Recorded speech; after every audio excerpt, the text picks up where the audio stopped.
All right, and we are live. Hey, everybody, it's Jason Blaha here, just sitting here drinking my morning coffee, looking sexy as hell as usual. Sorry, guys, I just like to say. So, standard morning, I'm gonna wake up.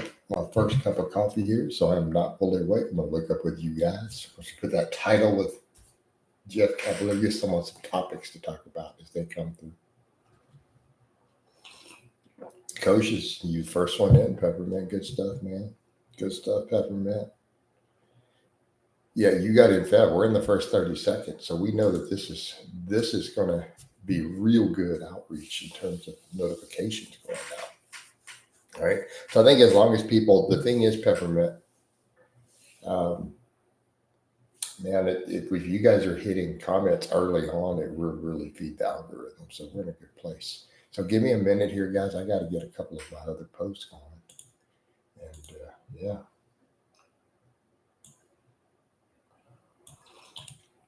I'll get over to you guys. So I was expecting to have conversations hitting first thing, first 30 seconds. So that's good for the algorithm. Yesterday was a slow day in general, so I'm a little worried. That's a good sign. I've been sitting here all morning. I'm gonna take the day off from training. I need to get some client sheets done. I'm gonna make shorts and maybe a client blog. And then we're done. I'm really disappointed though with the client blogs. They're not getting views to the point where, as much as they might be nice, I don't know how much they're doing for my channel, or my outreach in general. And I think that's a very fair concern, because my average live stream technically does better. My average live stream, if I just did a midday live stream, even in place of those, it would do better. And if it makes a single dollar in super chats, it just simply outperforms it. So that's my concern with the client logs. They just don't generate. No one cares about them like they used to. Just to be clear, they don't get the same audience they used to get. All right. So I'm not quite sure what to do about that. If I need to even leave them in right now, or just occasional lists from some of my people. I don't know. Yeah, it reminded me of Jeff and the fake weights he got off lightly. There we go. Get those likes up. Tell him peppermint. But that's my thought is, when I put up client blogs, they get less views than my workouts do. They get less views than my workouts. I go look at the last week, right? My lowest viewed videos across the board are my client blogs. And I mean, it's consistent. I can make a video on any other topic but a client blog. I can do my own conditioning vlogs. Yeah, the client shorts do pretty well. So that's kind of what I'm thinking. All right, you remember the Athlean-X thing. Client shorts sometimes do really, really, really well. Right? Like Ryan's heavy deadlifts and Ted lifts. Yep, those do well. Some of those get thousands of views. And it's not just here. It's on Facebook. Facebook also. I mean, my bench press this week on Friday, bench press did really well too on Facebook.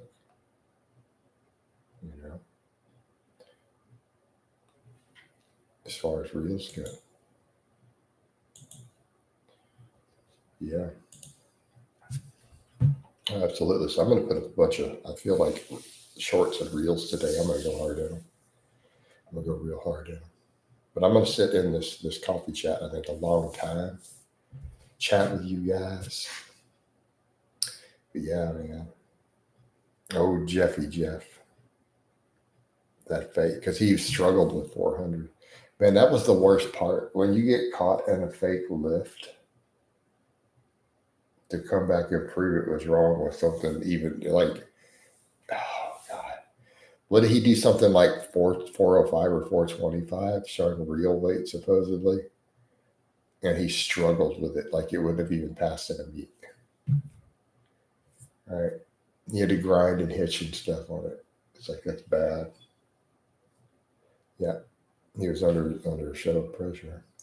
But he's not a strong guy. That's why, again, using the fake weights, there's no reason. It's like, you're not marketing strength. No one, I mean, he's a small guy who's just really ripped with big biceps, you know. He was not, I mean, we all knew he wasn't a strong guy. And every reasonable person knew that. You know. But, yeah.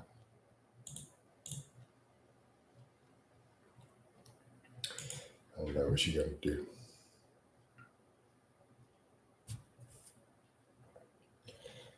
Yep. Hmm.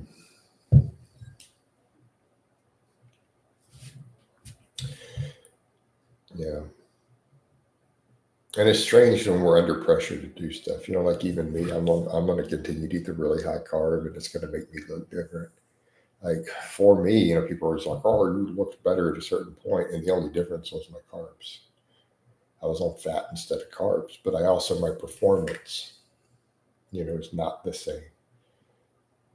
And I think people miss that point. It shows how little people understand about the body. Um, you know, when I had guys, people can lose fat just fine, and I'm like, it's not about the fat. I think they missed the point. It was a regular, and I think he missed the point. You know that, like for me, I look dramatically leaner. It's not about body fat, right? Like anytime I've been doing lower carbs and I go back to higher carb, even really clean, you know, and I carb up, people are like, "Oh, you gained a bunch of fat." Like within 2 weeks. And I'm like, dudes, I didn't even go to a calorie surplus. You know, they're like, you gained 15 pounds of fat. You know, I didn't gain any fat. I just look a lot different when my carbs are lower. Yeah. But I also feel like that approach, I've got to be too careful with it because of family history. You know, I still can't do a lot of saturated fat. So then I end up living on peanut butter and avocados. You know, it's not a bad go. But, you know. I bought so much chicken or potatoes and watermelon this week, though. That's what I'm going to do. I'm pretty sure he's still in business. Why wouldn't he be still be in business? Let me see. I'm going to be shocked if he's gone.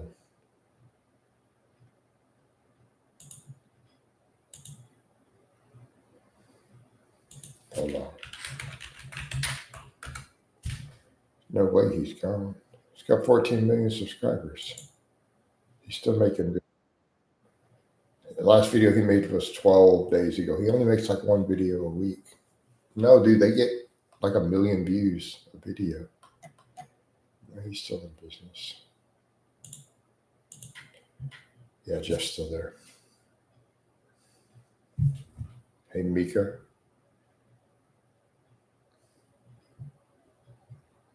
Let's set aside. Let's set aside the obvious stuff, Mika. You know how to tell us a good dead giveaway that someone's not natty? They're in the fitness industry and you know their name.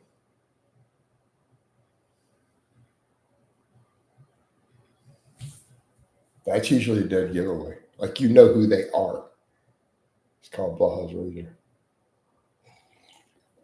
They got good enough results in a competitive marketing world that you know their name.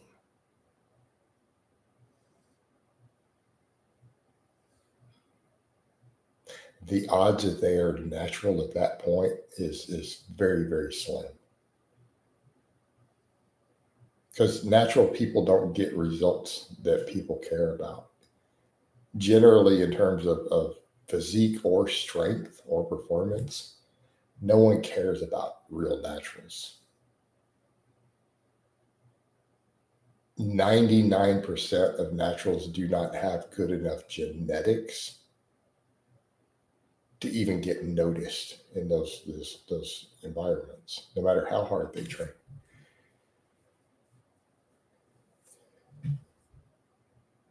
Yeah, you don't really need it. And so here's the question, you know, I hate that, but I hate the whole thing. Well, I just want to know what's possible natural. That's a silly thing because it's not about what's possible natural. People are hoping that that means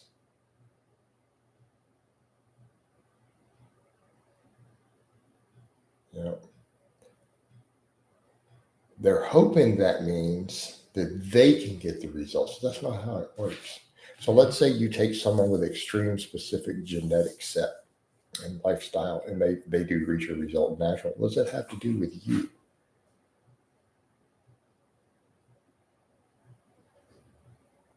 You know, what does it have to do with you? Nothing.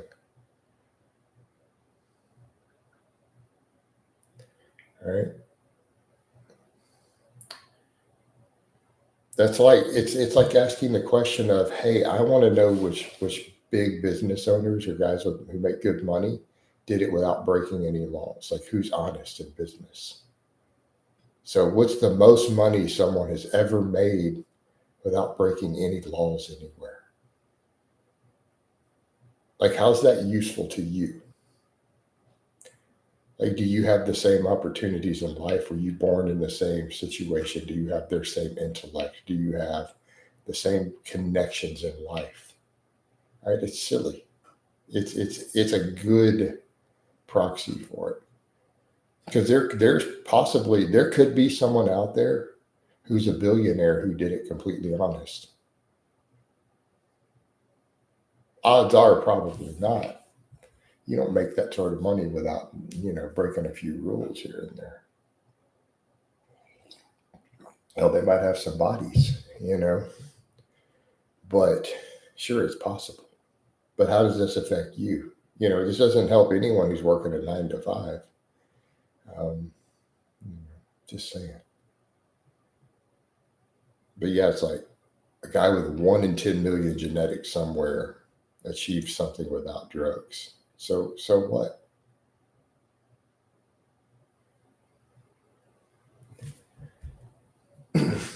For all purposes, they might as well be a fake natty.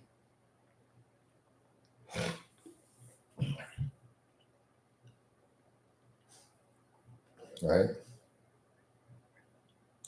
But I feel like people have this stuff they look at online. They want to get steroid-like results without taking steroids, and it's like that doesn't work, guys. Like let's just be honest. If you want to look like you're on steroids, or you want to get steroid-like results, you're probably just going to need to do steroids. I know it's crazy. It sounds crazy. There's a reason people take gear, right? People don't take gear just for the sake of it. You know what's funny? Um, yeah, Lars. So they used to follow Jeff and learned how to train better and realize what a fraud he is. Yeah, if you could achieve these results, don't you think everyone would exactly? Why would so many people use gear if these results could just be achieved? The same results could be achieved just with some hard work. Right? If you just found the right rep and set combo and the right angle on an exercise, you get the same results as a guy on 2 grams of gear. Yeah, it's exactly how it works. But it's like, what's funny to me, um, yeah, the effort and the drugs, because it's not even training smart. Once drugs come into the equation, dudes don't really have to train smart anymore. They just need to train hard.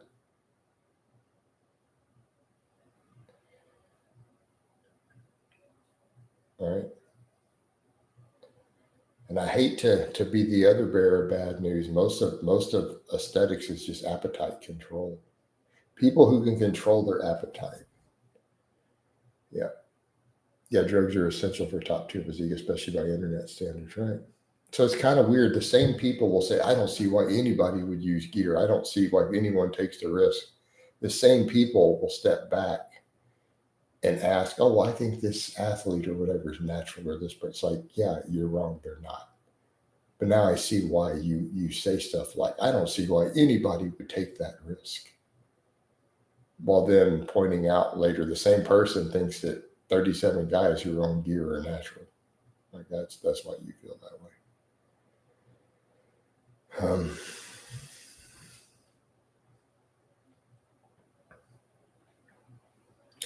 Appetite is a funny thing, you know. Like appetite is the hardest part for me, right?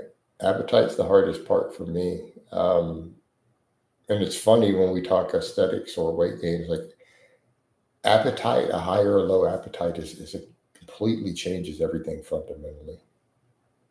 You know, for example, for me, I struggle with appetite. Even now, I'm going, I could stand to lean out a little bit. Man, trying to get my appetite under control is insane. All right. It is the most difficult aspect of this. And I eat zero junk food. Right. It's been 11 months since my last cheat meal. You know, so, and I'm not even craving. I'm not even tempted to do junk food. I don't really crave it. But it is that appetite. So even me, man, I feel like I probably went over on my calories yesterday. I only had a 6-hour feed window in the afternoon. Most of my calories were from potatoes and watermelon.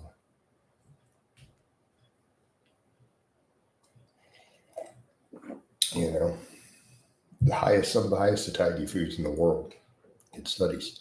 And the perfect example, like Thurman, you were mentioning, I think you were in the comments mentioning Ted, right?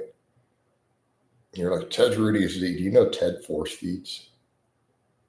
Like Ted wanted to gain weight. Like I told him I think he gained weight too fast. He's like, I still want to do it. Like, okay. Right. He still wanted to do it. He eats clean, but he force feeds to gain weight. To him to be up to 203 now, it's the amount of work he's had to put into that is crazy. Like he'll be shredded in no time. So if Ted simply stops counting calories, he'll be ripped. So for him to get up to 203, he had to track everything he eats, and he has to force and he had target numbers. Yeah. So he's doing strong. He did his second strongman event like last week, right?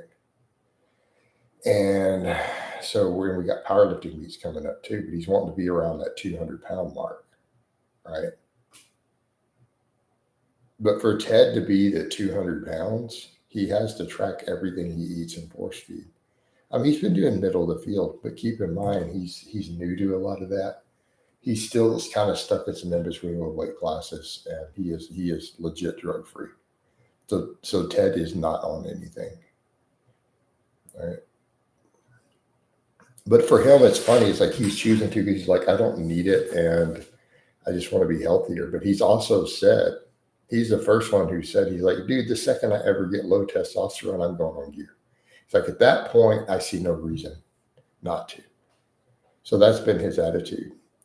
You know, so I've got a few people who are like, oh, he's on gear. He's really not, but he's been training since he was like 12. He's been playing sports since he was 12. He's competed in like 5 sports. Lifelong athlete. But the way to look at it too, if he builds this base, because he's already deadlifted over 500, you know, you guys have seen him strict press 205 before. So what happens if he builds this base, natty, and then goes on a cycle? You know what I mean? So our goal for now, though, he's doing everything drug tested. So he's competing drug tested, doing drug tested powerlifting coming up. And he said, he's like, look, because I'm definitely, he's like, I'm not opposed to gear. He's just like, I don't feel that it's right for me. But he's also said, you know, he's like, if I ever go get a little older, my testosterone comes back low. He's like, we do what we got to do. He's doing it the old school way. He's like, at that point though, he goes, since I wouldn't care about my levels being suppressed, I wouldn't care about any of that, then obviously we could consider other stuff beyond the TRT. Makes sense? And I think that's a good attitude to have, because he's not, like, guys are forgetting, like, he's still young. Like, he's in his 20s. Yeah, exactly. So I mean, build the base. I mean, we're squatting past 4 plates. We're deadlifting past 5 plates. We got to get the bench and his chest up. I laughed at a couple of people like, his body looks like yours. And I'm like, no, not really, dude. He has bigger biceps and smaller chest than me. Would you consider it a dirty bulk? Me personally, yes. I don't like that. I don't like the dirty bulk. No, it's not dirty because he's not eating junk. No, so it doesn't meet the context. If you gained 100 pounds of fat, but you did it on clean foods, it would be a clean bulk. It wouldn't be a lean bulk, but it'd be a clean bulk. A dirty bulk means drinking chocolate milk and pizza and shit. All right? So no, it's definitely not a dirty bulk. Is it an aggressive bulk? Yeah. Is it a bulk that's higher, that faster, that I would like as a coach? Yes. But as a coach, when one of my clients wants to do something and they decide that they want to do it for their goals, I'm not going to not coach them through it.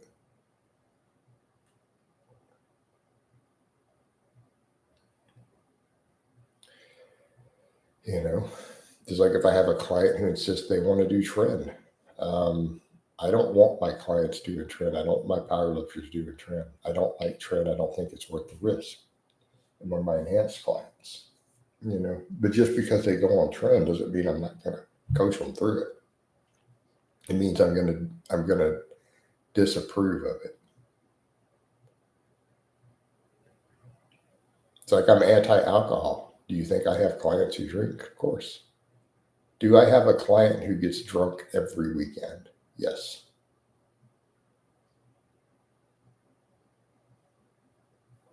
Would you consider dropping him? No. No, Thurman. Why? That doesn't make any sense. Thurman, I'm a strength coach. Why would I drop a client because they decide to bulk to a high body weight as a strength athlete? That doesn't make any sense.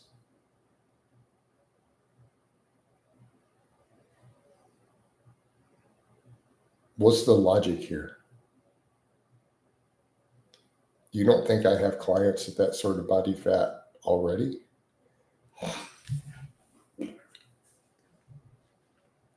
You don't think I've had clients who are powerlifters with bellies? Dude, I coach a lot of strength athletes. You don't think I have fat clients? Just do some common sense there. Think about that for a moment.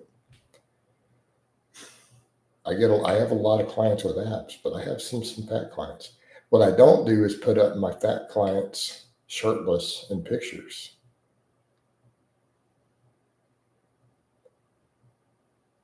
Thurman. Okay. I think you missed the point. Why would that be poor advertising? I just wouldn't put his shirtless pictures up. But why would I not coach them? So again, are you telling me I need to fire all my fatter powerlifter clients always? That I need to just fire them because they're bad advertisement for me? That doesn't make any sense.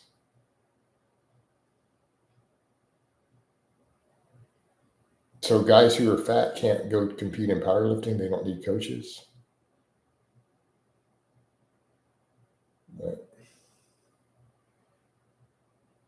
So again, that doesn't make any sense at all. Yeah. Yep. There you go. Like, yeah, dude, I'll be real. So if I made it a rule to where none of my clients could be at a high body fat, none of my clients could drink alcohol, right? I probably couldn't pay my bills. Like, Mary, that would be the end of my business. Coach would be out on the street probably. I'd be homeless actually if I started making rules like that. You lost your mind. My clients pay me $250 a month. So it's like, let's say I have 4 guys who are at a higher body fat than I would like as clients, and I decide to fire them. That's $1,000 gone right there. How about all my clients who drink alcohol? Let's say I have maybe 6 clients who drink alcohol. That's $1,500 a month, dude. Like, you think in this economy that's a good idea? So Thurman, all right, so let's take those examples. For you right now, man, would you be willing to just take, a $2,500 a month pay cut like that?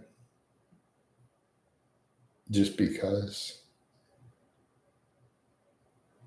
you didn't know I charged $250? Yeah, dude, I charge $250 a month. All right.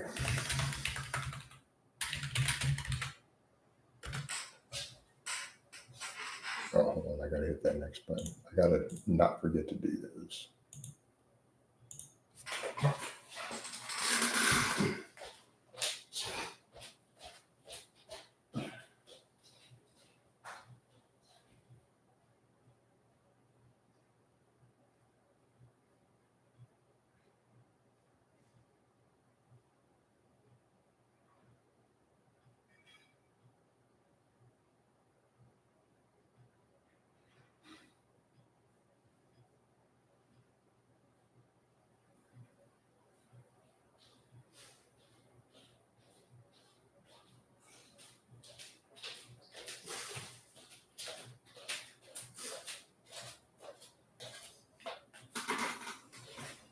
Yeah.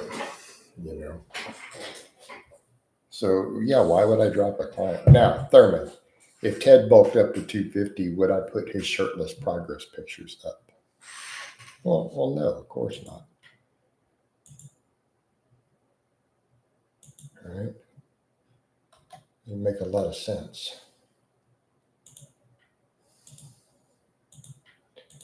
It has some sense, people.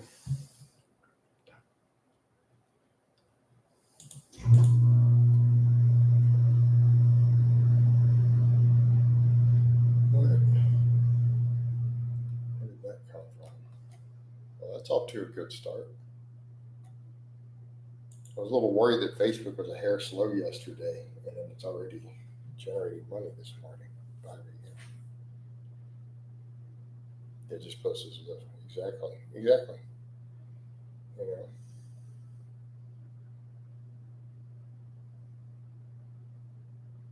like I've never put up a lifter with a belly doing some big weights before.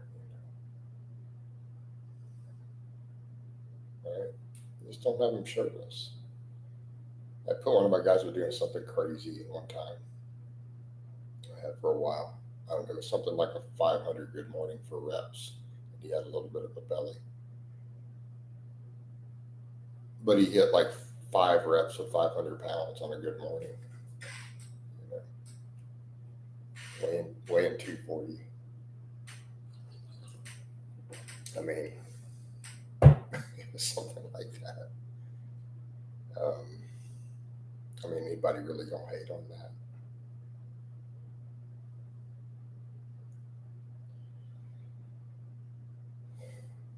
Although elite powerlifters are not really my niche anymore, to be fair. Now my air conditioner just turned on.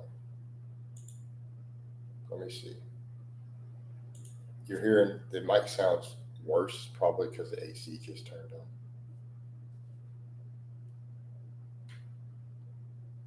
All right. I'm not sure why it turned on. It's 64 outside. Yeah, elite powerlifters don't pay the bills. Like, as a demographic, man, they don't have money. All right. I know because when I worked with pushing that a lot as a coach and getting them, can I have a discount because I compete? hey, I can't pay this month, and we're in the middle of a meal, like So I've had cases where it's like, okay, they're a really good power lifter, so I give them a small discount. Dude, you'll be 10 weeks from a meet, and an elite power lifter will be like, hey, coach, I can't afford coaching this month, and you're trying to pick them for a meet.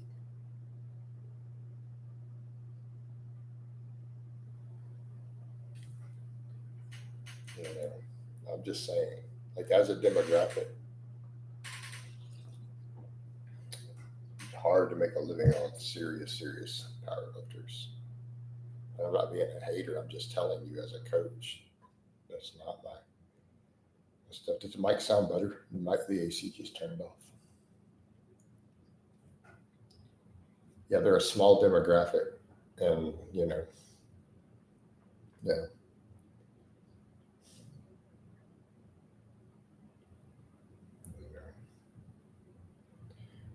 But I've displayed that I can get people to elite levels of strength. I mean, I put enough up already.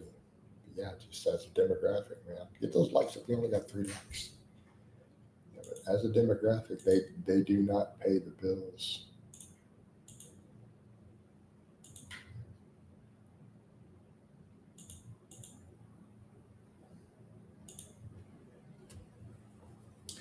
So my best clients, yeah, for the name recognition, right? But outside of that, uh,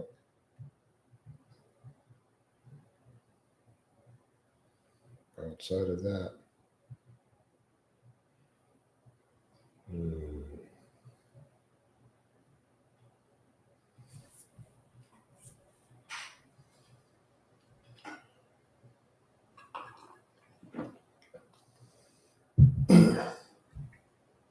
I mean, I've had clients I used for marketing, and I don't feel that ever truly worked.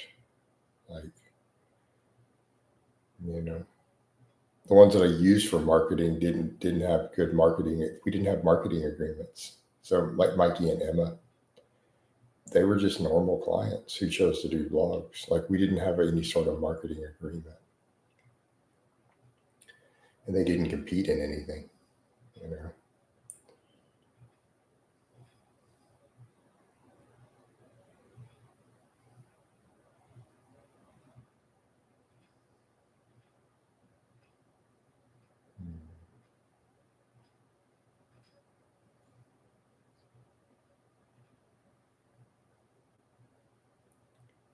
and those blogs are very fruitful, right?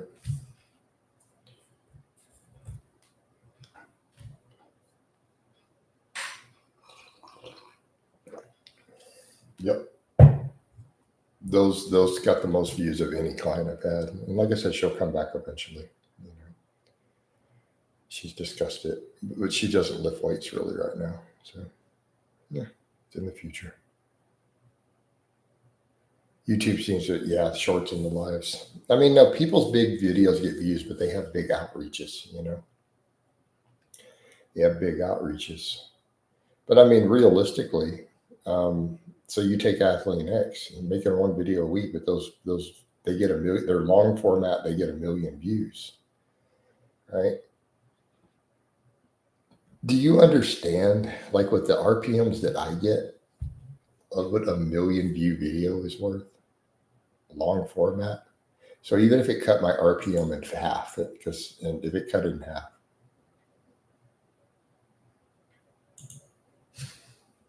hey Neil. So here's my question about your best clients. What made them? I don't know what makes them the best client. You're going to have to define how you're determining the best clients.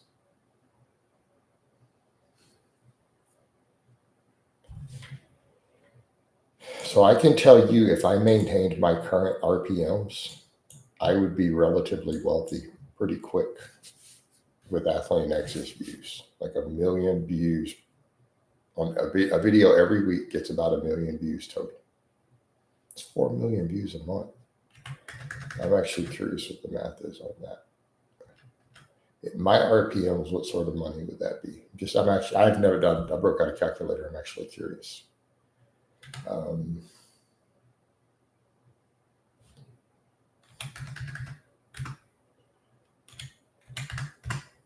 So that'd be about $40,000 per month times 12. So that's about $500,000 a year in ad revenue. That's take home. That's after YouTube's cut. 500,000 a year. Plus he has Facebook, right? But anyone starting out has no chance. Yeah, I agree.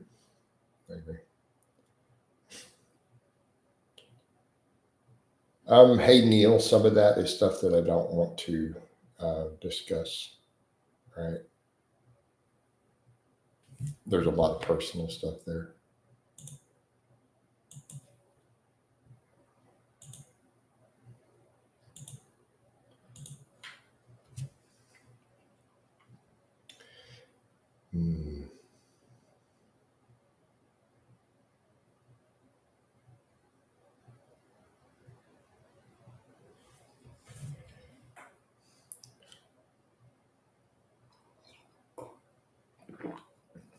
But it's hard to say, best clients, favorite clients, because I've had different relationships. Keep in mind, I've had real friendships.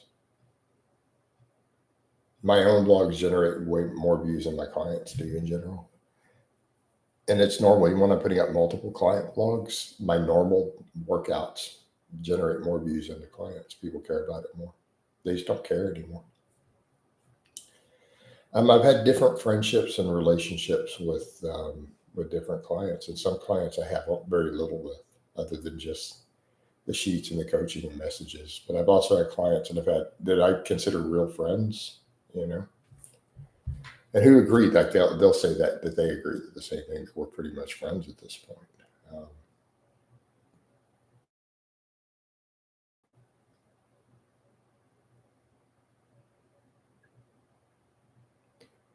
I can name two clients whose names you'll know that I consider actual friends. It would be client Alex from the vlogs, client Doug. Like we're friends. They're not just clients. We became friends over time.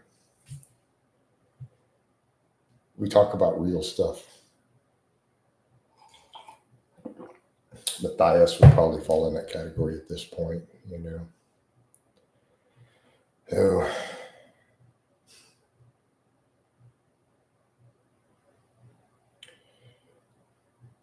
it's over the years.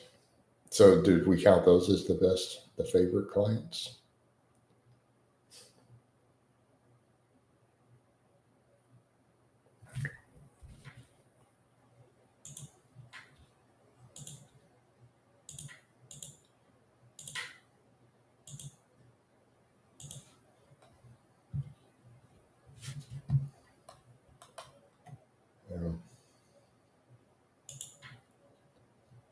But no, definitely Thurman, my own blogs get more views.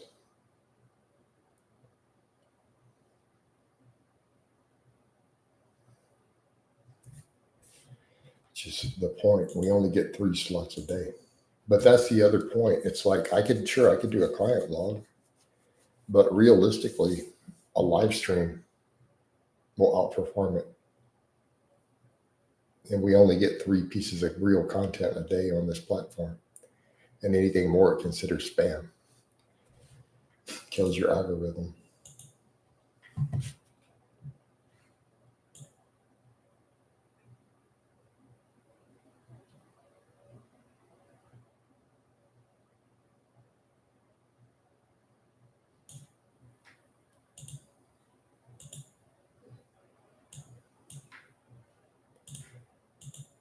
I just wish the Facebook Live would let me do lives again. So that little challenge is kind of kicking off.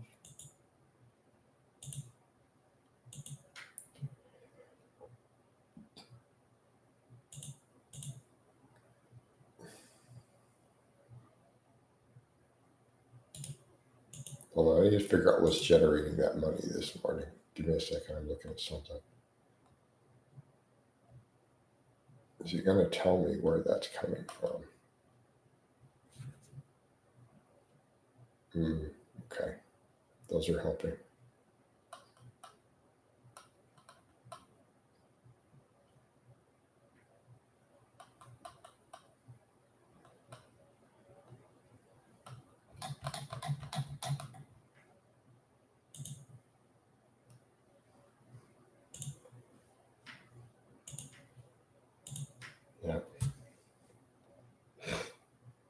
Yeah, the views are getting slow in here again. We need to get some topics going. But you're right, Peppermint. People want really short or really long content, you know. But Athlean-X and Jeff and us guys, they have this big video production. This is outside my skill set, and I feel like, yeah, even if I did some of those, like I wouldn't get the views still. You know, it's going to take time to grow this channel back up. The growth has been really slow now. Like it was growing pretty steady, but now it's been real slow. I'm seeing a small upward trend though now with the lives and stuff, but it's slow. You know.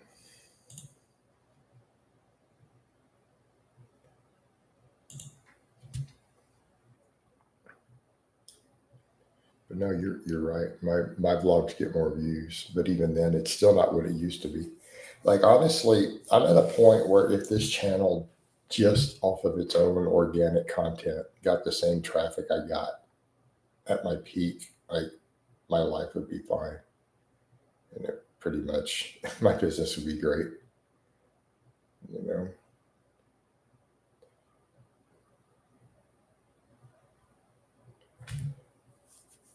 I'm just shocked how much traffic I used to get. You know, so that's the thing. It's algorithm based.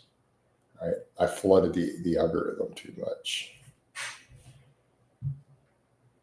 for too long, and I've got to let that die down. Because I feel like it'll start kicking old videos back out because my old videos still get views. You know, so I've just got to chill with content other than mostly lives and stuff, right? And I'm gonna have to do it for a little while.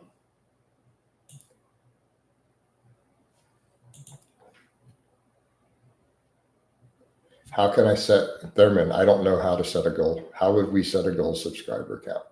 How would we even do that? I mean, I'm going to die of old age eventually, and it's probably something is either going to give sooner or later. So I can't set a goal, right?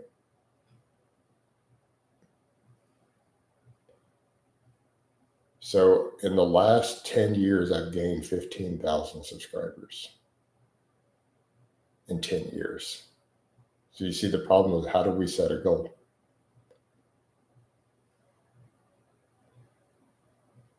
Right? About 10 years ago, I broke the 100,000 mark. So what are you trying to say? Well, in another 10 years, 100, like, you see what I mean? So not really, no. I don't even know how we would set one or what our criteria would be or why.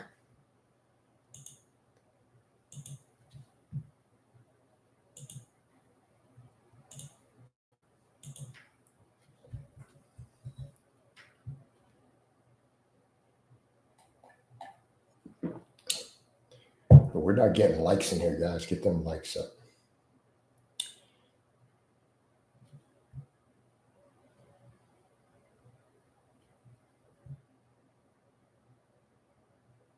No, Thurman, I don't have this skill set. I don't understand what you mean, though. So you could just say videos like Nipper does. I don't know what an experiment documentary style video is. I have no idea what that actually means.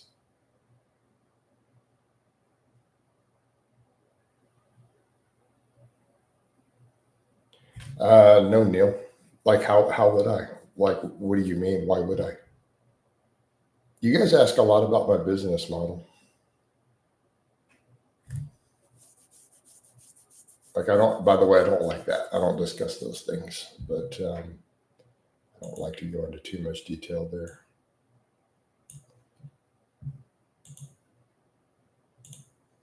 At least you're a long-term channel.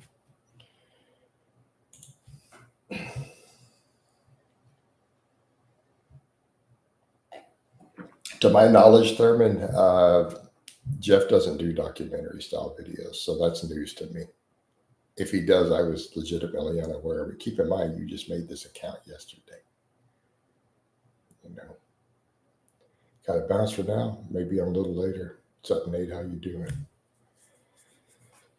Hold on, guys. I got to do a couple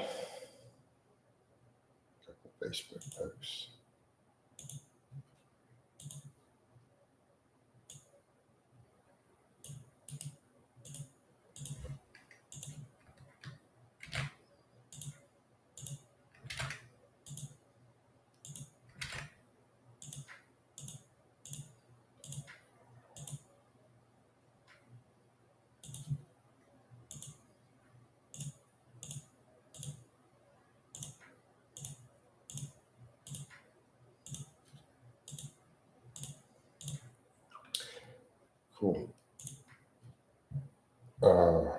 wow.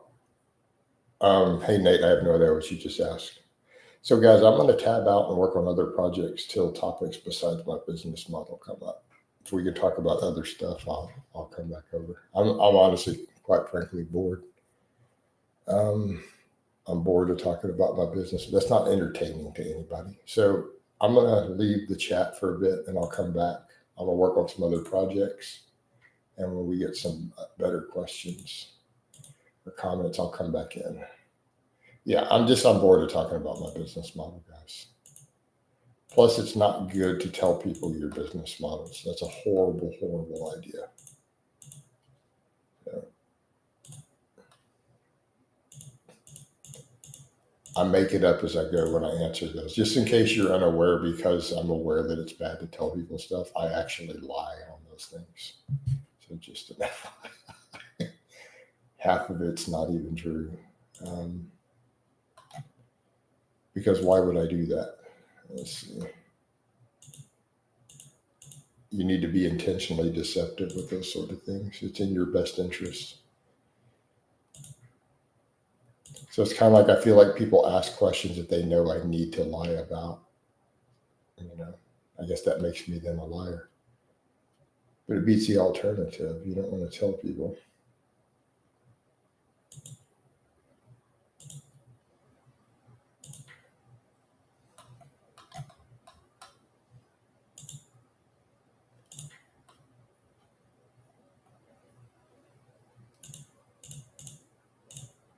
And it's better to do that. People get upset when you tell them you don't want to answer questions. They get weird about it. So it's easier to just lie to people.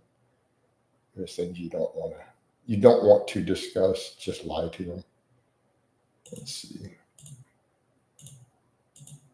But I've noticed that when I say things, so the reason I do that, I've noticed if I say, guys, hey, I don't want to talk about those topics,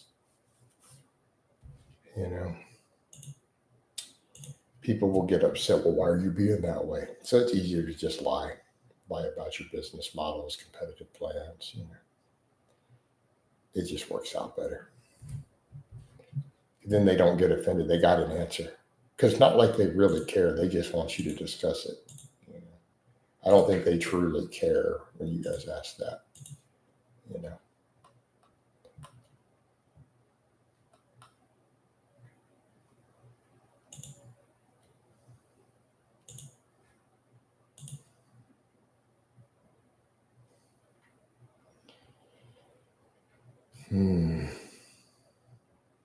Yeah, so take care. Hopefully Peppermint will be back later. I'm going to be in here a long time this morning, though.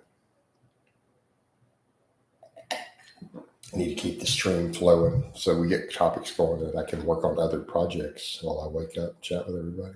I agree, less friction to keep it simple. I'm okay with people saying they don't want to answer it, but most folks get weird and push the boundaries. So it's easier to just lie to them, or just make it up as you go, like half truths. Because then they're happy they got an answer, right? They got an answer,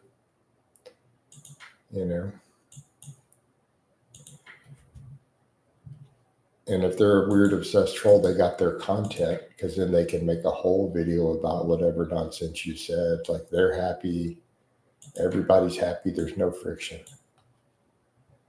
right?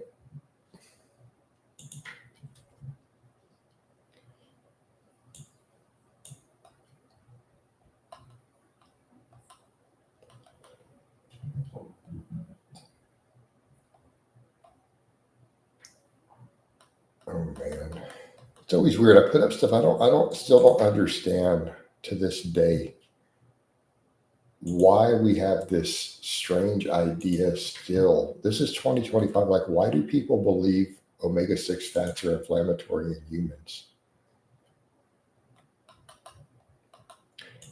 I still don't understand how that's a topic today. I get when it was a popular myth, but it's just been heavily tested and researched, and it's been so heavily researched around the world with the answers being so consistent. I feel like, to me, at this point, the level of knowledge on that I just don't see why it's such a popular myth still out there in fitness circles, especially in fitness circles. right? Who actually do read and listen to people. Like, why is anybody at all claiming that omega-6 fats cause inflammation in humans? I mean, that would be the equivalent of today someone getting up and saying, oh, smoking cures cancer. You know, you would think they were crazy. Like, we're at this evidence level on something like this to where it's a ludicrous statement. Like, you got to look at someone like they're weird. If you didn't know there was a previous undebunked myth on that 20 years ago, okay, I get it. But how it's still this persistent and pervasive, I totally don't understand.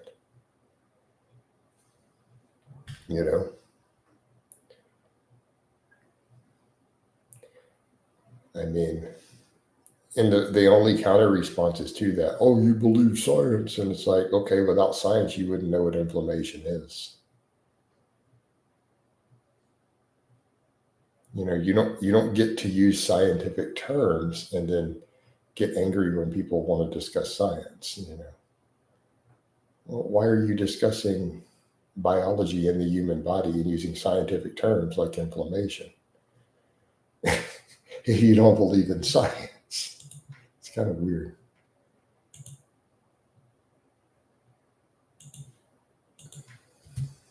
Yeah. Because it's not just a question of evidence. People usually use that stupid line, well, you can find a study that says anything. Really? I don't think you can find studies that say omega-6 fats cause inflammation in humans. I don't think that you can. Now, I can find 100 that show otherwise. I can find you 100 that show it reduces inflammation from 17 different countries. I don't think you can produce one. So then you ask them, well, where's your evidence for this myth? They don't have one. Well, this doctor, this chiropractor said, I don't know. Right? So some chiropractor somewhere said with no evidence, and you don't have studies showing it. I just can't.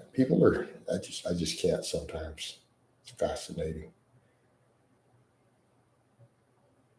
It's like we're dealing with the whole seed oil thing. It's been so demonized for no reason. And when you point out the problems with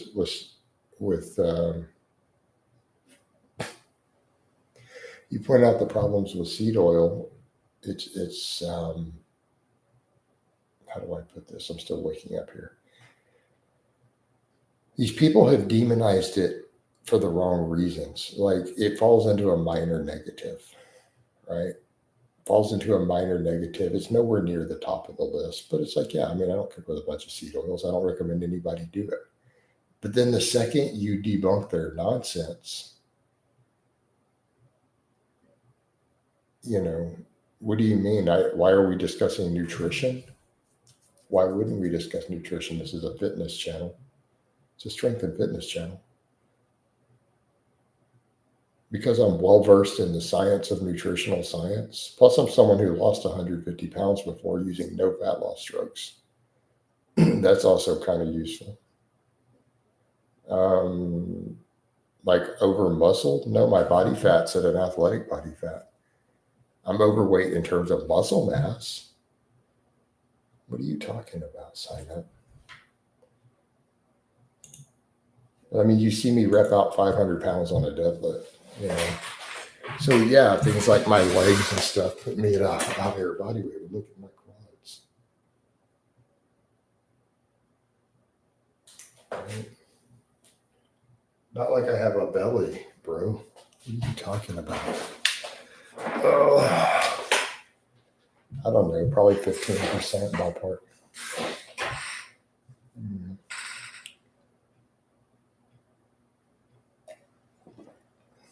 So why is I, as a strength coach who is also perfect at dialing in making weight for meets,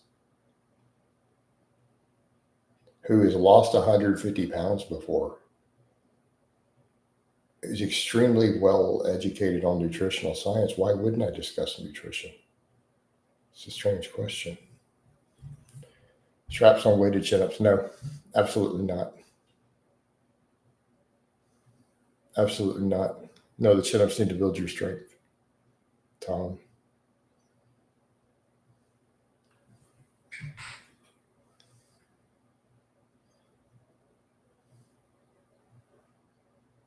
Oh, sign up with a silly question.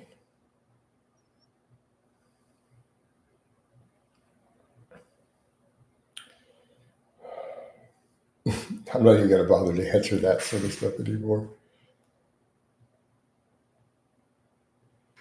Let's see.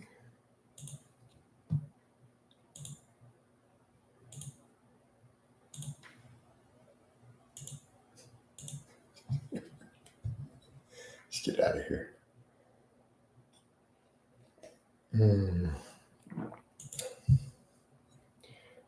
I already know who he is. I've already outed. The guy outed himself as a troll. I ban all the time, by the way.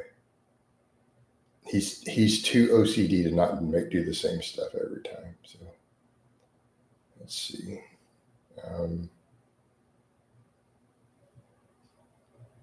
Yeah, when you block somebody, it just disappears. It.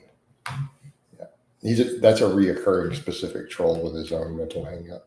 He uses the same entry lines. I already identified him in his first two posts. I knew who he was already. Is the fitness as an industry as a whole helping or hurting folks more than the 2012 goal of YouTube? I've got it. Sorry. That's a really long question. Let me read this out carefully. Is the fitness and strength as an industry as a whole? I don't know.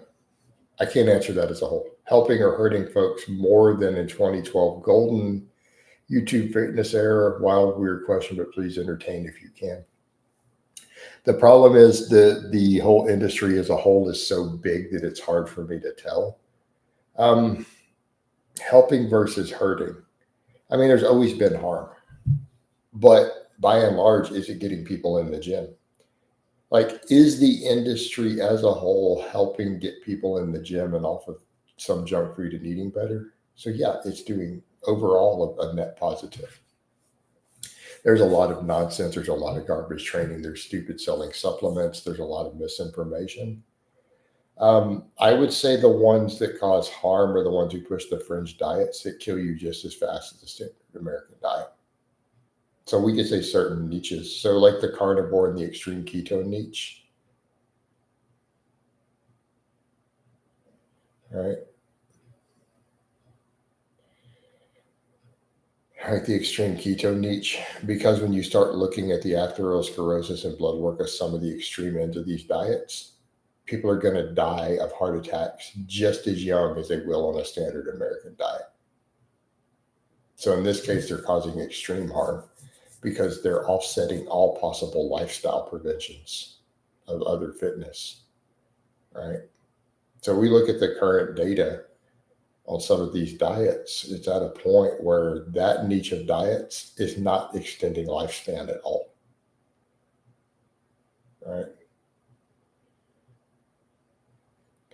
Tom, will ice cream festival squatting 3 times a week necessary? Yes, it is necessary. The program is upper body biased already.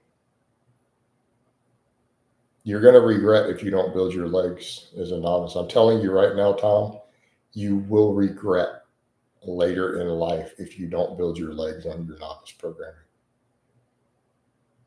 I'm speaking as someone with 25 years in the game who deals with a lot of people. Let me be absolutely clear. The number of people, guys I meet out there who go, God, I wish I would have squatted more or done more leg work in my first 5 years. I have heard this hundreds of times. They wish that they would have.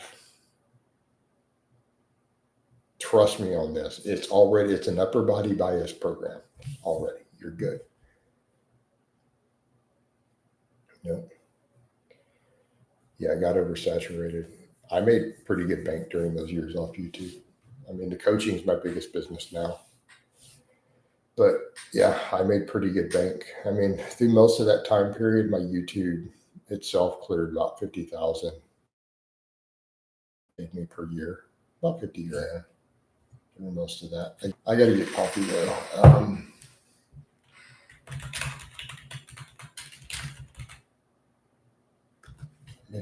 Frequent viewer here. I'll get on, man.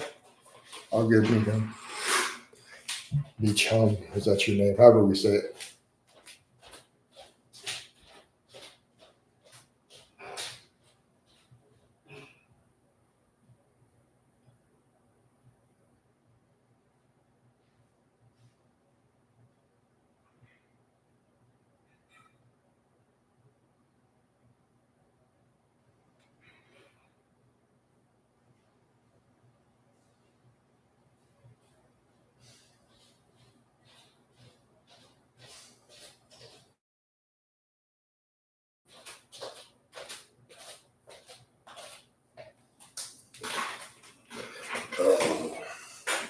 Hit the like button though, guys.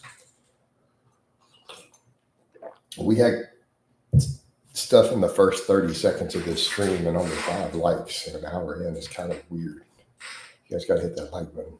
I just wanted to ask some things. Okay, Meechum, what did you want to ask, man? A little concerning when you say that when you just made this account today, by the way, though.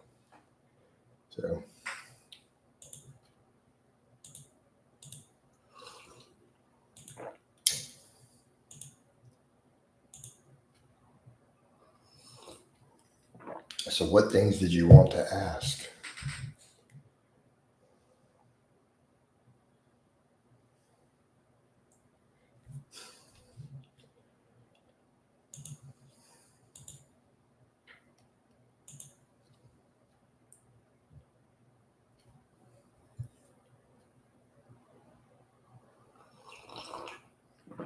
I'm not even going to bother to answer that, honestly, Mitchell.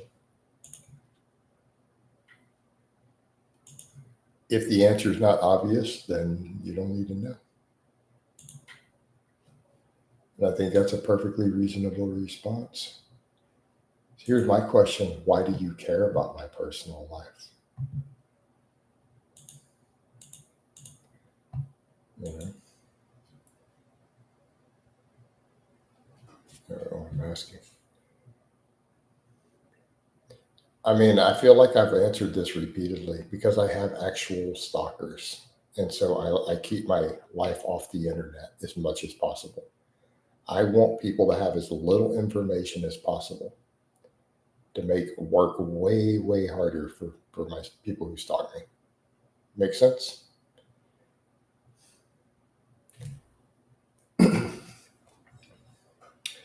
If you don't know who I hang out with, who I date, whether I'm single, whether I'm married, who my friends are, where I hang out, my life is so much easier.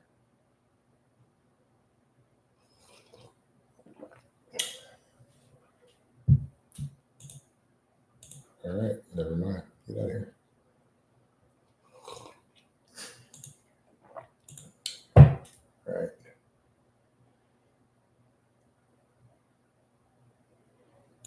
Yeah, no, they're not online only. That's the problem. Next.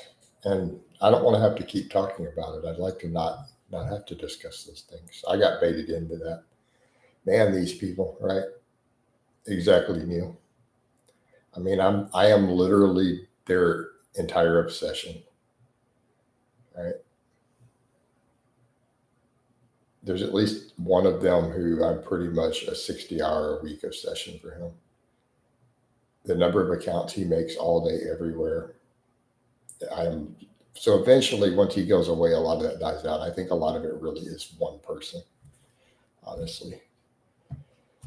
Really, I have 3 basic people who need to be dealt with sooner or later, and then all that really kind of goes away. You know.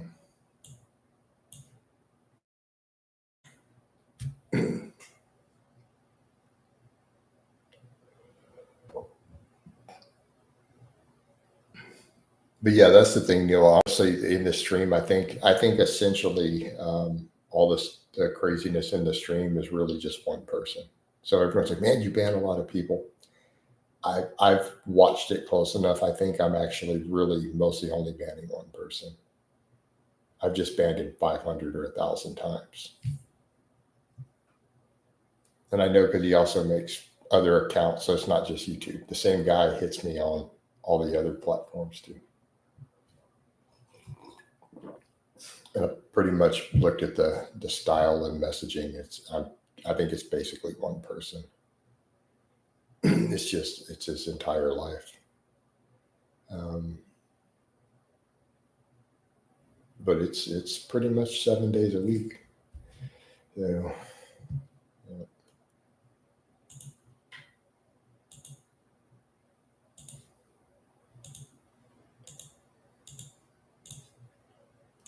All right. You think they get tired of it? No, they're too mentally ill. It's too mentally ill.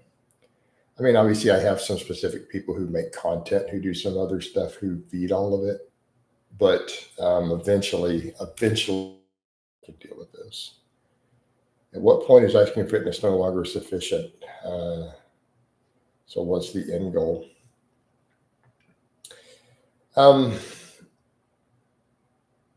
Tom, what do you mean sufficient? Where you have to go to something lower total volume when you can no longer recover, when you can no longer progress and recover? Like eventually, you're going to have to do less training, right? The problem is the ice cream fitness is so aggressive with so much total workload for the entire body, you will no longer be able to recover from it when you reach a certain strength level. You will have to scale your total training back, or you're going to have to start doing steroids.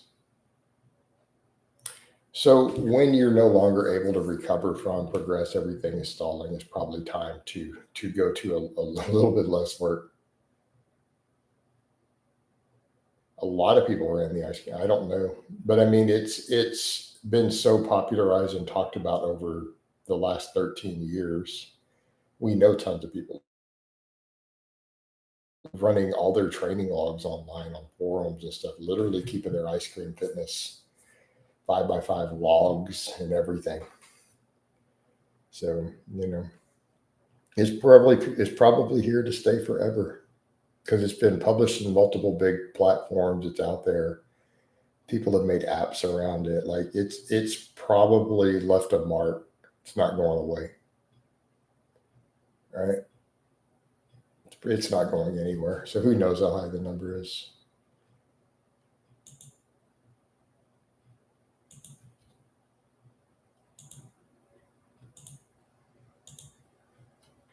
Yeah, since it's a novice program, I wonder at what point I'm not a novice. I mean, when you can no longer handle it, Tom. It's a very aggressive program, right? And there's no set point. I'm going to be frank with someone who watched carefully when I first published it. I went and was basically snooping, right? Spying on the vlogs of people who ran it. My favorite lift is the deadlift. So I watched really closely, super, super close.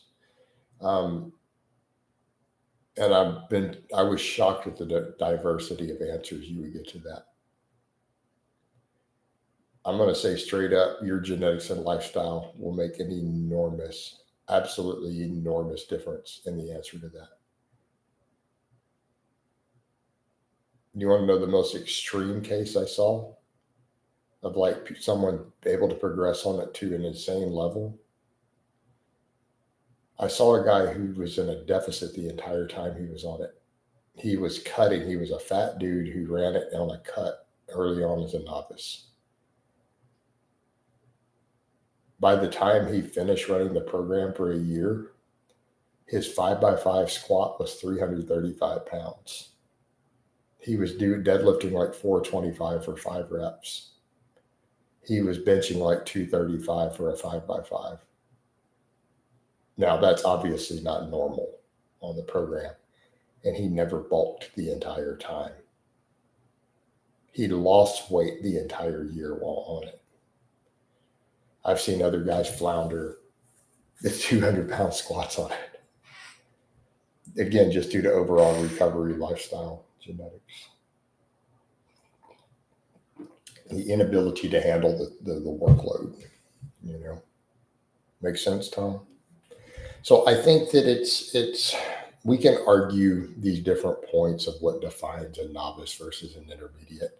And I think it's good to just use strength standards for that. The problem is when people try to stick to those weight charts for strength standards and not understand that over time they're going to turn into really height checks, right? Weight classes are height classes in disguise in strength sports. It's a very popular line among coaching circles, right? As long as no drugs are in the mix, your height is going to determine your weight class in a strength sport. Once you're an advanced lifter, your height is going to determine where you're competitive at. Now, once drugs go into the mix, obviously that can change stuff because you can get a lot bigger on drugs than without. Why? Hey, Duty, that's like asking someone why is something their favorite song or their favorite color. I just really love the Deadlift.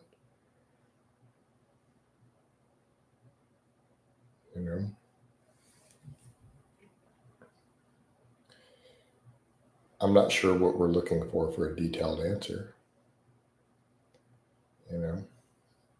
But keep in mind, just because something is your favorite lift doesn't determine how often you do it. Like my least favorite lift is the back squat. I squat 3 times a week. I don't like squats at all.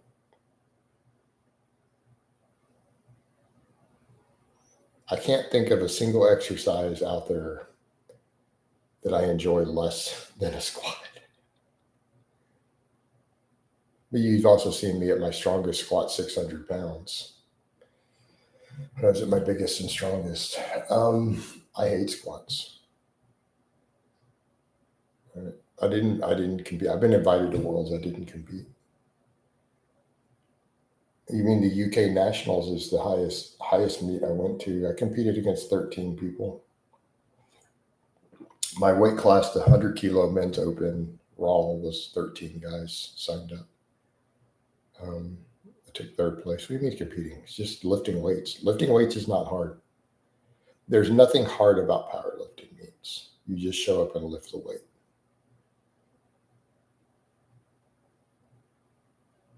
Seems rather strange. Strange question. What do you mean? It's just competing, dude.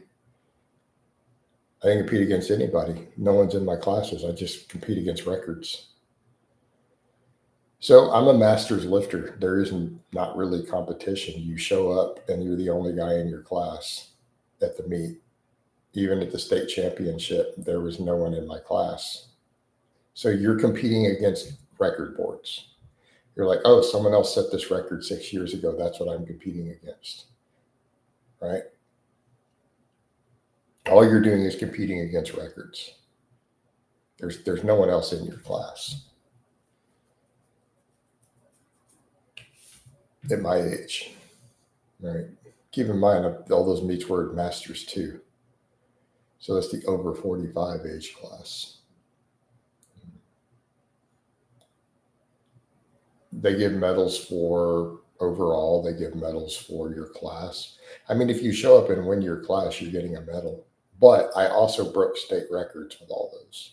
So every one of those gold medals from the Texas meets, I broke state records in those meets.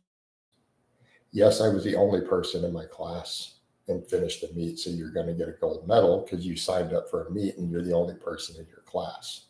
Every class gets a gold medal for the winner. But I'm going to tell you right now, if you're a younger dude, you're not getting a gold medal. Unless you're crazy strong, even at a regional meet. I'm just telling you straight up. I mean, go do it now. If you want to powerlift, go compete. Absolutely. It's fun. No, meets are fun. They're a lot of fun. But, a lot of dudes think they're going to show up in an open class. Like, bro, you weigh 180 pounds. You weigh 200 pounds and you're in your 20s. You can't join a class with no one. So what's your height, weight, and age, Duty? Sorry, what's your age and weight? You're not going to join a class with no one in it. How old are you? So age and weight.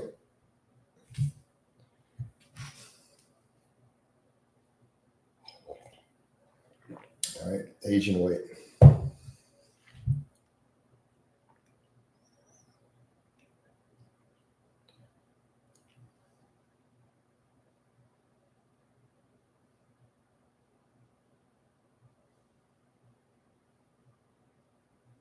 Because keep in mind, I'm strong enough to still place in the open classes. So there's your difference. Even though I'm competing as a master's, my lifts are still respectable for the open age class.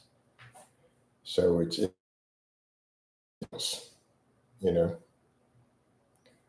in those classes. So I could have just signed up for cross classes and still picked up extra medals, some of those meets. Good afternoon, Coach. What's on, Dave? Going on, David?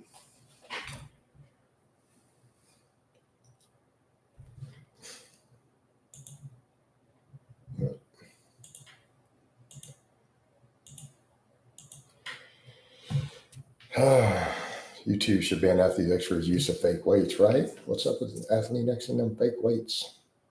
No, they don't ban people for any of that.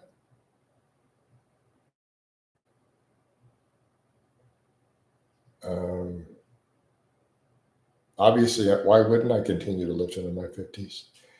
I promote longevity under the barbell, Duty. I tell people that everyone on earth should lift weights. So why wouldn't I keep lifting in my 50s? Doesn't make sense not to. Neil says, my old girlfriend did a meet after college and accidentally won a medal because she was in a juniors division, right? Yep. Yeah, because I mean, if there's no one else in her age showing up, like, I don't think people understand most of the people are in the open, like, and so that's going to be most of the meet.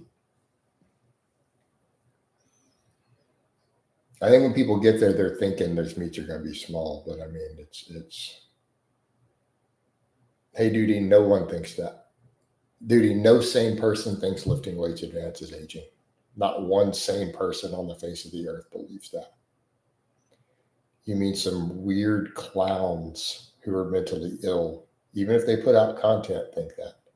Keep in mind, biohackers I've almost identified it as a specific mental illness, by the way. I'm convinced all biohackers are severe, crippling OCD. I've noticed a trend in there. Like they're all have obsessive compulsive disorder. I'm convinced of it. Oh man. Anyone who uses the term biohacker could probably be diagnosed with OCD by a psychologist. Yeah. Well, the only people who say that lifting weights causes aging are biohackers. It's almost there in suggesting duty kapow. I know, David, we're close. Especially with it being a new account. Because I've already banned, it's like 5 guys who made the new account today. It's the same guy coming through. And notice they come 5 minutes later. So you ban one and then a new one shows up. Yeah, the dumb questions. So David, would you like to initiate one? Yeah, he just made it. I banned 5 guys already who made new accounts today, and he came in 5 minutes after the last ban.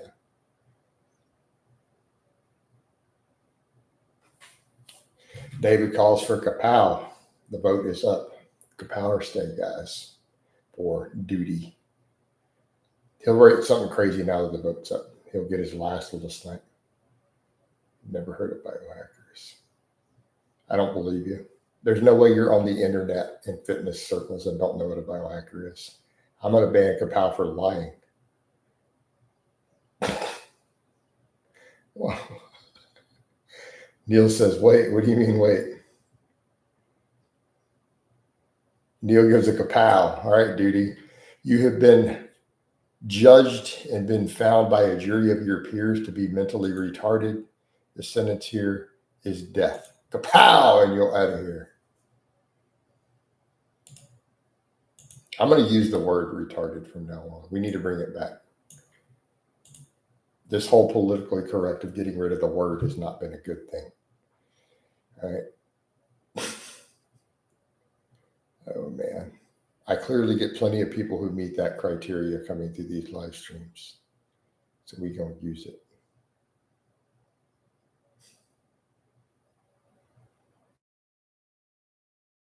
Not talking about the mentally handicapped. Someone has a legitimate condition. We're not talking about a handicapped person. We're talking about just an insufferable stupidity. You know, there's a difference.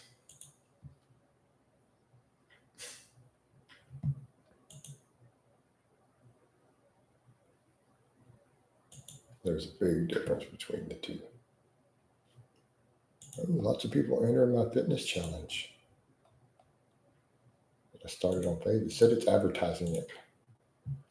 Brutal in here. That was a good wind up to that kapow, right?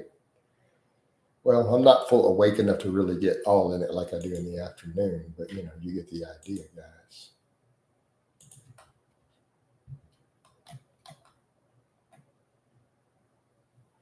You do get the idea.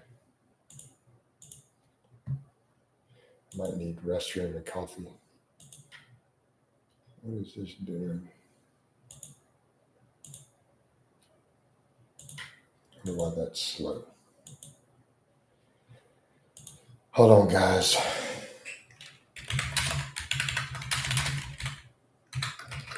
Hit the like, guys. Hit that like button.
Oh man. Nothing brutal about it at all. Carmen, this is Coach's house. That's right. This is Coach's house. We do it my way. That's right. I kind of wonder on a Sunday like this where I don't have to do any training, how long I could run a coffee chat. As long as I can make other posts. I do got to do some client sheets today, though. That's the main thing.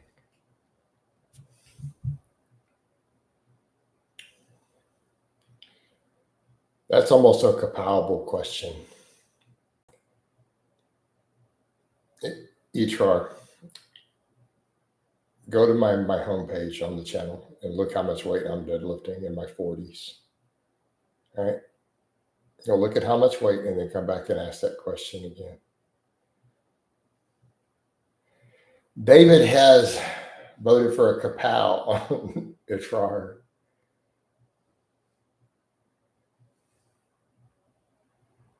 Calisthenics. There is no classification on that. These are secondary exercises. They're not even a primary modality. All right. In strength and conditioning.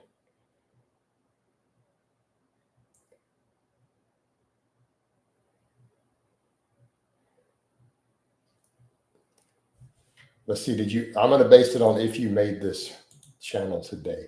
If you just signed up today, which you did, then you're gone. HR.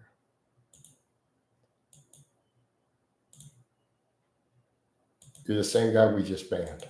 Kapow, get out of here. I cannot read your name, broski. I'm sorry. I'm sorry, brosit. I cannot read your name. He said, "Hey, coach, I followed all your exercises from way back in the Ice Cream Fitness days, but never benched more than 80 kilograms times 5." Well, I think that we can get that up, man. Hire me to coach you. I'll fix that. Were you consistent? Did you start and restop? Did you do crazy cuts because you felt like you got too fat? Like, these are what causes this. I can tell you the two causes I see of guys never developing a real base on the bench consistently. Number one, guys who take breaks from training and start and restop and detrain. That'll do it. Number two, guys who get too aggressive in a bulk and then they cut down to 140 pounds later because they felt fat. And they do this multiple times. Those guys are the ones who keep failing to ever bench 2 plates aside over and over and over for years on end.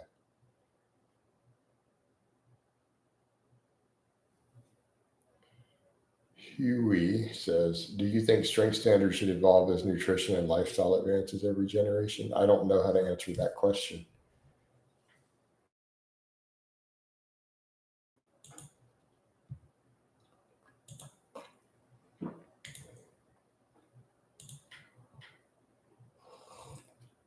And change in which way? I'm going to say no.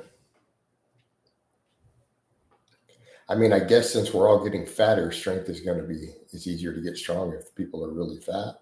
That's the only thing I can think of. Right?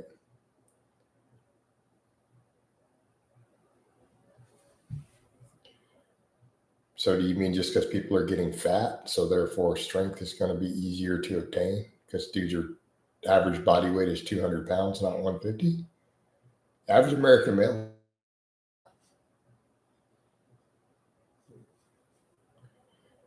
So the only thing I can think of. So Cognac, my point on the bench press, which of those two categories do you fall in? If dudes would just stop the bulking and cutting and just stay at a consistent weight and slowly gain weight and not take breaks from training, there's not a human being on earth. Like, there's no grown man who wouldn't hit 100 kilograms for 5 eventually. I'm just telling you. USA and our sad diet equals biggest. I mean, there's truth to that, Neil.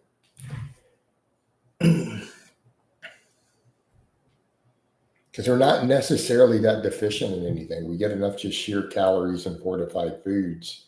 There aren't as many dietary deficiencies as you think. It's the issue is, inflammation. The issue is body fat, all these things. But no one is necessarily struggling with that interfering with getting stronger, right? You can eat your way to a bigger bench press when you're lifting weights. So if anything, because of the sheer body weight, strength itself is probably slightly easier for the general population to obtain.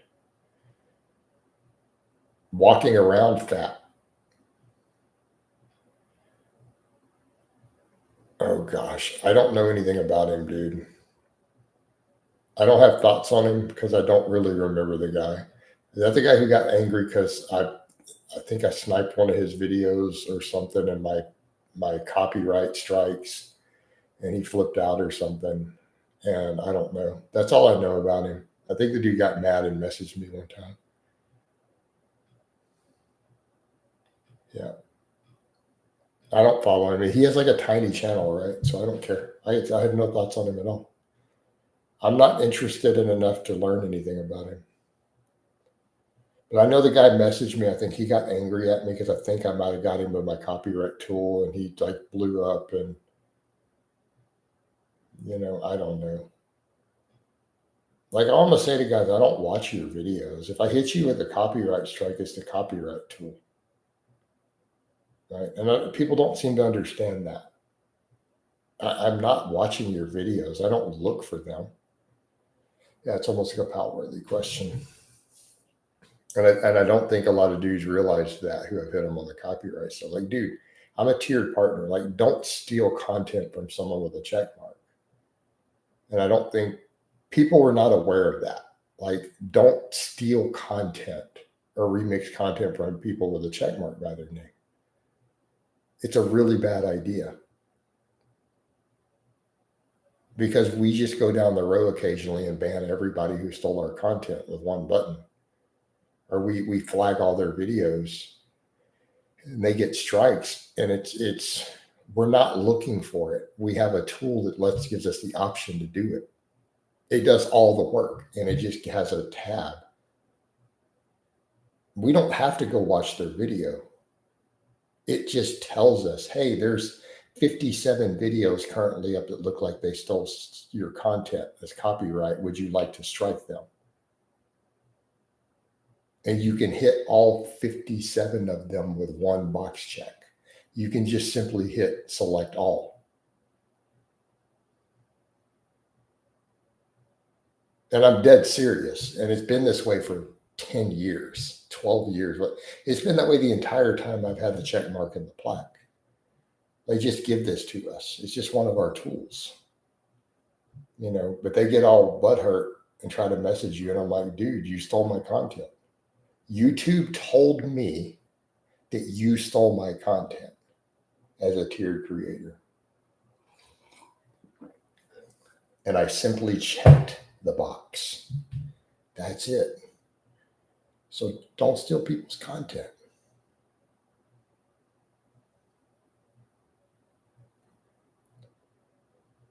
You get bored of what stuff? Do I get bored of trolls every day? Yeah, all the time, man. Every day, dude.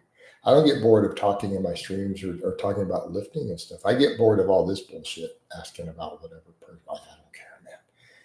Like, quite frankly, of lifting, no, I don't get tired of talking about lifting.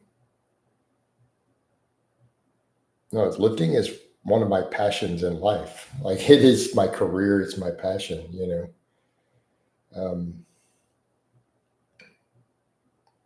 Would you ever ask a doctor if they get bored talking about medical stuff? I'm a coach. I run a coaching business. I lift all the time. This is my way of life. That would be like asking a preacher, does he get tired of talking about God? It's like asking a doctor, does he get tired of talking about disease and medicine? Right? That's silly. Here it comes. You don't have a serious question. Coach, would you say you still learn things about lifting fairly often? Appreciate your knowledge base is very wide. Peppermint. Man, I used to say all the time I was still learning. I used to say I learn every day. I've said that for years. Honestly, I'm finding it very difficult to learn new stuff at this point. All right. I'm actually not really learning much new. There's just, I can't find anything new to learn anymore. I'm running out of stuff to find. Like, there's just nothing new. Like, I've seen everything that every high level coach and all the data, and I've poured through every possible study out there on biomechanics, muscle growth, muscle fiber recruitment. The guitar playing, I'm not doing as much as I would like. I'm trying to do some other stuff in my business, and it keeps me distracted. I want to eventually put a lot more effort into my music, but until I get some certain stuff sorted, I'm not going to be able to focus on it to the degree that I would like. I was just chatting with someone important to me about that yesterday, actually. I really want to make it a bigger priority over time. You should make a second channel. Absolutely not limitless. Growing a new channel in this environment would be a waste of time. All right.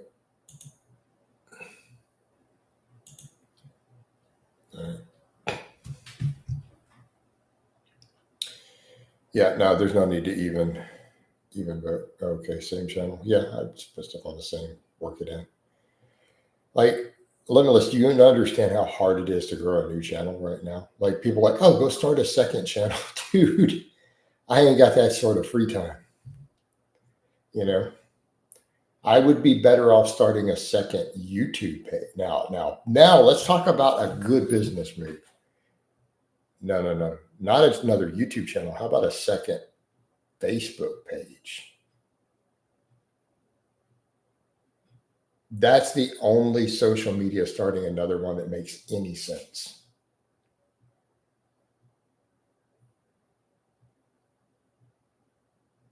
The channel is the same size, Cog. I still have all those followers. It's just not getting the outreach. The algo isn't there. The channel is still just as big. It's technically bigger. I'm just not getting the traffic, which that's why I'm adjusting and only doing certain things now so that they don't see me as spam anymore. So because these live streams are most of my content and they get really high engagements, it will over time feed their algorithm, especially since they get super chats, especially since people buy channel memberships, right? That feeds their algorithm. Like, this is the best thing I could be doing, and limit the other content so that I'm not spamming. Right? Now I got to work on my guitar a lot more. Yeah. I got to work on a lot more, dude. It's not going that great. So I'm not as good on my Strat. I play my Les Paul way better, but I can't sit in this chair, studying and then knowing. I can't tell you everything because I took a class and signed an NDA. I cannot be more clear on that. No one who knows about the algorithm can legally talk to you about it, or they're in violation of a contract with Google, and they will sue you.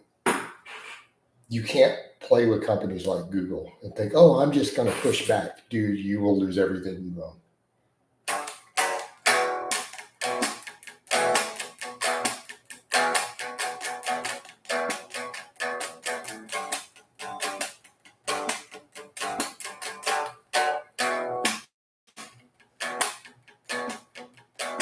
I've got that picking wrong this morning.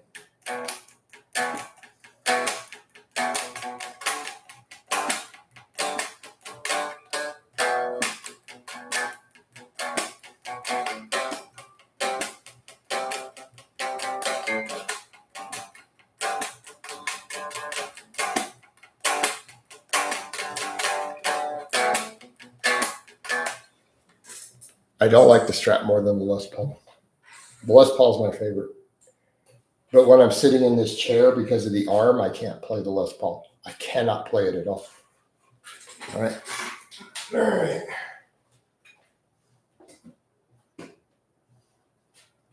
The arm on the chair gets in the way. It's impossible to play sitting in this chair. So I always grab the Strat when I'm sitting here.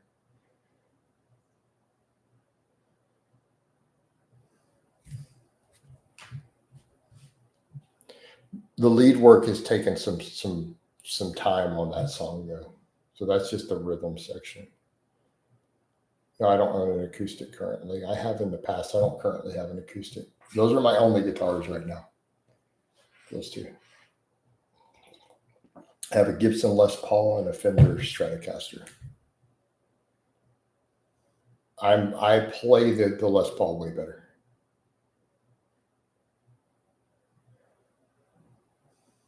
Hey Patrick, that's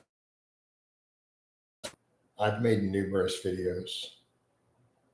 And I've told my own story, some of it, what I can get away with telling. I think acoustic makes you play more.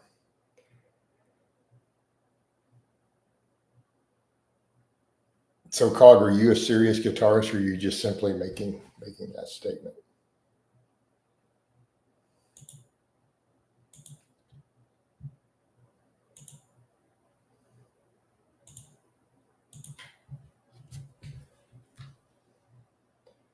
All right.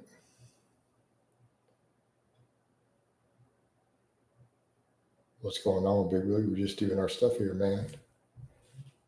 I have 2 dreadnoughts and a Tele Custom Deluxe. Okay, cool. Fair. I always ask this because the reason I ask, Cog, I have people who come through and try to give advice on a lot of stuff, and I need to know, do they know anything? Makes sense? We have to always start with that. Because before long, I'll have people in here giving me advice who don't even play the guitar. And I'm serious, dude. It happens. And you find out, do you play? Like, no, not really.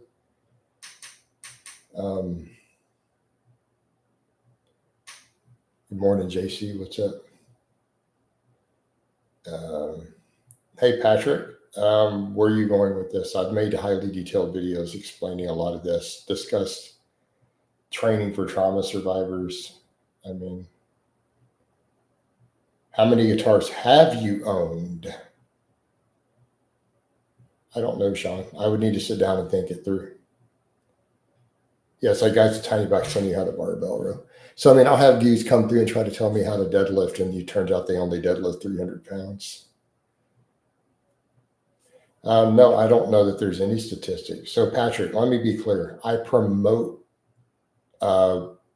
lifting for people with any form of PTSD. In my case, it came from being molested as a child, and I've been very vocal about that. So survivors of childhood trauma like that benefit massively from getting under a barbell. Anyone with PTSD from any form of assault, sexual assault, war veterans, there's good data on this at this point. Sean, I'm not even going to answer that question.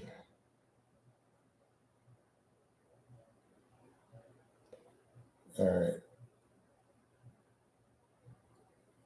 I straightforward, man. I just jog. Every time I'm out jogging, if I see a big dog, I just continue my jog. This is not, it's a very strange question. But no, Patrick, I'm very outspoken. I make posts on this on social media. I'm very outspoken of telling abuse survivors that they need to get under a barbell. Limitless, keep in mind, Sean has his own set of problems. Niels Kohlberg about Sean. Hey, Patrick, I'm not going to answer all. Can we move on? I have whole videos discussing that. You can go look up those videos. I would rather not make that the topic of the stream this morning. So let's move on from that. Otherwise, I'm going to need to remove you. Fair? Give you a fair warning. Let's move on. So, yeah, this is just not a morning where I feel like talking about my childhood abuse in any detail. Yeah. So, but it's kind of strange that you think it's okay to dig into that. You know, just saying, when a person's not volunteering it. So think that through. What's your favorite steak restaurant? I don't know. I don't know off the top of my head, Sean.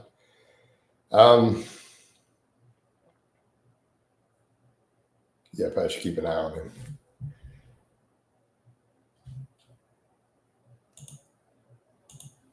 There we go. Well, we don't need that. That's all we needed to know. I'm not sure if you guys even saw what he just wrote.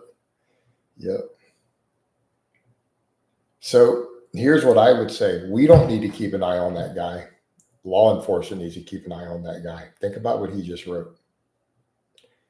No, the police need to be watching that guy.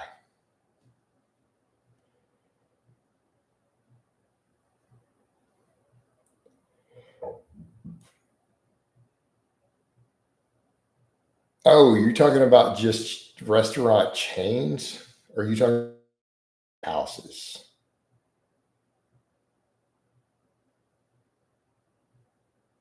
Like I've had a really good steak, like $100 steak as a birthday gift, like where it's like where my steak was like $80 before. But it was not a chain.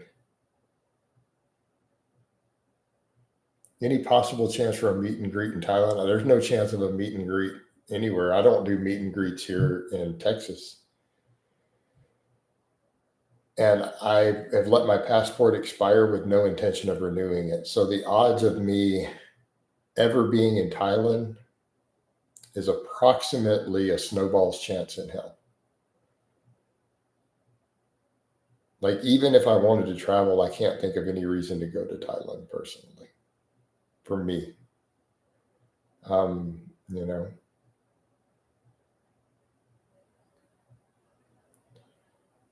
before someone says Thai hookers, there's Thai hookers in Houston. That's not even, there's brothels here. Like, you don't have to go to Thailand for that. So even if someone says something stupid like that, it's like, dude, we live in America. They're here too.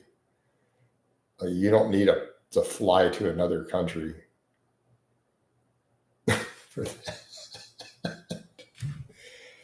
Oh man. So Chain, Texas Roadhouse is a good choice. I haven't been in a long time, but I've been on some dates there in the past. Um, Neil says you wrote. I knew you guys, because I've had these things come up and people bring that up. Like with Thailand and these other things, people literally bring it up. I'm like, I already know where somebody was about to go. Is it true that Texas has the best steaks? Limitless, I'm rather biased. I'm going to say, yeah. I don't think there's any steaks better than in Texas. There might be some equal, but you're not going to beat it.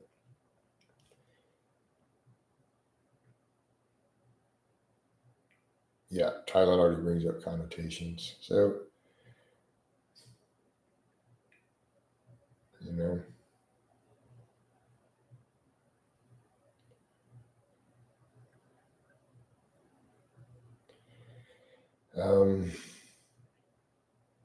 The Brits get upset with me, but as someone who comes from a cattle raising family, you can't grow good beef in the UK. You just can't do it.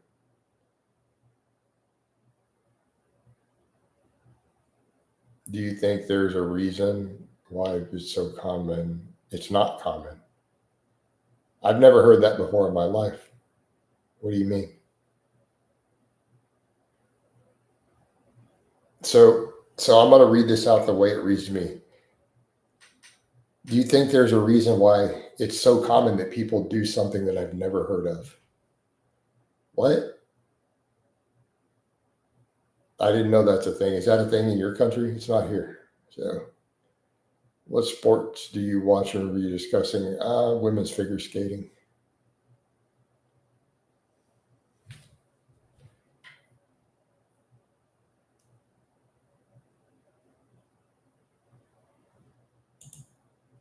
So, yeah, he's going to have a different cultural view.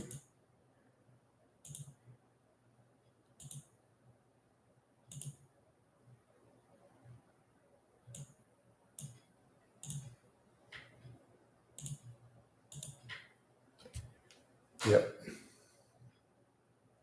No, I went ahead. I banned him on his thing. I went to check his thing, and I banned him on his thing, so it left his stuff. So if he tries to keep posting, I'll get credit for the engagement. What new troll, right? Yeah, Limitless is in Indonesia. So Limitless, is that like a thing where you are? So in Indonesia, do lots of guys have Thai girlfriends or something? I've never heard of that here. I don't know a single person who has a Thai girlfriend. Not one. So it doesn't seem like a thing. Like, not only is it uncommon, I don't know. I've never heard of it. I've never met one person. Yeah. Oh, you talking about passport bros? Oh, those dudes are complete losers, right? So passport bros are usually losers who women don't actually want, and so they go to Asia to find women. Specifically, they immigrate over. Yeah, they're you losers. Yeah, they're called passport bros. They're complete losers, dude. They're usually probably dudes with no personality, small dicks, stuff like that. You know, I don't get it. Or they have such a seething hatred of women they can't get women to date them. It's just there's a certain stereotype I've observed. You know. Well, it's true, fair. I was just saying, making a statement. But then no, it's the combination Limitless. So if you have one, you need to have bring other attributes to the table.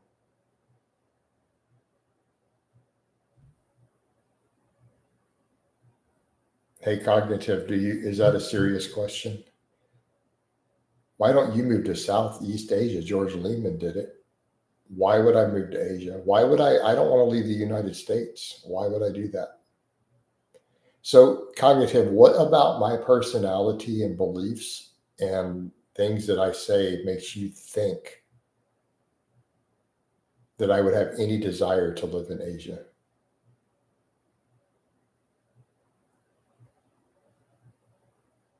No, I don't think it's the same guy. So why would you think that that's the case?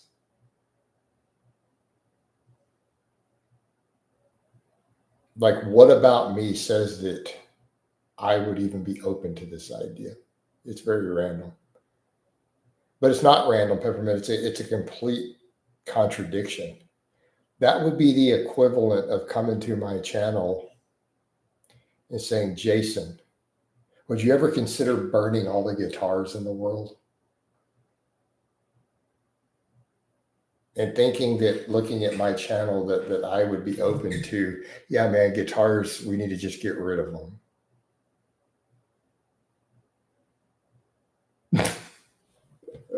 I'm just saying it's not just random. It seems very weird given my position on a lot of stuff. Coach is strong with the amendments. Yeah.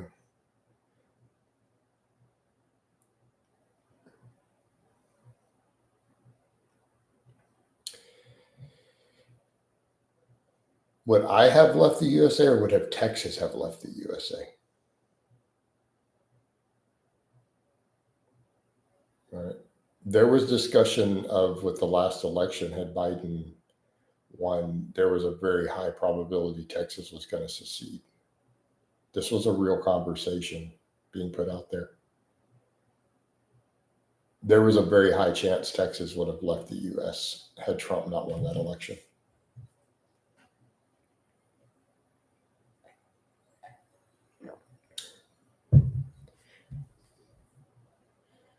Okay. So why would that's such a like so hey Sean, bro, I'm about to call you out. All right. I'm about to call you out.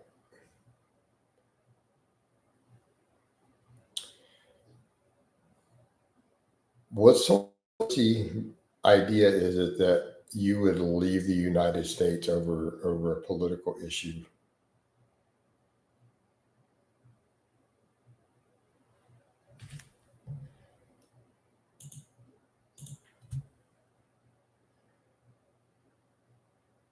Like, seriously? I'm just going to leave the country. I'm going to leave the US because of it's like, seriously?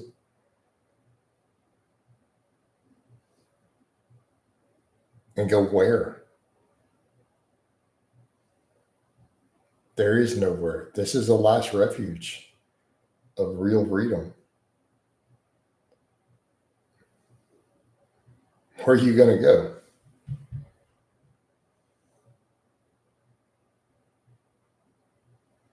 No, you stand your ground and yep, they weren't real Americans. Many Americans left when Trump, no, they didn't. A bunch of traitors. It's not that many, I don't think. Right? Man.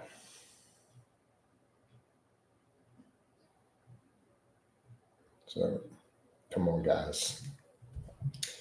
Y'all are just being redunculous here.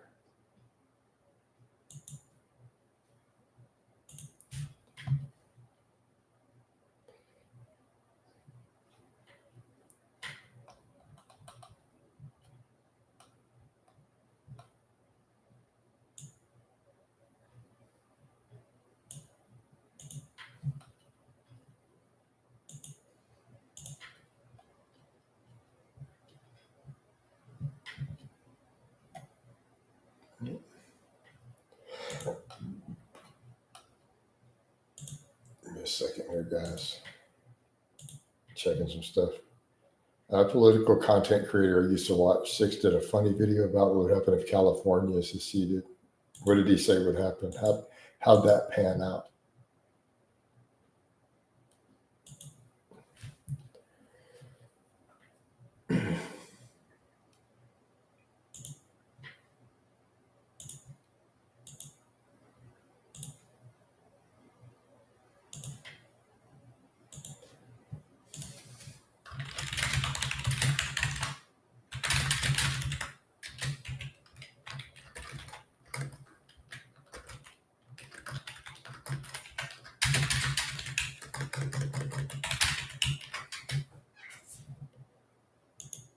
guys. I gotta make some posts.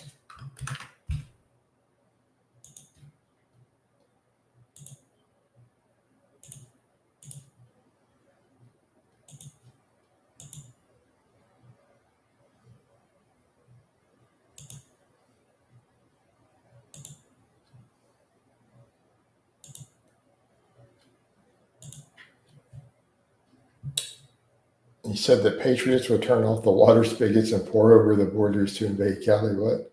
And the fact that they were heavily outgunned, he said he would claim land in California as his. Well, that's wild, but possible, right? California doesn't have a contract, though, to allow them to secede. So the U.S. would probably invade and take it back. I don't know.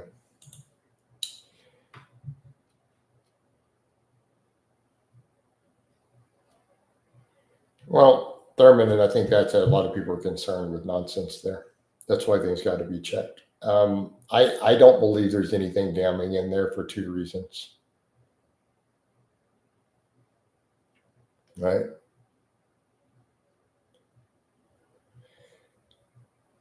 So here's why I don't think it's a thing. Number one, witnesses already and victims said they didn't think, and testimony have said they don't think Trump was involved. Keep in mind, these are some of the girls and stuff. This has already come up, number one. So you have no tangible evidence of any victims anywhere who discussed him, right? Number two, if they had any dirt, they would have used it during the election. Like, to me, that says everything. The fact that the Biden and Harris administration didn't publish this going into the election tells me that they have nothing. They have nothing. They would have used it already while they had power. While they had the White House, they would have published this stuff to shut him down for the election. The fact that they did not, and you're telling me the president of the United States didn't have access to those files? Are you telling me that Biden and Harris did not have access to those files?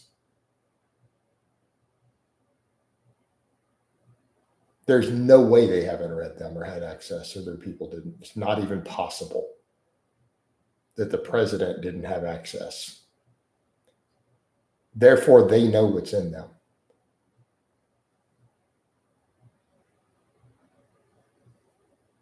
But you see the point. No, that's not. They still would have released and redacted stuff and would have released the stuff on Trump, Thurman. Let's be clear on that. If there was anything in there on him, they would have dropped it out during the election.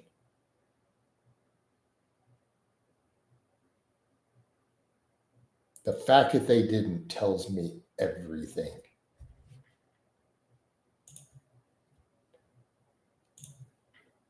There's no way they wouldn't have used it. And it's that simple. They would have used it.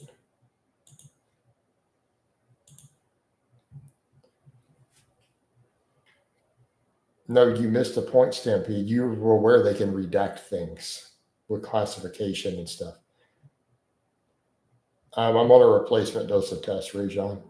I'm just on a TRT dose from my doctor. Test it, my whole stat. That is literally my entire stat. I'm on no ancillaries, nothing else.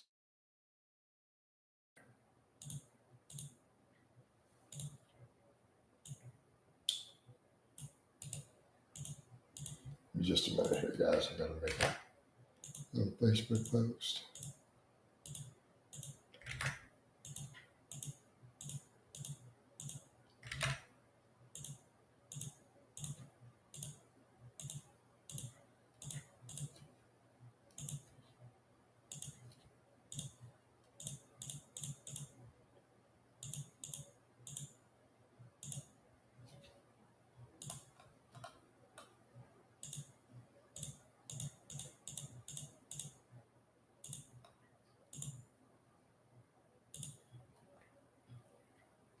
Kind of laugh at a guy a while back who I said that. He said, I think you're lying about that. And I said, well, what do you think I'm on? He's like, I think you're blasting trend.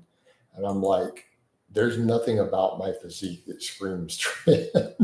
I'm sorry, but while I appreciate the compliment, I don't think any reasonable person takes one look at me and says, that's a guy blasting a bunch of trend. Like, my physique just doesn't say that. What do you mean the size? Ray John, look at what do you mean? I'm pretty big, dude. All right. I'm not a bodybuilder. Ray John, I'm not a bodybuilder. Athlete.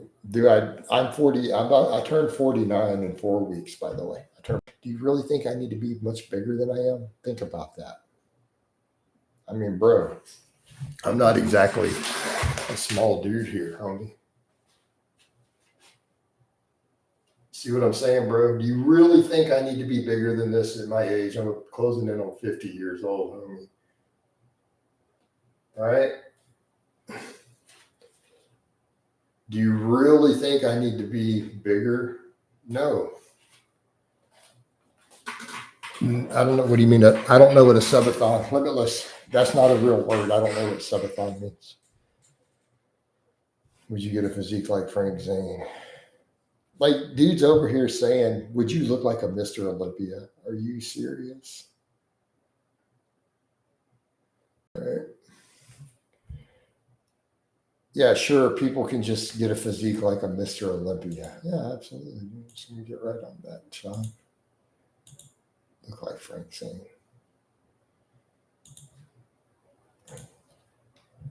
Oh man. Yeah, let me just get right on that. Let's just, go look like a Mr. Olympia winner. I'm already a beast, Ray John. It's basically something they do on Twitch. I don't know what Twitch is. I hear you guys talk about it. On special events like birthday, it's like for super chat. Well, I mean, I could do a birthday stream, and if people want to donate, they can, I guess.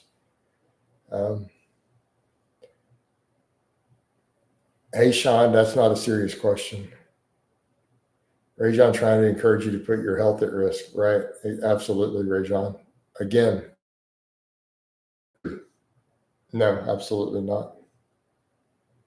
No, you would see Coach die is what you mean, Ray John. You would see me die. My mother died of cardiovascular disease 2 years younger than that at 47.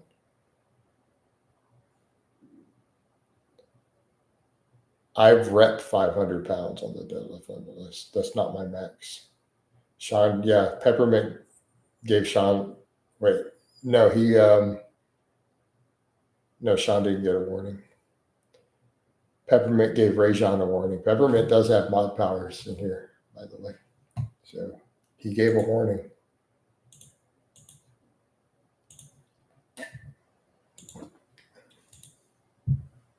All right.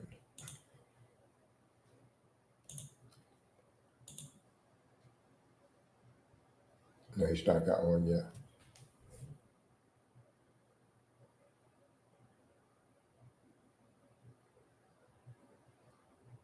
No, Sean, I'm not going to go film myself at a steakhouse.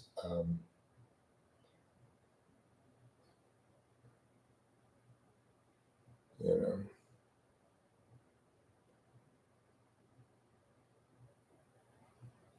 I mean, you're free to buy me some gift cards. I would rather you not buy me a gift card to a steakhouse, Sean. I would rather you buy an Amazon gift card or something like that, something I could use.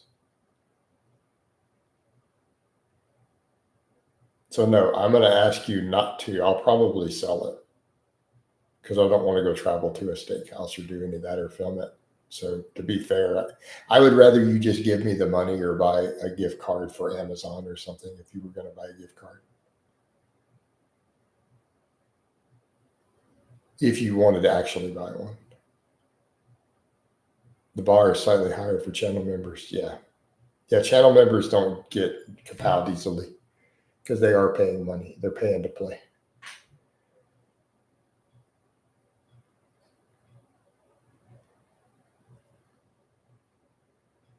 I don't have a local butcher, Sean. So you could buy me a gift card to HEB. That's a thing.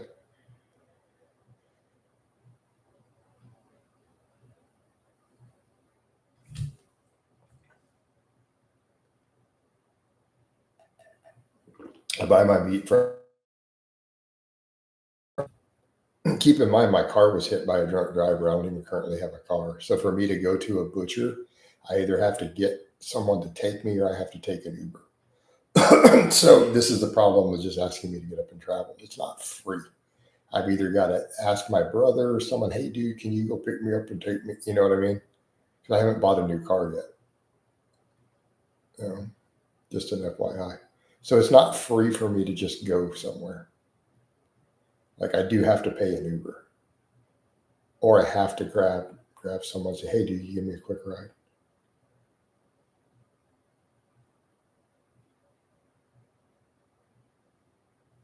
If I buy you an HEB gift card, please, I'll absolutely use it for me. I think that's reasonable. Why would you think I have an F-150? I've had an F-150 a really long time ago. I had a small SUV, but it was hit by a drunk driver while someone was borrowing it, and it was complete total loss.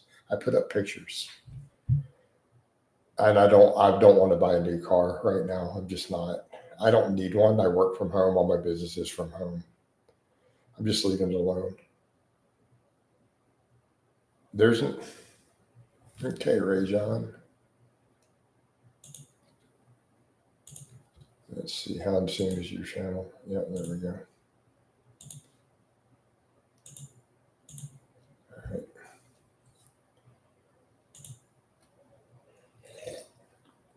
Let's just be clear from now on. I think that's a fair rule. Discussing my neighbor's vehicles is an automatic ban for everybody, even channel members.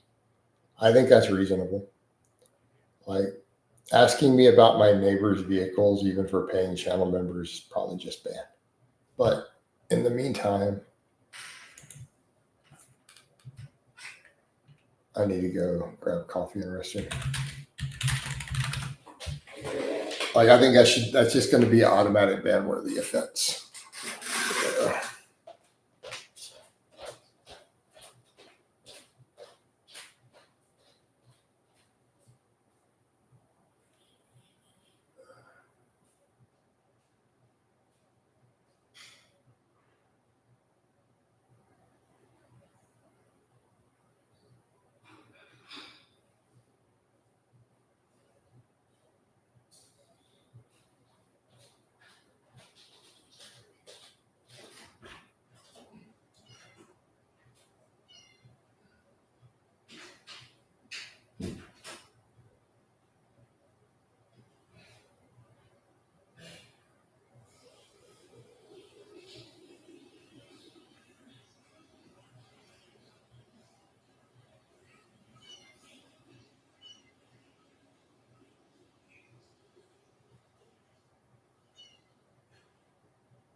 Yep. Yep. Seems fun, all the justified comparison you get in Kapow, right? We'll be back.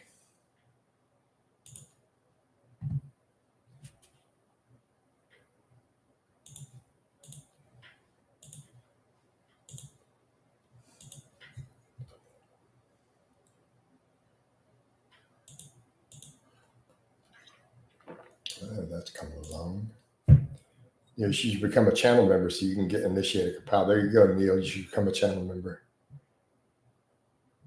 I think the mods should probably be impartial in Kapow votes, maybe.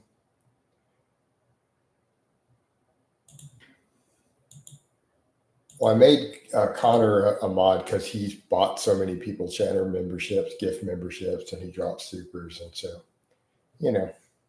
and he seems like all around supportive. Yeah, I already did initiate a Kapow. Have some respect.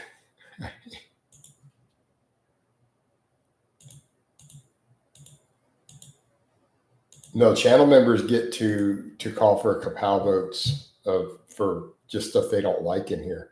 As long as they list a reason, they're free to call for a vote, and then we put it up for a vote. Yeah, as long as they have it, they feel a justification. It's one of the perks of being a channel member in the live streams, especially the big ones. The afternoon ones get rowdy. We don't see a lot of that here in the morning ones, but the afternoon ones, yeah. You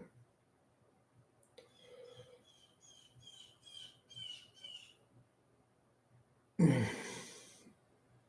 Fury, I don't know who Furious Pete is. It sounds familiar. What's a good community rule, Jason? I like it. Yeah. I mainly got this channel membership to have less chance to get pound.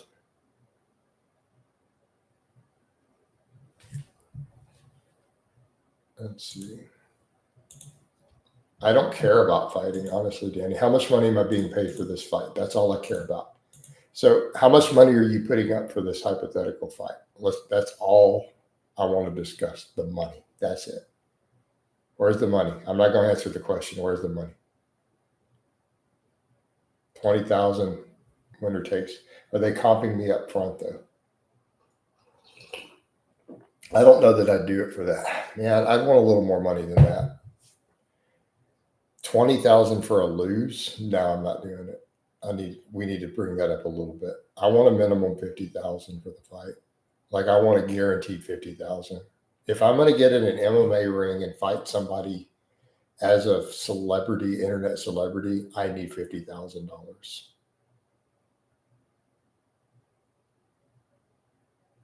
What do you mean, Ab? That's not how it works.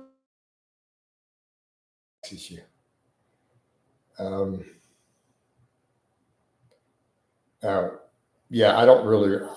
I know the name, but I don't remember him. I'm pretty sure, and people are going to say, "Didn't you cover some of that in a video?" I probably did, but I actually don't remember him. That throws people off. It's like, man, y'all's age definitely shows.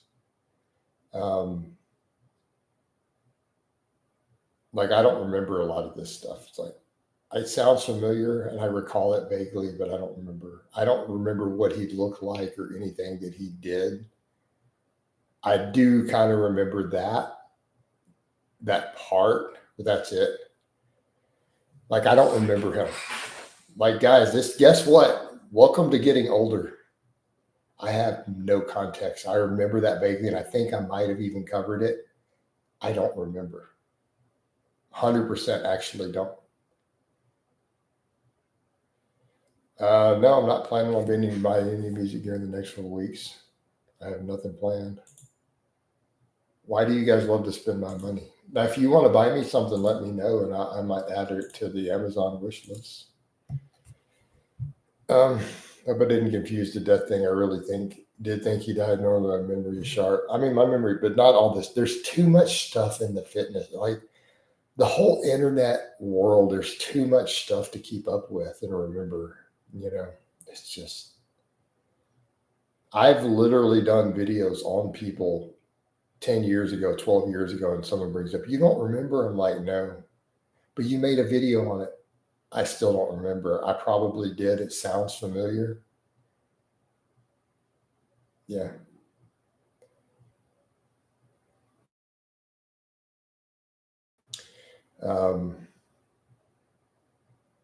But that's usually about it. Like, yeah, that sounds familiar. I don't remember it. You don't remember what you said? No. I have 20,000 videos, dude. Kind of like even me sitting in these live streams. Coach, you don't remember what you said in that live stream? Like, dude, I'm in live stream for hours. You remember what you said about his mom? No.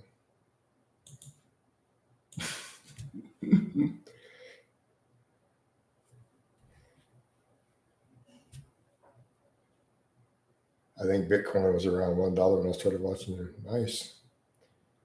So about when did you start watching me on YouTube? Because I don't know when Bitcoin was $1. What year do you think that was? Thanks for coming and checking me. I must have confused. I remember the cancer thing. I think Furious Pete. I remember that name with a cancer thing. That's about all. It sounds familiar for sure.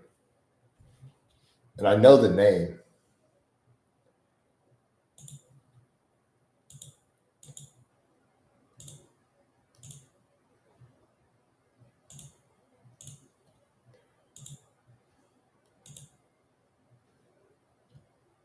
Let me see what that's doing on my other thing. Is that from content or is that a subscriber money? Give me a second here, guys. I'm having to check something. Is that a subscription? Because it's jumped and then went slow.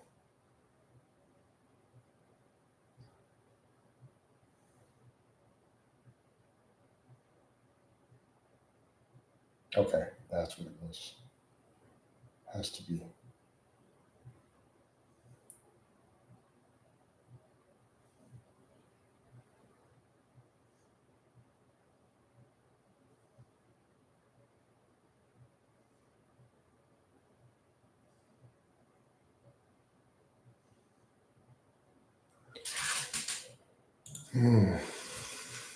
Pete was strong AF despite focusing on other stuff. Here's Pete was an eating challenge guy. Yeah, it's just too much.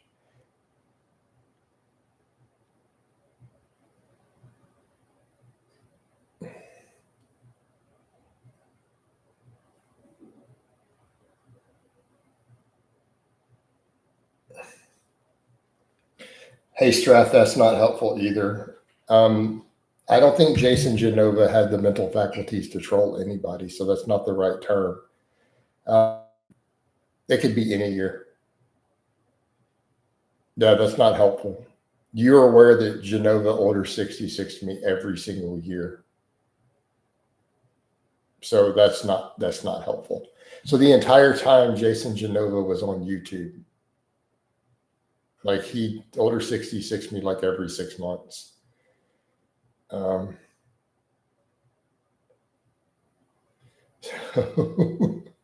Yeah, that's not even remotely helpful. He orders 66 to everybody. No, he's not banned. His family took him off. His guardians took him off the internet. You do, again, we need to be clear. Do you guys not understand Genova is actually mentally handicapped? He doesn't have full legal rights and freedom. He is mentally handicapped and has to have a guardian. His guardian took him off the internet. They shut it down because of all the horrible stuff around it. All right.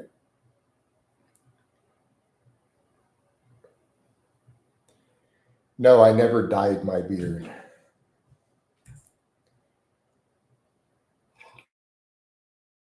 My ex dyed my beard. She was a color specialist. She thought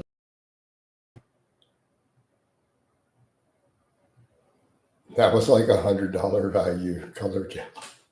I'm dead serious too. She did it a couple different colors. She thought it would be fun. So we lifted it completely to white, and then she did it a couple different colors.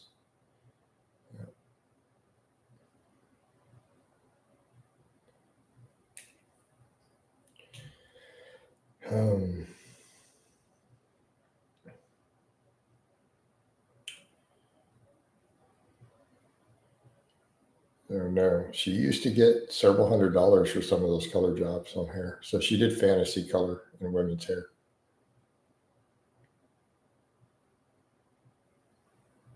She used to get, $200-300 per color job, per dye job.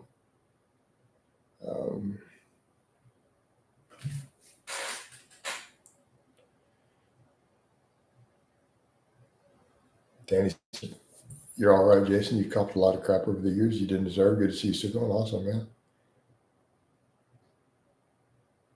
I don't remember that, Sean. Hey, Sean, bro, you got to stop with all this really old, weird stuff. I don't remember that actually at all.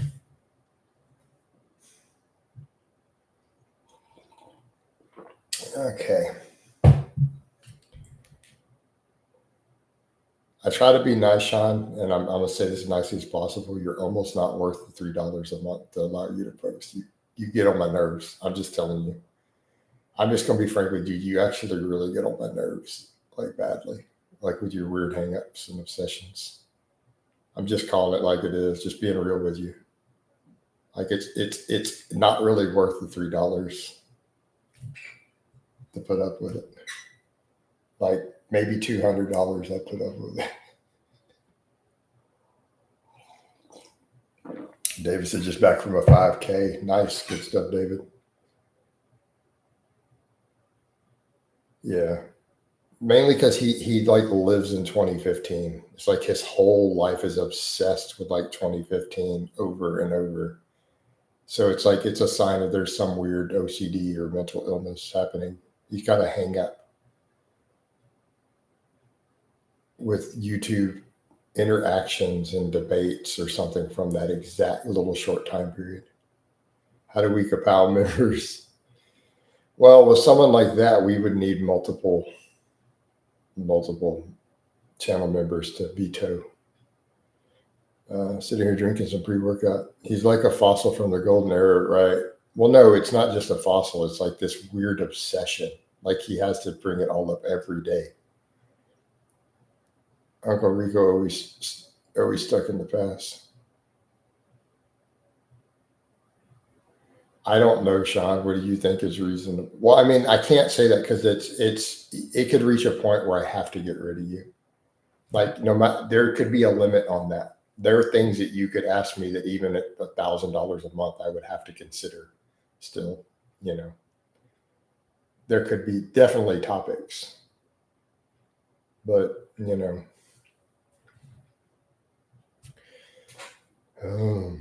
could at least drop super chats more often. Like if you're going to ask a really weird question, maybe do it in a super chat. That would be fair. Then I wouldn't feel as bad about it. Yeah, I feel he isn't, but it's not like he pays much money to be a paid troll.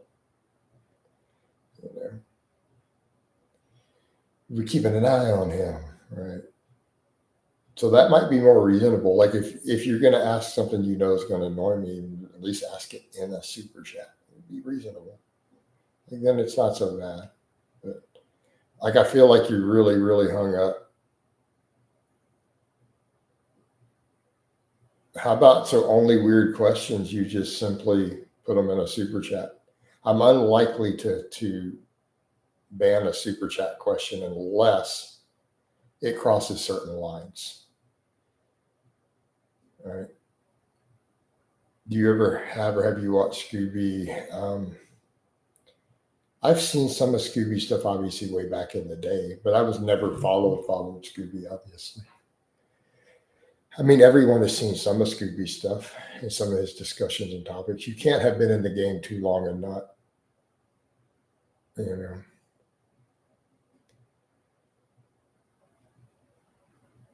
So it's not about a monthly. It's like, how about if you just ask a question like that, you put it in a super chat? It's much easier. And then it's less of a problem. But I don't want to say there's opening because there are questions I absolutely cannot allow. There are questions that I have to block. Like it's just on any of my social media. There are topics that are completely out of bounds.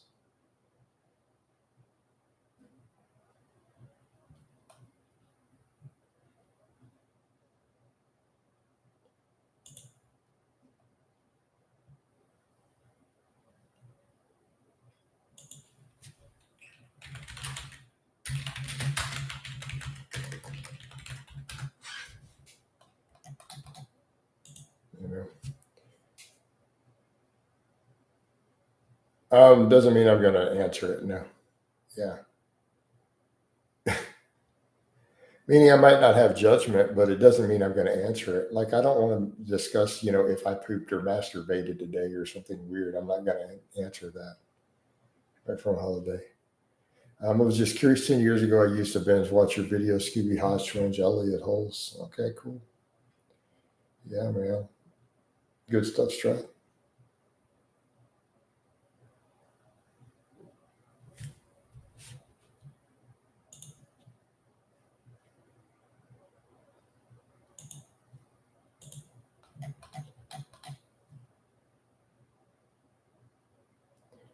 Well, that created a little chat.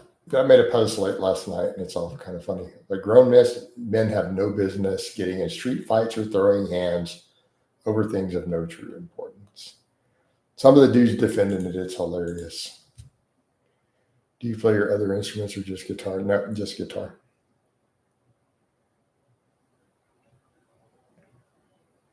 Because that's all I have. I'm not saying I've never played anything else at all. I played piano a little growing up. I can play a bass, obviously. Bass is objectively easier than if you can play. Okay, if you can play a guitar, you can play a bass. Just straight up. Doesn't mean you'll be great, but you can play it. It's technically an easier, simpler instrument with the same notes for the most part. Right? It's just an easier instrument, so only a handful of people truly stand out as bass players. Bass players get pissed when you say that sometimes. Unless you're like Les Claypool or somebody. But I mean, I can pick up a bass and play it, and I can play basic notes and scales, and because I know how to play a regular guitar.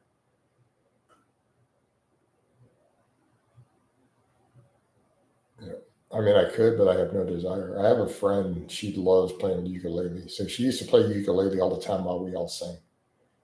And then we went and karaoke some of the songs we used ukulele. It was hilarious.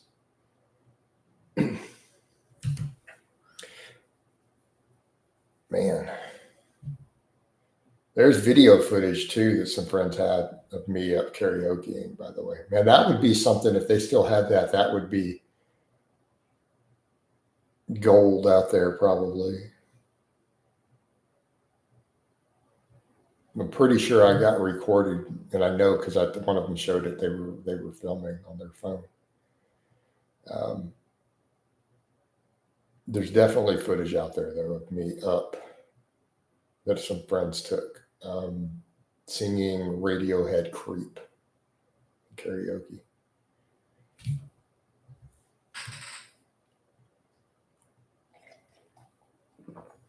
Right, that's a classic. Recording like that is not something your buddies will. Yeah, exactly.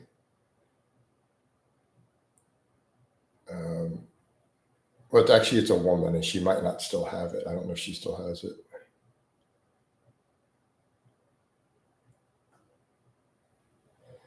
Oh man, she may or may not still have it. I don't know.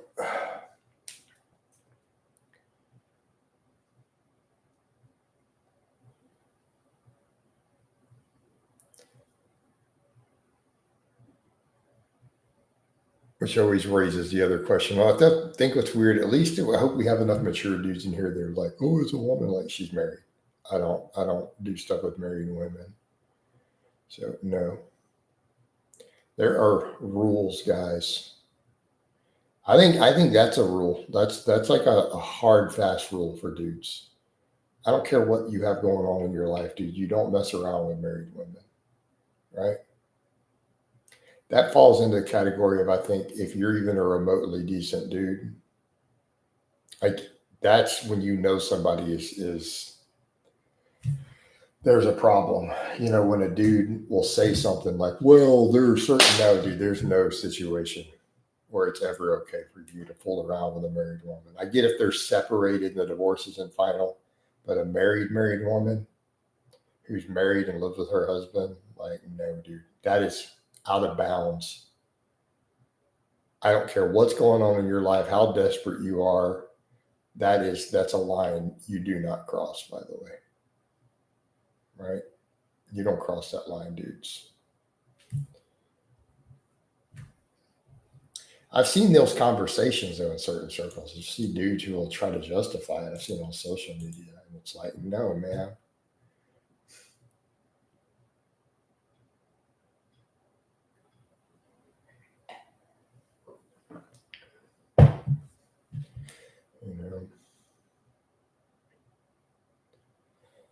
Oh.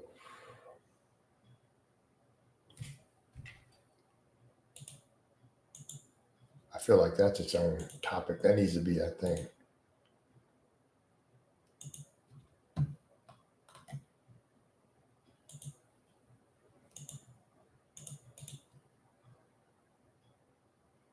Hold on. The mic is still good here. Next Facebook post, right? Sorry to break it to you, Sean. That man is not your dad. That might make a stir, right?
Yeah, that's going to be a post.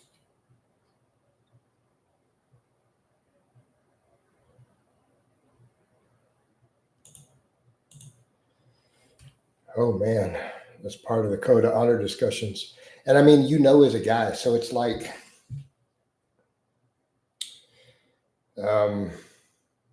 there's a conversation. So I had a situation with an ex to where one of her friends, close friends who was married, was having an affair. They're now divorced. And the problem is because this was all through circles of friends that we all hung out with, I knew and had hung out with this woman's husband.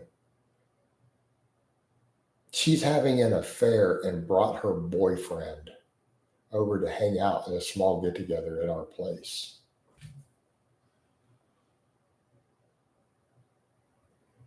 And then my girl's like, no, you can't. Her husband can't know it, but you can't talk about it. It's like, I need you to have a code of silence. And I'm like, you want me to cover up for your friend's affair?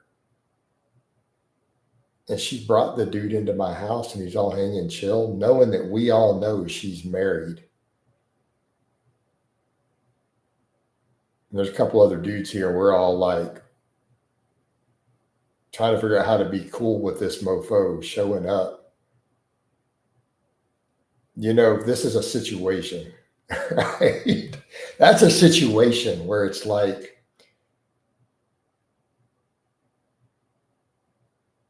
how do you have any respect for a dude who just showed up and that he's banging a married woman and he's involved in an affair with a married woman who still lives with her husband in a string? You know what I mean? Yeah, dragging that in other people's lives because it was her girls, and her girls were like, and it's like, then you got to look at that and go, man, well, her husband's a neglectful asshole. And it's like, whoa. You see this as a dude. That's not a dude you want in your home. And I'm just kind of like, yeah.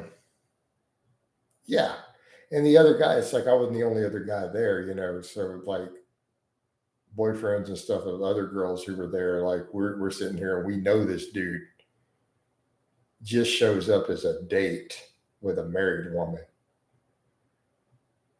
who's in their circle of friends. And it's like, you know what I mean, guys? It's like, yeah, that's not a dude you want near you. And it's just like, how do you handle that situation and try to be even remotely polite when it's like, dude, you're banging a married woman.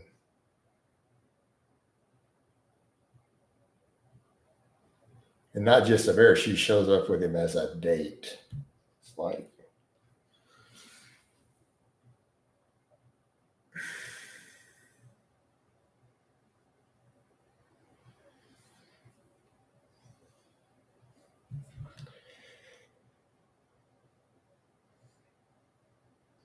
and the other crazy thing, the dude was not like some tough masculine dude. Like he was kind of a feminine, like kind of just this very, you know what I mean? So it's not showing up like he's some, yeah. And I'm sitting here thinking, this is where it went. Like this is what I mean. It was hard to keep the peace, and I was just like, I was saying the other guy's name because I knew the husband. You know, I just had a Friendsgiving with 6 couples last night. We're all mid-30s. I'm wondering when this wild ratchet marriage drama will start. I know, right, man? But I told the dude, it was funny because it's like, I'm trying to behave, you know, because my girl's like really wanting me to behave. And it's like, this is hard for me. Think about me. You guys know how I am on here, right? Think about this for a moment. I couldn't bite my tongue forever. Like, I just can't do it. There are limits. There are limits. I don't have a favorite Windows. Whatever the current one is what I always use, and I don't care. I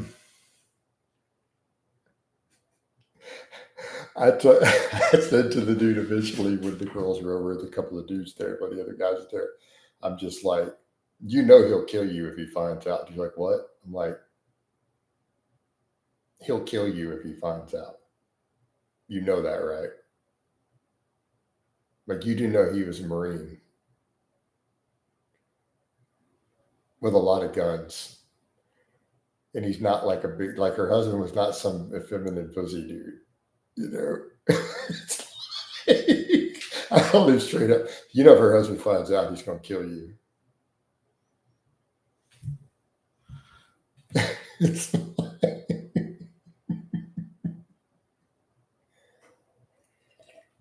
But they ended up getting divorced. Yeah. Oh, man. Never fancy.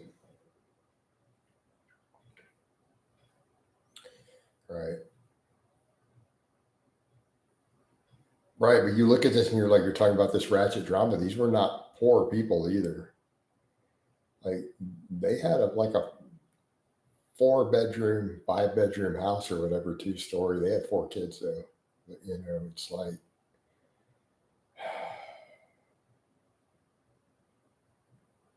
I don't know that I'm considered a nice person. I'm considered to be a kind and generous person, but I'm known for just speaking my mind.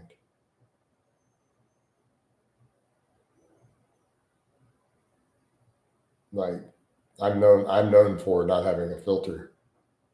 So no, I'm not known as nice at all. I'm not a nice person. There are people who are like, Jason is kind, he's generous, he'll give you the shirt off of his back. If he cares about you and you're in need, like Jason will go out of his way to help you. That's what I'm known for. But I will tell you straight up, like, I don't pull punches. All right.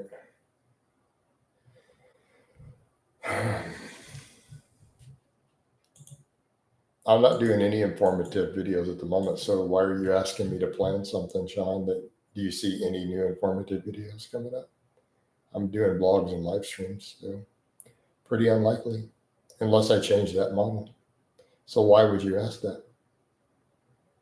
Do you see any new informative videos in my feed, Sean? Yeah.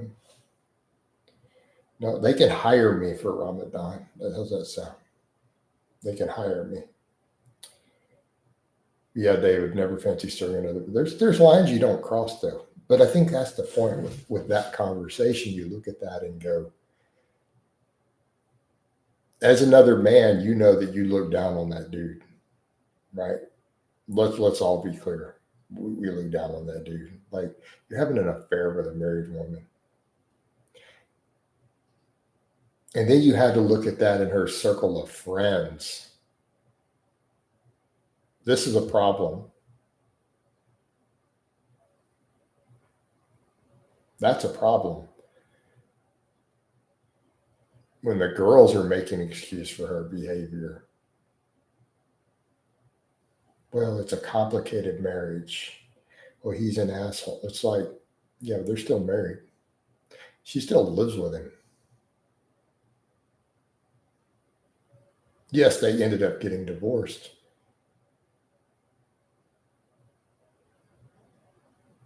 And he triggered it definitely when he found out about the affairs. Like he moved out.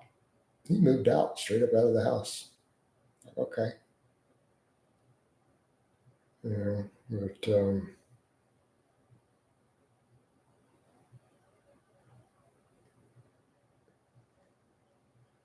yeah, what a situation, man. Dudes out there. But think about the audacity of that, of a dude thinking that that's okay. And I mean, yeah, like you said, Brazen, the dude shows up to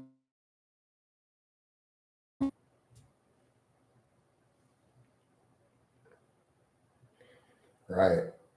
But it's like when her friends are justifying it and covering up for it,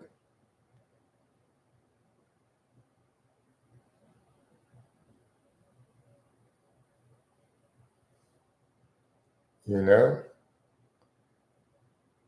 Or some might say, yeah, I'm a girl's girl to help a sister out. Like,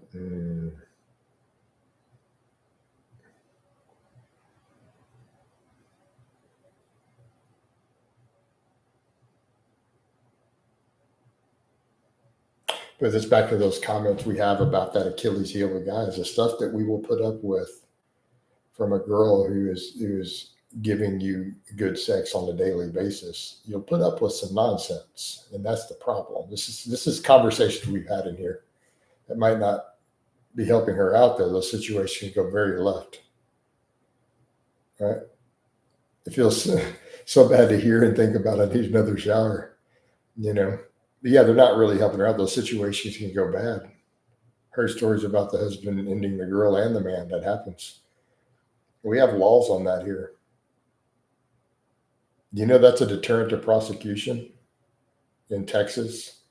The heat of the moment. There's restrict. It's not just open ended. It's not, you can't premeditate it. We have heat of the moment defenses on that, though. They're written into the law, and it's defendable in court as a mitigating circumstance.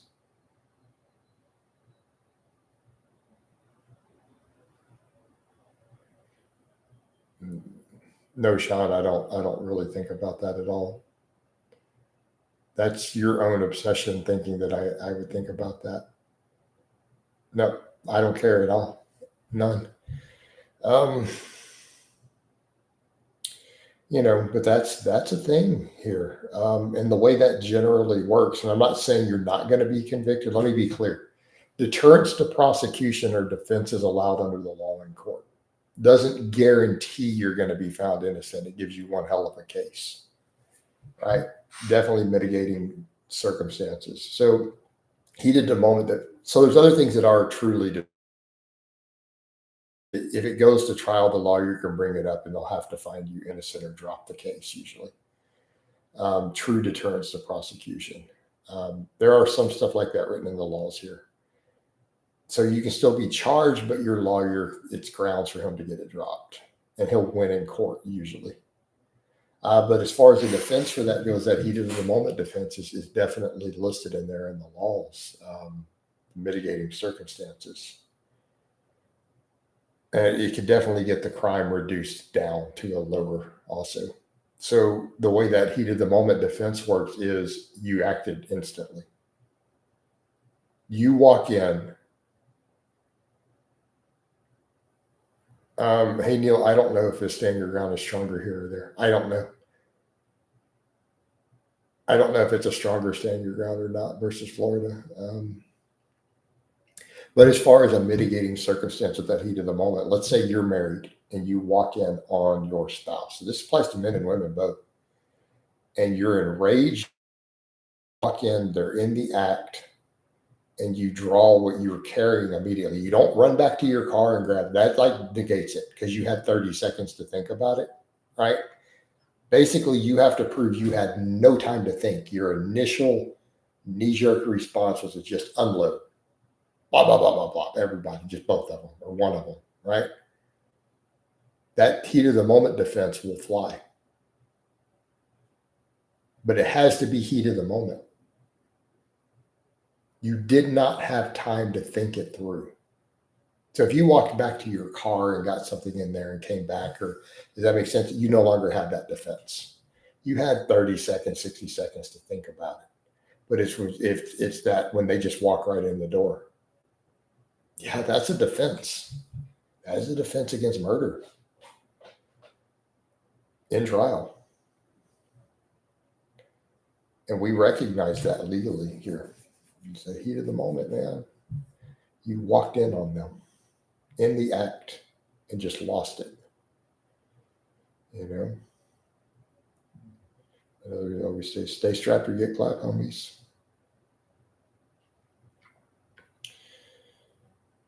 But I think where you're at, Neil, is going to have pretty strong laws on that also.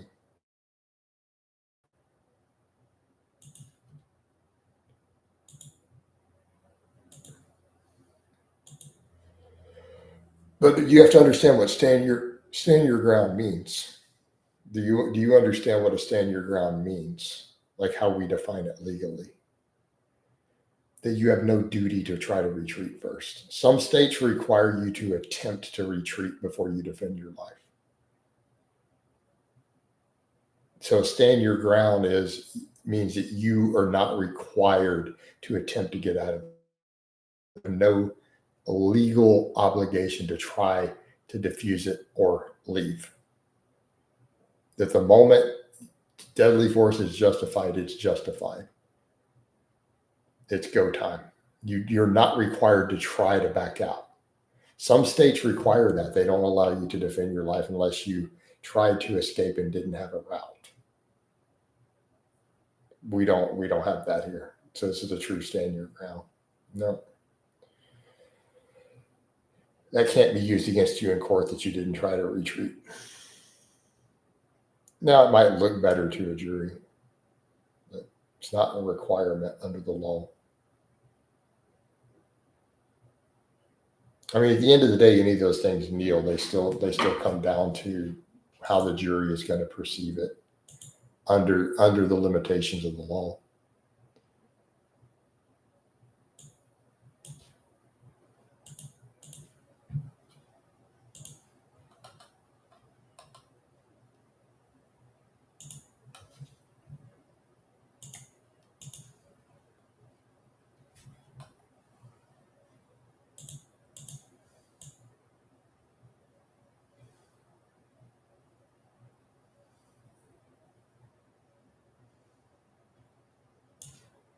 You know, right? Always stay strapped.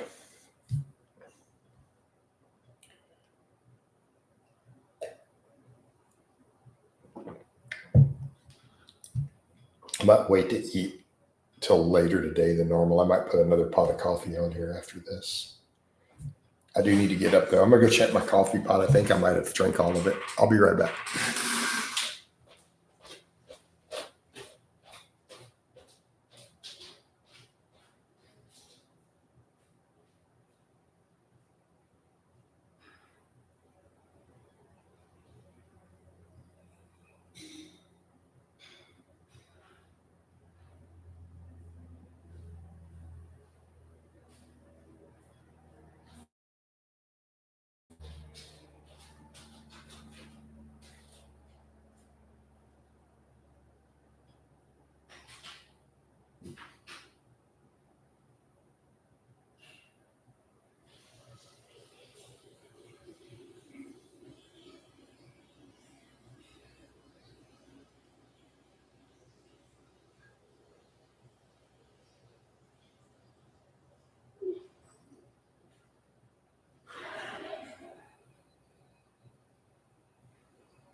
All right, we're back. I think the chat is subscribers only.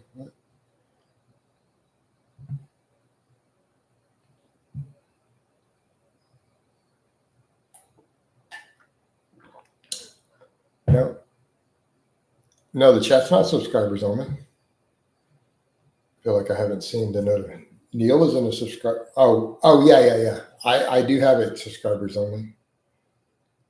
No, sorry. Channel members. It's not. I get it confused because on Facebook, subscribers are paying members. Here, it gets confusing. No, I usually set it there. I might have forgot, but I think I did. So yeah, you have to be subscribed usually, unless I forgot to set. I have to reset it every single time though. I don't know if I set it for this one. Let me double check. No, it is set. Yeah, for this chat. So you have to be subscribed to my channel to actually comment. Yep. Them's the rules, guys.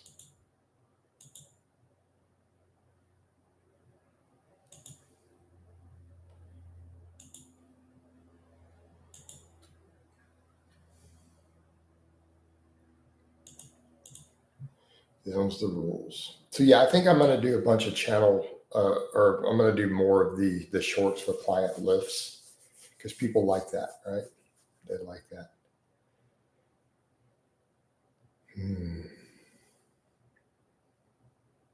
They do. They do a lot better.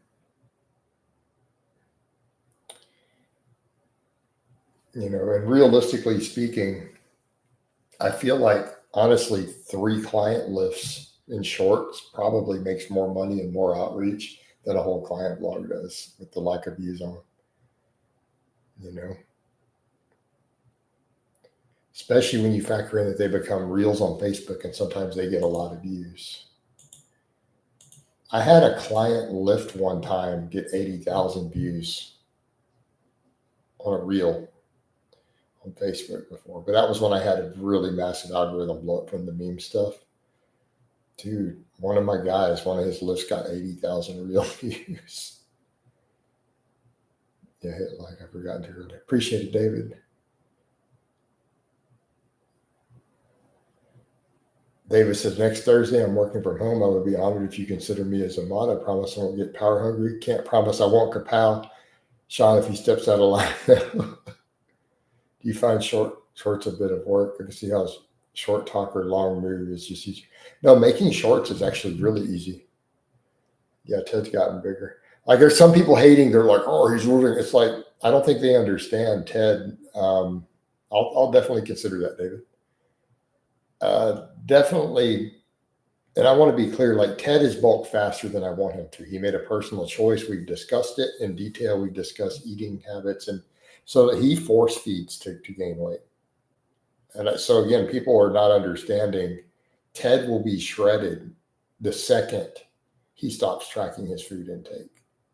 Like he's had to force feed to get to 203. And it's all clean, but it's like we've had to develop. He told me he wants to do it. And, you know, again, I helped him develop the strategy. But I want to be clear. I think he's bulked faster into a heavier weight than I would personally like as a coach. Right? And we've agreed he's not going to gain any more weight. He's like, yeah, we're as fat as we can afford to get. I've got him listed at 5'10". That's what he's told me. I don't know, you know, that's what he's told me his height is. But again, he's also his generation. I'm not being mean, but I find that generation have no idea what their real height is. So who knows? It's calling it like it is. Dudes in their 20s have no idea how tall they actually are. It's been my experience. 203 in English numbers divided by 2.205. So in commie numbers, yeah, 92 kg.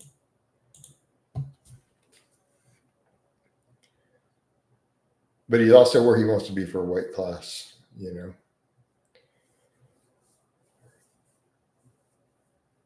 Or 90 and a half, right? Something like that. 90 kilos is 198. Right? So the 198 class is based on the 90 kilo.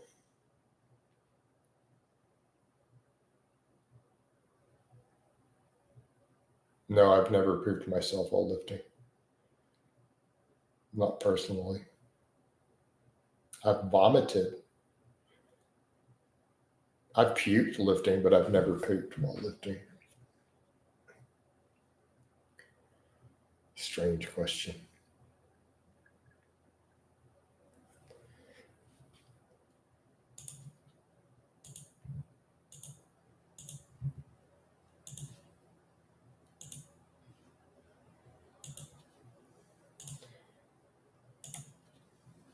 I don't know why people ask weird stuff like that. Hello, what's going on, Connor? Connor's in the house too. Got a couple mods in here. Right.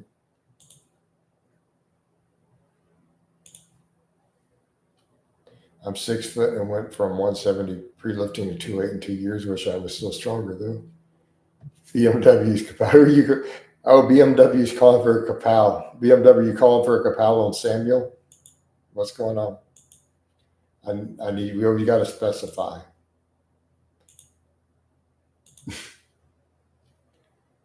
Are you peppermint? Hey, Connor. Davis says, I've gone up to the 90s before, but I feel too heavy when I run. I had surgery on my tongue a few months ago, barely ate for a few weeks. I went down to 75 kilograms, felt like crap, but looked shredded. I can see that. Right. My God, imagine what would happen if something happened where I couldn't eat. I'd be so shredded. Sounds good. I'm having a later tonight session. Cool. Imagine if something happened to where it made it difficult for me to eat. BMW is calling for a kapow on the poop question. Does anybody second it? We got a lot of channel members in here. This could go real bad real quick for Samuel. This is probably not the point where people want to start dropping stupid questions. All right, there's a second. The vote is up. A second BMW's kapow, up to 3 kapows for Samuel for asking the poop question. Anybody want to give a different vote or a stay? That's 4 kapows. Dude, that's not going to be overridden. This is multiple channel members. Samuel, you have been judged by a jury of your peers and been found guilty of being a weirdo asking poop questions. You are now voted off the island.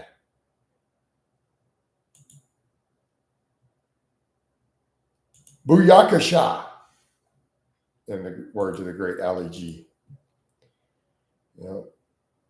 His goose is cooked. Yeah, there's too many channel members in here to be dropping dumb questions like that or weird stuff.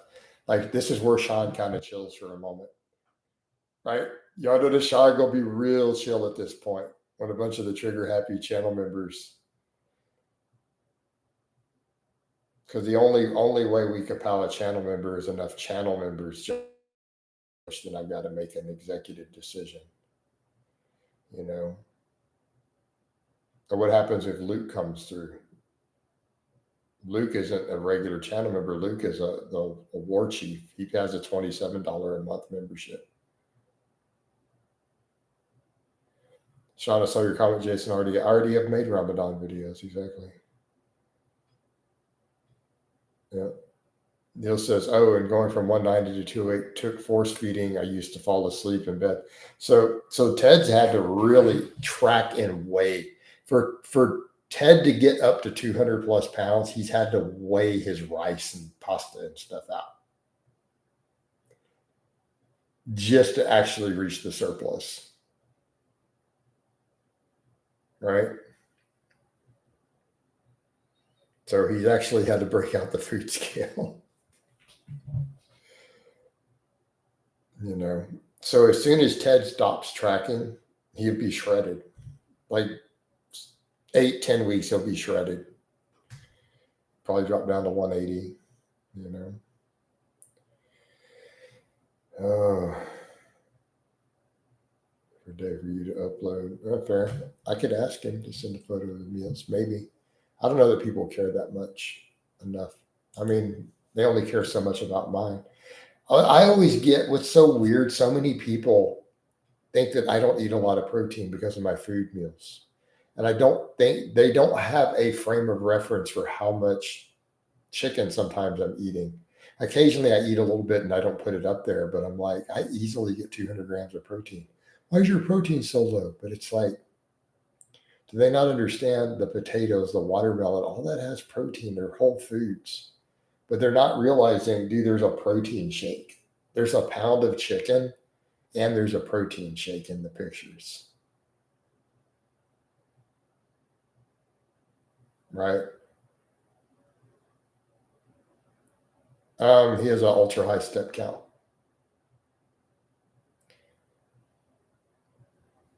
I mean, Ted also does sled work. So we put up, you do sled work, we do yoke carry, stuff like that. He has a GPP day every week, at least one. We were doing more going into the strongman events. But because he has a job with a high step count, right? His job has a high step count, like 10,000 a day or so at work, plus the GPP sessions. See where we're going? And the fighting. No, he does BJJ.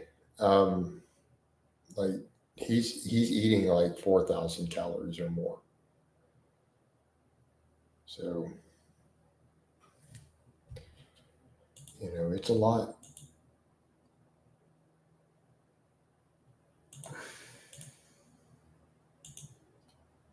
It's a lot.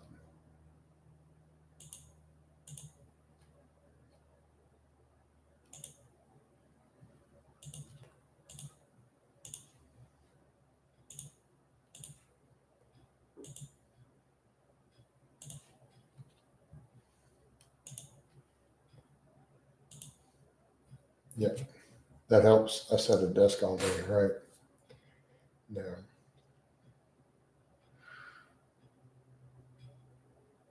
I might put another pot of coffee on. So, man, we're getting plenty of views. I'm almost scared to get up for that long. So,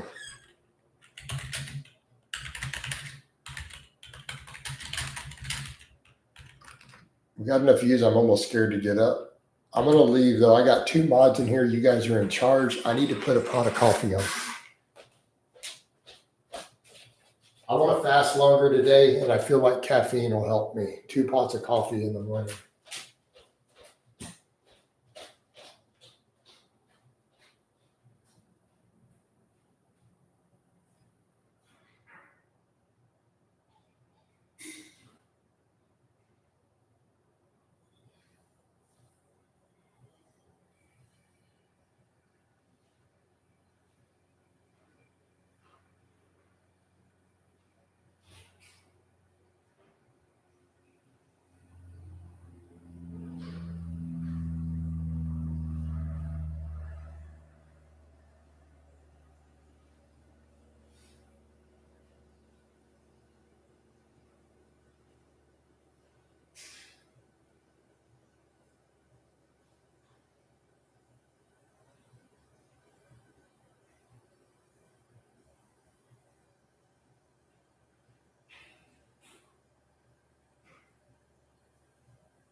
All right, we back.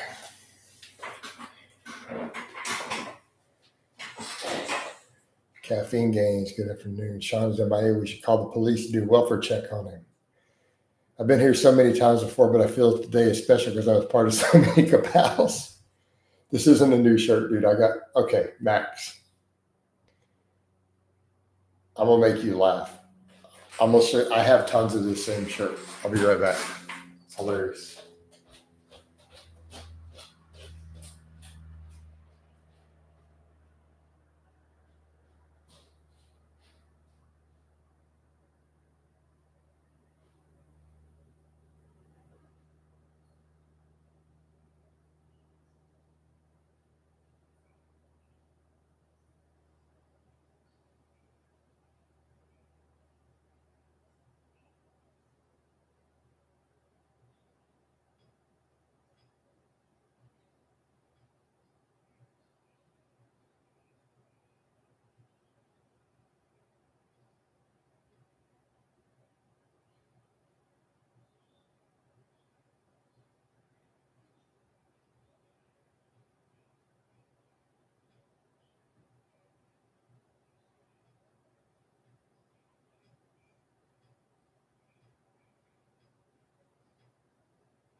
So Max, this is why it's funny. These are like, it's the same shirt, right? It's kind of all one and all. Because I grabbed a couple, I have two of them laying across something. I hung them up real fast. It's all the same shirt, dude, that I have on. I have it in all these different colors. It's the exact same shirt.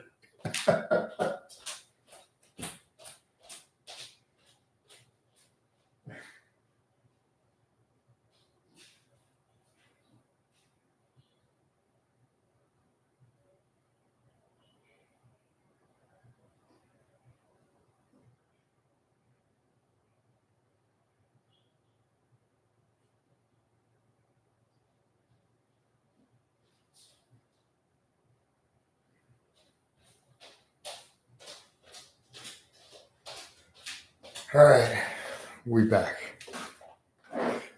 Oh, so many times before. Yeah, coach got repeats on deck. Guy went to uni with would only wear black jeans and black shirts. Think we only had one. He had one for each every day of the week.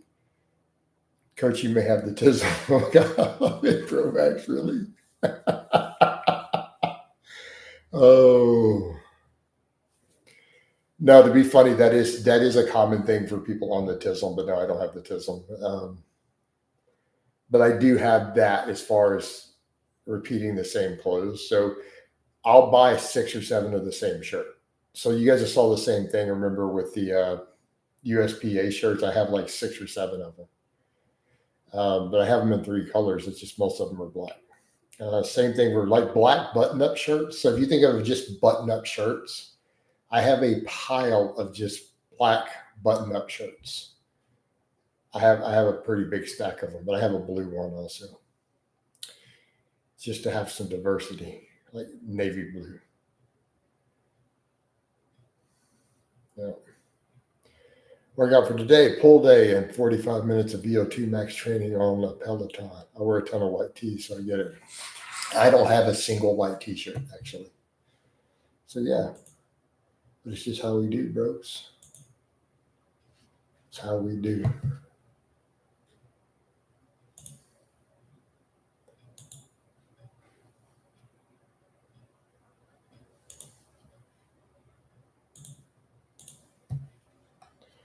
Yep. So we got that next coffee. White t-shirt plus coffee spilled, right? Man, I drink too much coffee in the mornings to be doing white t-shirts. It'd be all stained up. It'd be stained to the max.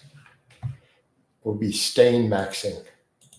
So that's the thing with this generation. Everything is maxing, right? You got a looks maxing. You got a whatever maxing. Bloat maxing. And then music is all core.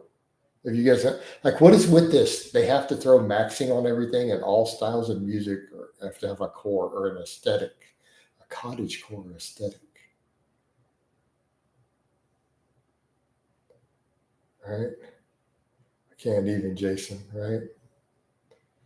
But all these music, we got deathcore, metalcore, horrorcore, bardcore, right? Man, I'm just saying this is a unique linguistic thing going on now. Like, why can't we just call it death metal? Why do we got to call it deathcore now?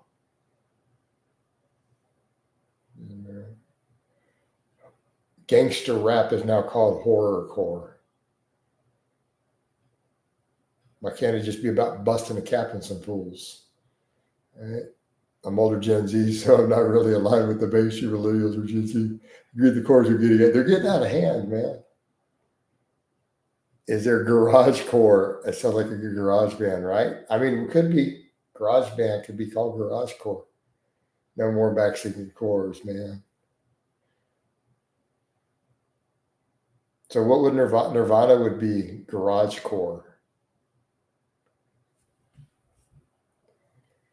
All right.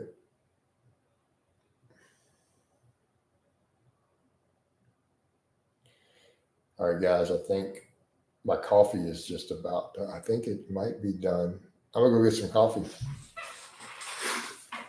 Oh, my core is all maxes.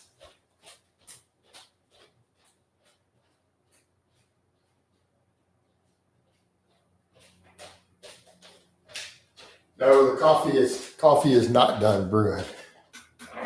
Oh,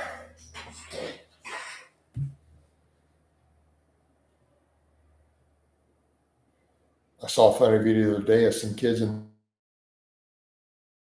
the call out their HR manager over some redundancies. He ended up sacking all of them. Oh man.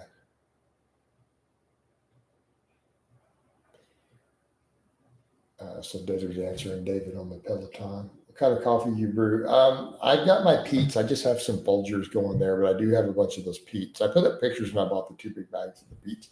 I have the Pete's in my actual thing, by the way. All right. So in my Amazon list are some of the Pete's.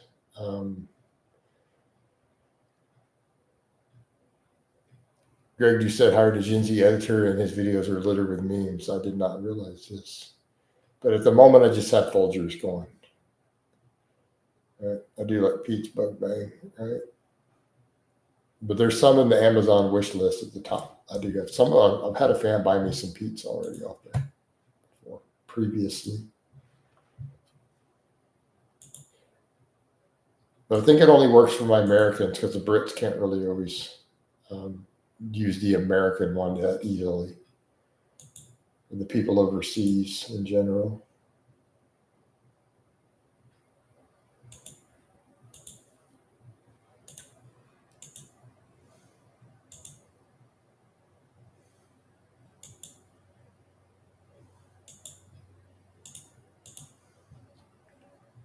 Yeah. Oh man.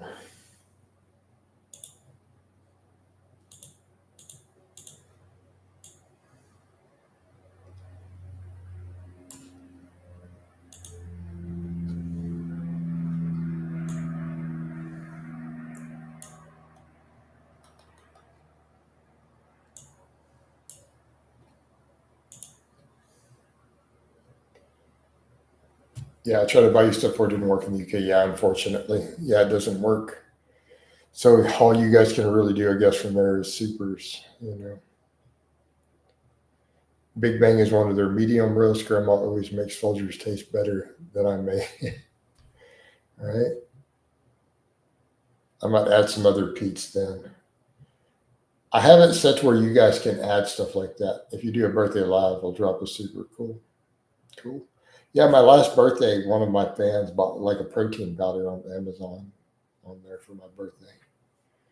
Black Rifle. Black Rifle's okay. I've had them. I had an ex who liked them a lot.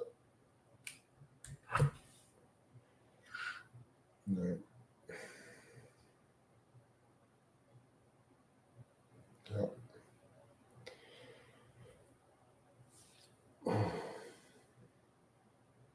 I think Black Rifle, though, it's not that the coffee's really that better. It's just that a lot of us like it politically. That's what it comes down to.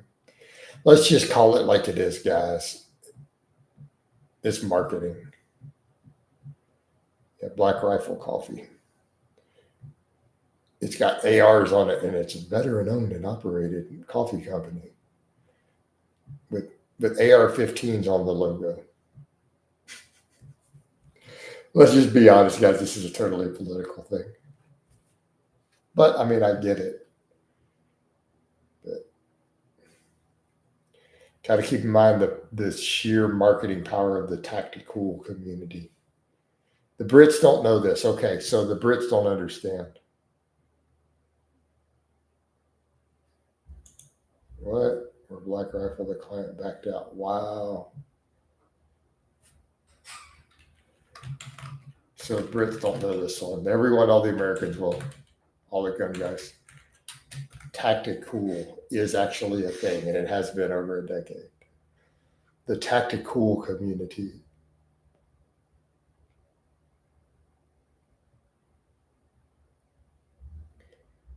Connor, welcome to Orc Warrior.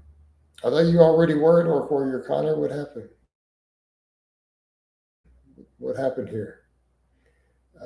I don't remember. Why has it done that? I don't know. Maybe it renewed just now. Maybe did you have a 1 month renewal? That could be it. Maybe it renewed while you were in the chat because they're on a timer. So that could be it. Let me see. It might tell me. Let me double check. No, let me see it. Let me see when you joined. It gives me all this printout. All right.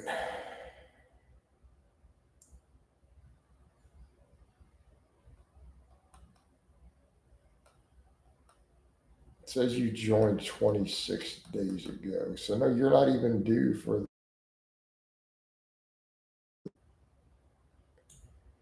All right. No, it says you joined it 26 days ago. So I don't know why it did that. That's really weird. Unless your thing expired. No, no, it didn't renew. Still, man, I don't know. I don't know, man.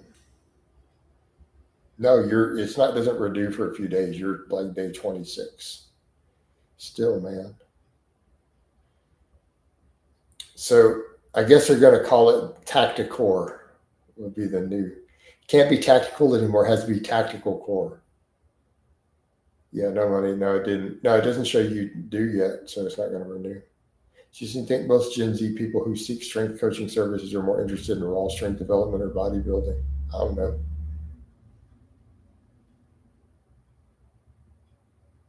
Because I don't think that those are the right questions, Desert. I'm going to say guys who care about their appearance. Those are not the same thing. I think it confuses people. When you say bodybuilding, my brain goes to standing on a stage posing, right? That is how I define bodybuilding. It's a competitive performing art. Yeah. All right, I'm gonna get some coffee. I'll be right back.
We back.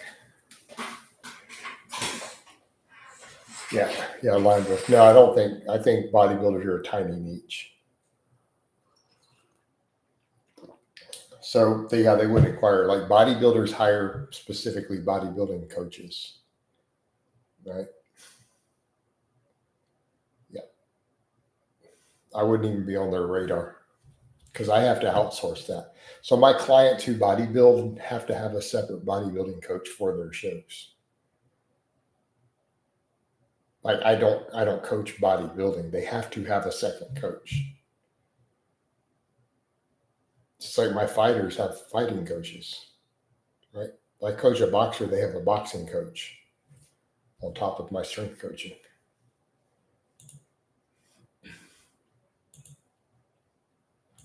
And I hate coaching British boxers because our boxing class requires us to do all these push-ups and stuff. So it interferes with my strength coaching. For some reason, every single guy I get who goes and does any boxing in the UK, all the boxing gyms and the boxing coaches require them to do all whatever their push-ups and all this other stuff. And so it interferes with my strength coaching. They all have really horrible bench presses, like as a demographic. I can get their squat and deadlift up, but like if the second they start taking any boxing classes in the UK, I know their bench press is done. Another reason I'm not a big believer in push-ups, I see it over and over. I watch their bench presses just tank for a year straight. And there's like, oh, I will require, they won't let us not do it and take all this boxing. It's like, it's been a consistent thing I've noticed for years. Another reason I'm not big on push-ups, I see what happens every time someone does boxing and these coaches make them do all these push-ups. Their bench is stuck. I can't put anything on their bench for an entire year. I'll put another 100 pounds on their deadlift, their bench, it's not going to move.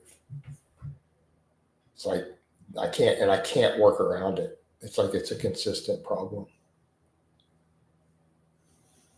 Just something I've noticed. And I don't know why. It's a very specific British thing, apparently. Because my Americans don't have this problem when they go do boxing. My Brits all do. That's it. You're going to be a sub 100 kilo bencher, pretty much.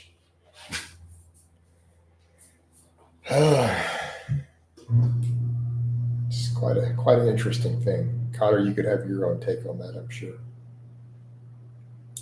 But it's been a consistent problem. Because a bunch of my younger British clients always want to go take boxing classes. It's like really a big deal. And they go to these boxing gyms. So I want my mouse. I got to clean this mouse. Yeah, just grab the door, take on one. So Connor, I was mentioning that. So talking about boxing, something I've noticed for some reason with British clients, it's unique to the UK. So because I get tons of younger clients over the years who want to go do boxing. So in all the boxing classes, they won't let me take the class without doing these hundreds of push-ups. Right? They won't let them do it. And it's like, it's been multiple clients. And I pretty much know the second one of my clients, or if they're taking the classes, that they're never going to bench 100 kilograms. That I can't get their bench. So as a coach, I've found as soon as any of my guys are doing any of these boxing classes, I can't add anything to their bench press for like a year. It just sticks. And there's nothing I can do about it. I have not found a solution. So if they decide to go box, I know they're going to be a sub 100 kilo bench presser indefinitely. Then I accept that. If they're British and they do boxing classes, they're never going to bench 100 kilograms. I'll get their deadlift up. I'll get their squat up. Right? I'll have them deadlifting 200 kg. I'll have them squatting 160 kg. They're never going to bench. You know, they'll never have a strong chest and triceps. They're done. There's literally nothing we can do about it until they back off on the classes, and then I can get them strong. Their pressing muscles will never be strong as long as they're taking the classes.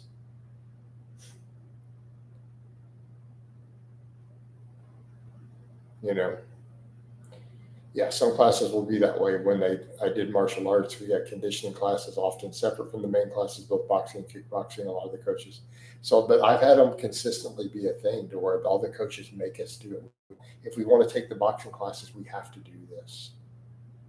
Like, okay. So I just accept they're going to bench 90 kilos for the next year. Yeah, it's for them to go do even minor ring stuff eventually. So some of them, I get a bunch of these younger guys who hired me over the years. They want to go, well, I want to do a little amateur record, boxing or whatever. It's like, okay. But I know they're never going to have a respectable bench. Like they're never going to build a base until they're done with the classes and they quit doing this. I found it pretty consistently to be true. Because when they're doing that many push-ups, I can't get their bench press up. And their pecs are always small. Like I just can't build their chest. And it's like nothing I can do about it, really. I just do the best I can.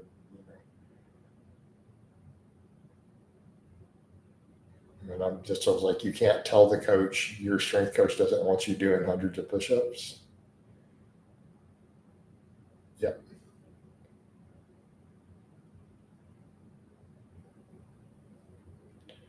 Limit. Are you sure about that? Mike Tyson was a pretty strong bencher, and I think Mike Tyson was a pretty good boxer overall.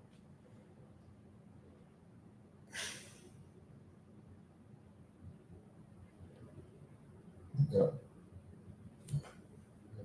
Mike Tyson was a good bencher. Got to prioritize the other best boxers. Shows there aren't good benchers and vice versa. But it's one thing to be a good bencher. It's another thing to be weak.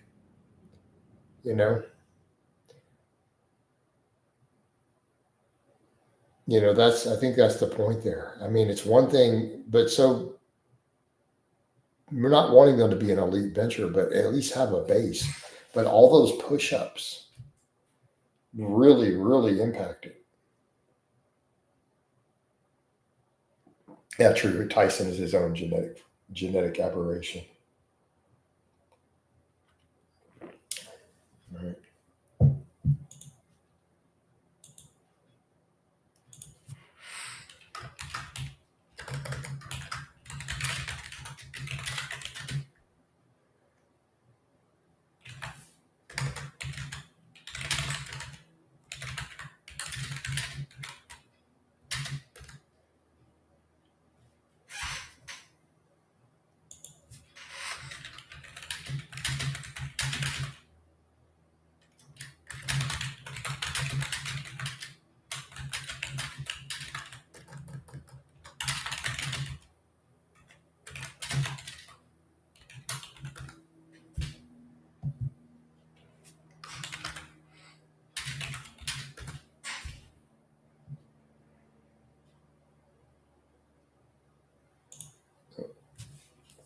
All right. Mike Tyson. I think a lot of fight coaches here are about 20 years behind the S&C curve. Or they would have the weight slow you down mentality, right? Right. Why is that posting through? Oh, it's coming through here too. Let me turn that off.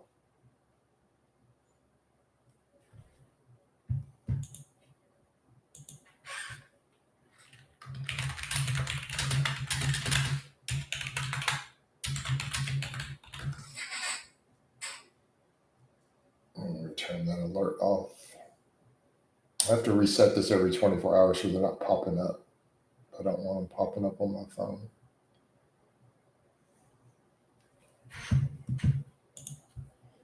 All right. Ivan Drigo had a good bench. Their coaches sound best though. Hundreds of push-ups in one session sounds bad for boxing itself, right? Yeah. I mean, I would think here it's common for UFC fighters over 30 to stop training for max weightlifting and transition to more muscle endurance.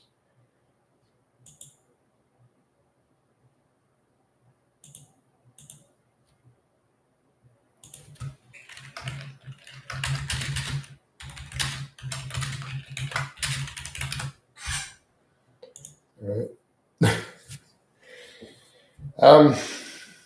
I don't think that's necessarily the case, but again, desert there's overlap between that, anyways, right? So, I mean, desert. How much really really high rep benching do you see me do?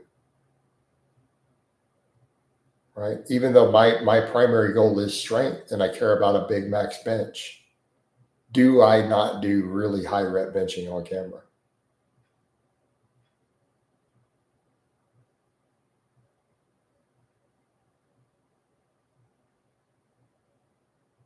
You know.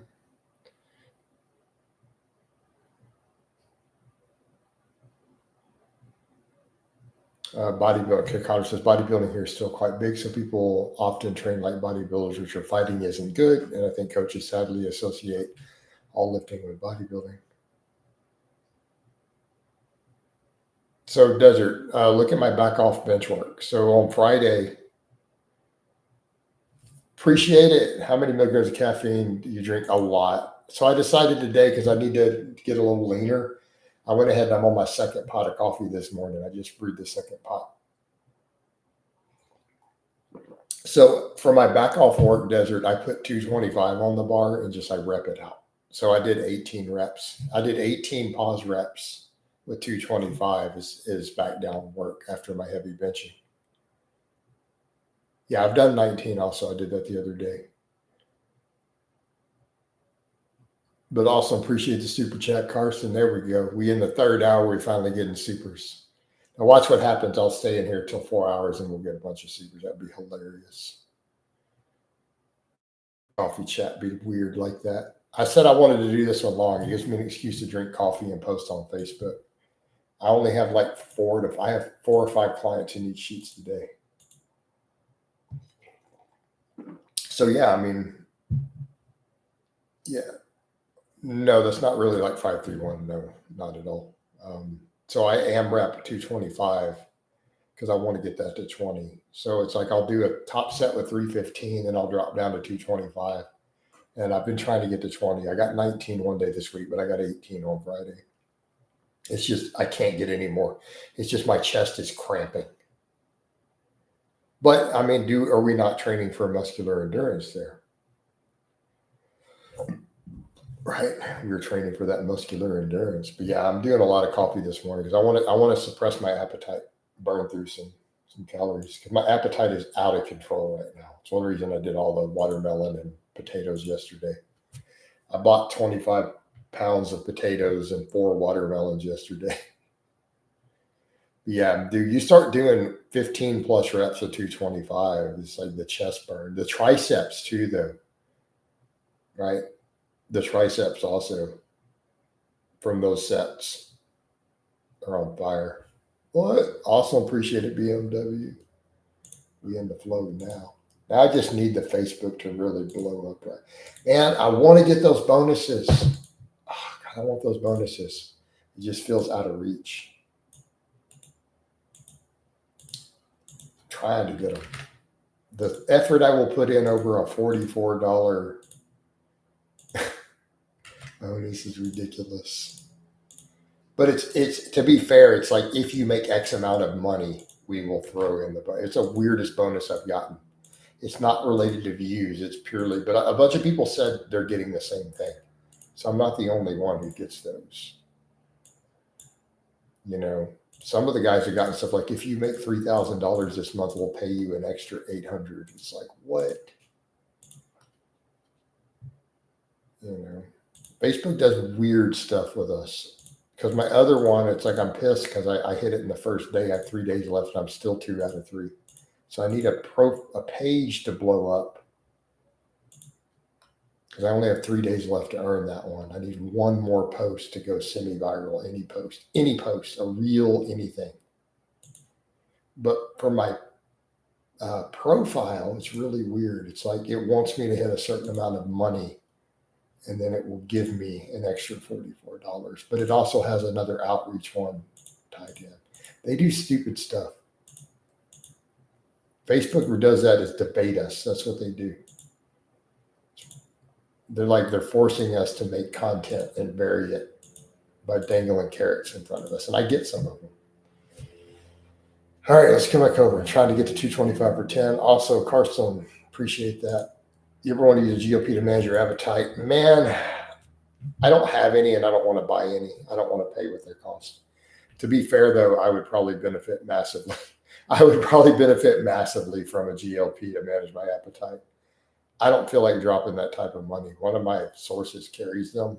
It's like, dude, I'm not dropping that to suppress my appetite. I'm just not doing it. I've done this before. I'm old school. I've lost 150 pounds before. You know, I would rather almost do it the hard way. But yeah, it's of course tempting. I hit 225 for 10 on the incline last year one time. I've not been able to replicate it. Hey, Jason, what are the thoughts on 30 heavy kettlebell swings every minute on the minute workout 12? So I think that's a good form of conditioning. It's good GPP. Why do you never do dips? I do. I've worked them back out of the rotation this week. I was doing dips last week. So, I mean, I can do like 12 reps deep with a 45-pound plate. Like, so I like dips. But right now I'm focusing more on the bench volume because I do benching 3 days a week. I can only add so much supplemental. So I either like to rotate phases. I'll do phases where I focus on incline. I'll have phases where I focus on dips or just more bench volume. I'm trying to hit just the bench volume because I just feel like I get so much out of it. Carryover, I feel like. And I like doing it. You know, dips are not as comfortable. I like them, but I also kind of like, I got to set it all up. I can maintain a better workout flow. Sometimes if I just bench. Will you be double dipping anytime soon? I'm trying, David. It won't let me. I want the Facebook to let me do it again, but it's for some reason it's not letting me. It's not telling me what I've done to cause it, or if I broke a rule, or if I did too many. I have no restrictions. It just won't let me go live. It's saying you're not currently allowed to do it. Thought about maybe microdosing it. I heard MDs very aggressive with what they prescribe. Yeah, they prescribe too high doses. How much money have you spent over your life for a home fitness equipment? Do you think you save money? Desert, I can't quantify the money because of the travel, my lifestyle, the filming. I can't quantify that. But in terms of gym memberships, no, I haven't saved money because look at my home gym alone. Like, look at the price tag on all the stuff I have in there if you were to go plug it in. You know, so let's say $50 a month times 12, that's $600 a year for 10 years. That's only $6,000. Come on, bro. I have way more than $6,000 in my garage and equipment. Way, way, way more. I probably have 20, 30, whatever at this point sitting in there. 1,000. A few years ago, I worked in a prison. Whenever I checked the exercise yard, I smashed out some dips. The most reps I could do was 48 after a while of training. I mean, dips are great. I like dips. You know, I like dips.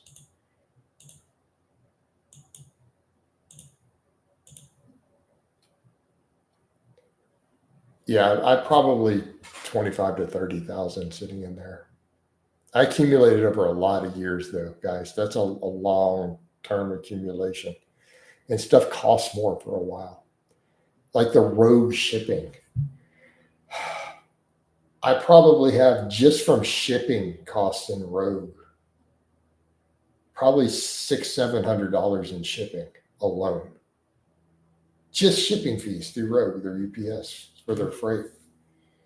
Right? Just the shipping.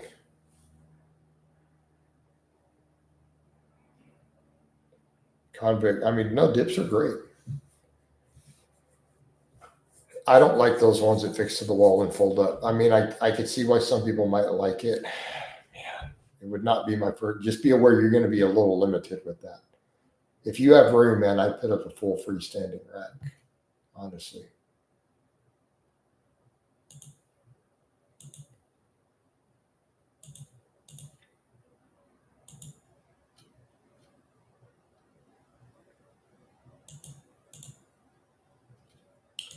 You know, be my advice.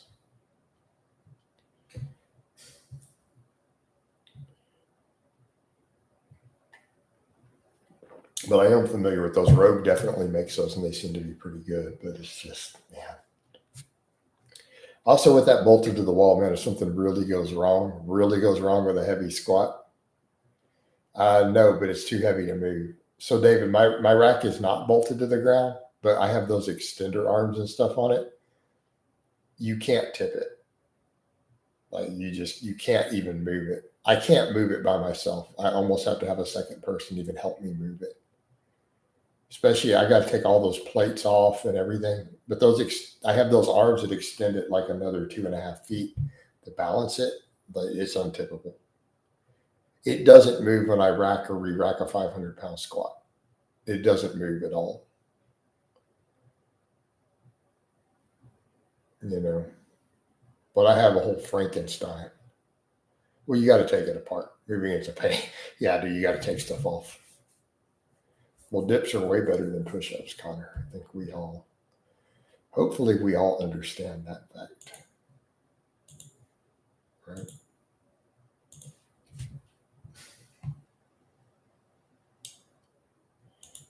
Yeah. I'd love a home gym like that. That would be a dream. I mean, like I said, which is why I think it's so silly when people are like, you should go to some public gyms. You should, it's like, what? I don't think they fully grasp how much equipment I have till they realize all the stuff I even got piled into the corner. And like, guys, I even have a belt squat. I've got a sissy squat. I've got a preacher bench. I have 3 different sets of adjustable dumbbell handles. I could literally make dumbbells up to, 160, 170 pounds per hand. I just don't have the advantage of being pre-loaded, like a rack full. Well, squatting 500 pounds of your age do more home turn than good. Karsten, oh my God, he pulled the Mike Minzer thing, bro. You did it in a super. I think it's no harm at all. I've hit a 500 squat this year. So Karsten, we have to specify. We answer this every day, by the way. I've not had a single day where Mike Minzer doesn't come up. Or what Mike Minzer philosophy are we talking about? Are we talking about? Yeah, there was an argument that Mike Minzer comment should be auto banned. Among a bunch of the channel members, the paying members were arguing about that the other day. Minzer's training philosophy was great when he was a bodybuilder. His stuff went crazy and doesn't work that he did lectures on when he quit lifting and was a meth addict. Like the 1 set per week, like all that was just crazy. That was his methamphetamine fueled insanity. Keep in mind, he didn't lift weights anymore. He didn't even work out during that time period. He was a cardio only guy who started doing lectures and seminars and tried to coach a few people. None of them were successful in bodybuilding. So he went kind of crazy near the end, unfortunately. And he admitted at the time it was known that he was self-medicating with methamphetamine for his own mental health issues before he died. So he was high on meth when he was doing all that work and writing those things. Just an FYI. Like none of that worked. Minzer was a high intensity, lower volume guy compared to the other bodybuilders when he was competing as a bodybuilder very successfully. But he was still doing like 6 to 8 sets a week, like up to 10 sets a week per muscle, but doing stuff to failure and focused on progressive overload. Right? Well, that works. Right? But you can find his routine. So Minzer's routines were published. Like what Minzer did all through the 80s and the late 70s when he was competing in the Mr. Olympia, those routines are still out there.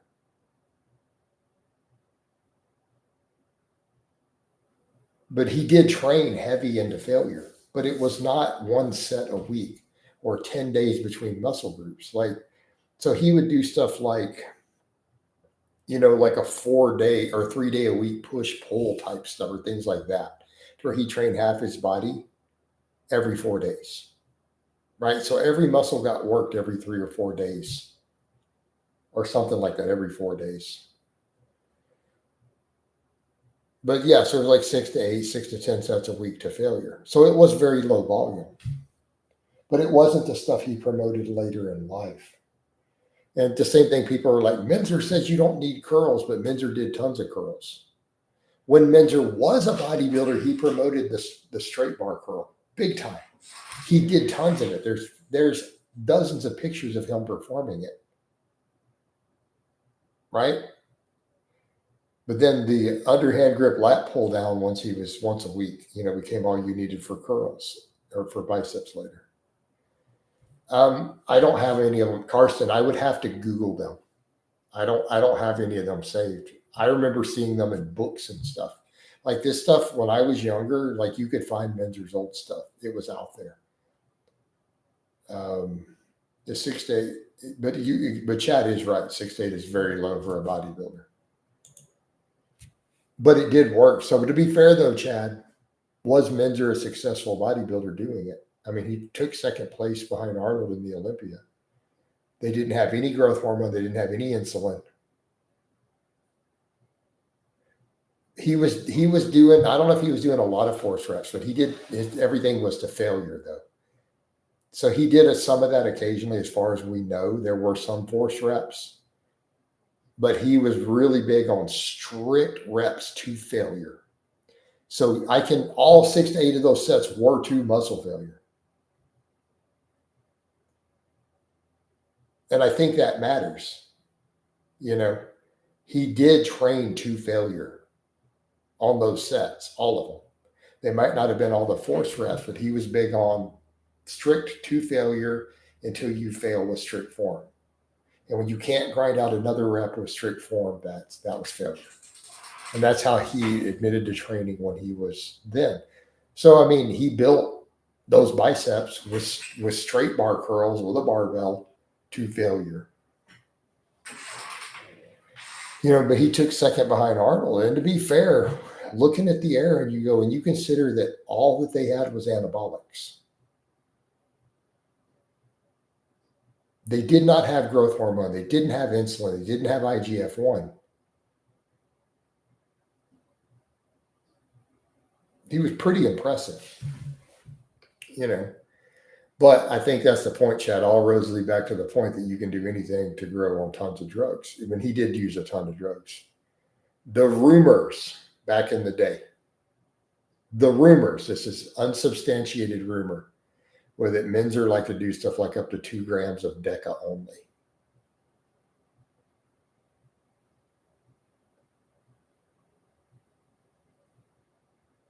Interesting stack, but he was supposedly a high dose DECA guy who didn't like tests. But that was the rumor, is that he used ridiculous amounts of nandrolone.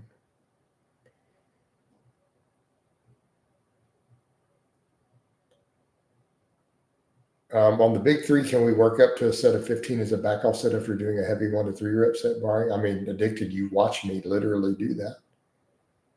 Do I not? I mean, so look at Friday, what I do. I did 4 reps of 315, all paused, and then I did 18 reps of 225 as back off. Now, I think you can totally do that. I wouldn't do it on deadlifts. I think it can work on squats too. Yeah. Karsten says, I do 7 to 10 sets weekly, every set to failure, and leaving gains on the table in my giving. Yeah. I don't think that you are. Karsten, I know how you look. No, dude, you're doing good. For those who are unaware, Karsten's like 20 years old, and he is monstrous. He's crazy jacked for being 20. Like 210 ripped, round belts. So, Chad, I think you'd be reasonably impressed with Karsten. I've done consultations with him. So the guy's 20 years old and like 210, maybe 10% body fat. With really good delts, good upper chest, all that stuff. Yeah. There. Now, Carson, you're doing fine. You're not leaving anything on the table.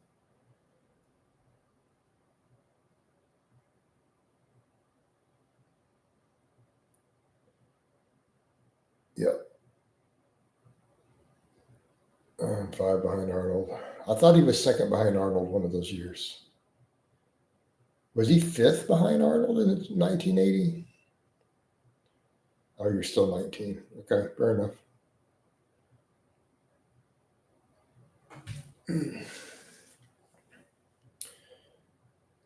What would be the advantage of high dose DECA? I thought he was second in 82. I could be wrong. I thought he was. Oh, man. Charlie, I don't understand the question. What would be the advantages of high dose DECA? You'd get really big. That's the advantage.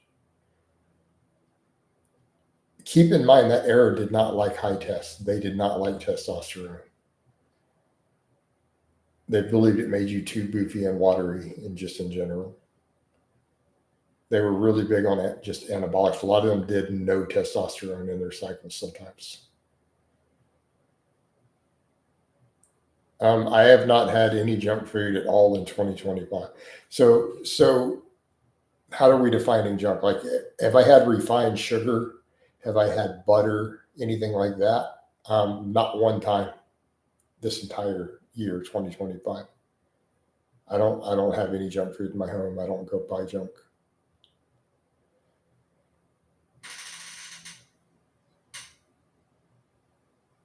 Anytime I've gone out to eat, it's like steak and potatoes at a restaurant. Um, yeah, yeah. Do you think Mike should have won? I don't know about that. No, no. I think Arnold legitimately should have won, guys. I don't. People love to hate on Arnold, but to be fair, in terms of the physique and the genetics and the structure, Arnold was really actually that good. I know guys today want to argue about that. I disagree. You know, the only argument would be maybe the legs, but it was a different era. And Arnold could squat 500 pounds though, so there was that. You know. Arnold still looked good. His legs were off that year, but that's it. His upper body was still insane, right? I mean, think in terms of the chest and the biceps, the bro muscles. How many dudes even today can't compete with that? How many Olympia level guys cannot compete with his chest back then?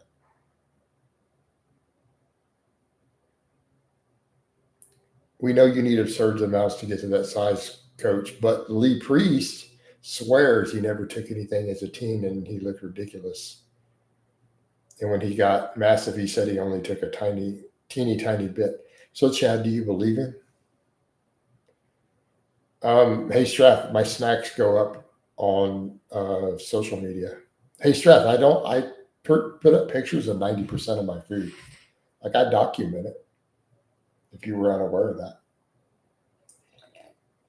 For me, snacks are like watermelon, cantaloupe, frozen cherries mixed in Greek yogurt with honey, things like that.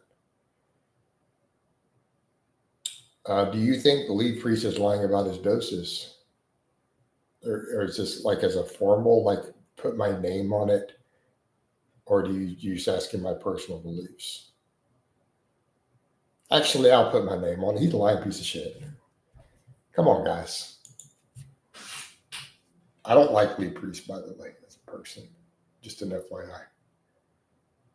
I think he's a clown who popped off at me for no reason. Put my name in his mouth. I'd never talked about him, and he popped off at me. He's a clown with a bunch of face tattoos. No reason to believe him. But I gotta get some coffee.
All right, we're back.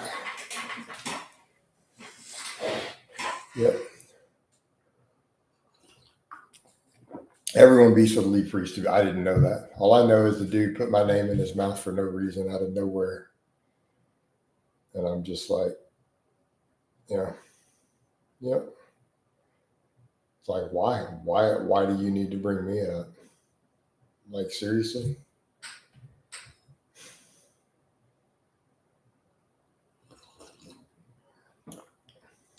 How do you stay motivated?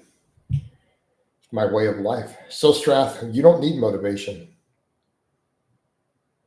When this becomes your way of life, you no longer need motivation. So Strath, how do you get up and brush your teeth every morning?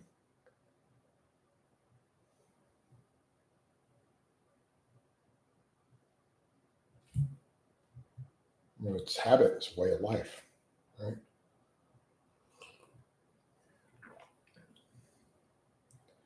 No, they don't motivate me. Well, in a different way. I'm not going to say what they motivate me to do.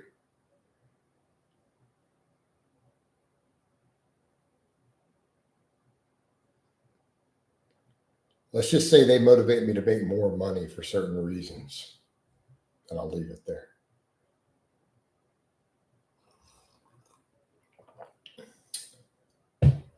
All right.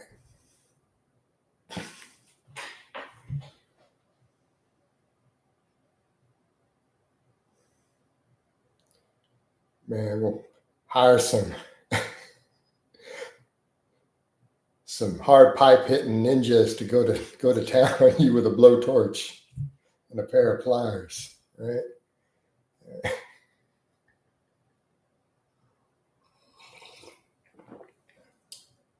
Arnold said he doesn't need discipline, he has an exercise addiction. Relatable, right? Yeah. Dude, it's way of life, man. The iron game is a way of life, bros. Do you stay sober? I'm coming up on February the 18th will be my 7-year anniversary since my last drink. So I'm almost at 7 years since my last drink. I have not had a drink of alcohol. And I have no intention of ever having any again. Is Arnold's Encyclopedia Modern worth reading? Maybe. I mean, it's so old school. Mine fell apart. My book literally fell apart, broke the bridge in the back. So, yeah, it's borked. It's definitely done for.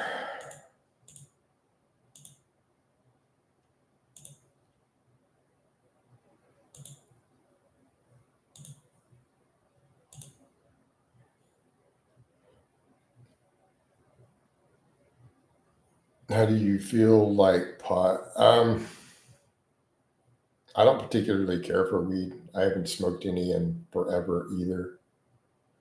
Not really my thing. So let's see. Might as well.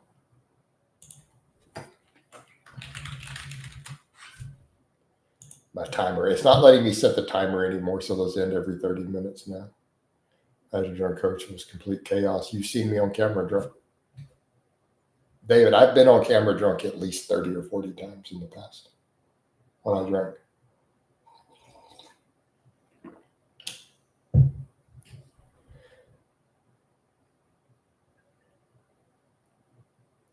So pretty much any of the fake Merc stuff, the pecan pie video, all those were drunk. Drunk coach, more than drinking. So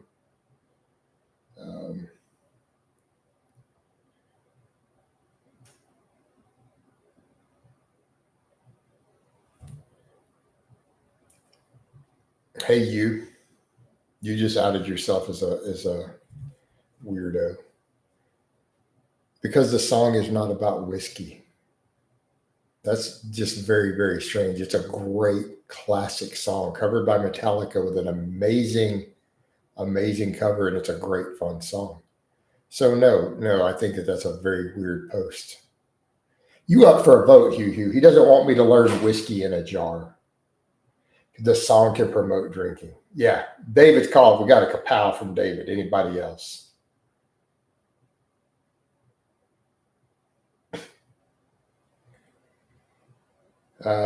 Stress says started smoking 10 years ago. It's no good for diet. We'll drop it.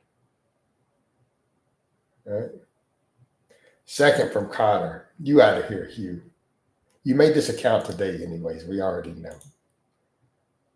Kapow! I mean, quite frankly, the song Whiskey in a Jar is not about drinking at all. It just happens to be in the name. It's a great song. They could have named it something completely different. But that just happens to be the name, you know?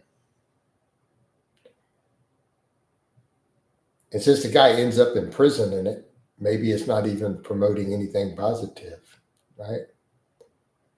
I mean, the guy ends up in prison in the song for shooting like the captain of the city police or whatever. Right? So, you know, it's kind of like, you know, Cocaine Blues by Johnny Cash. He tells you not to drink or to do cocaine at the end. Literally in the song. But do we assume the Cocaine Blues is a positive drug message? No, man. Look at the closing lines to the song. It's an anti-drug and anti-alcohol song, ultimately.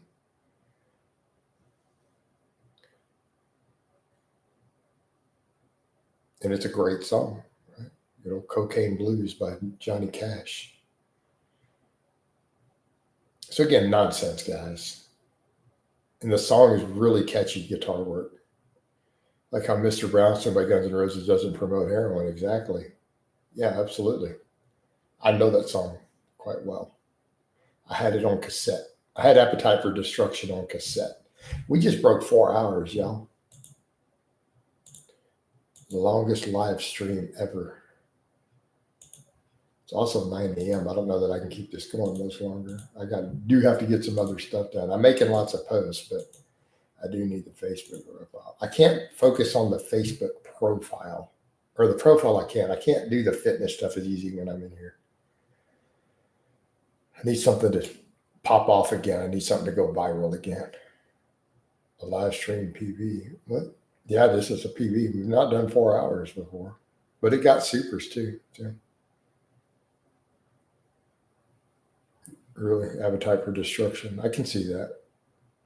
I mean, I had the cassette tape.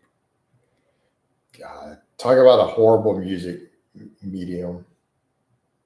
I know musicians who still laugh about that. Like, yeah, that was horrible.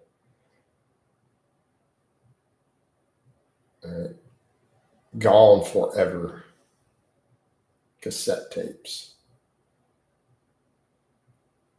I've had a good amount of practical application with conjugate method, coach, and speed work at 60% doesn't seem nearly as effective as using band tension at 50 plus 25.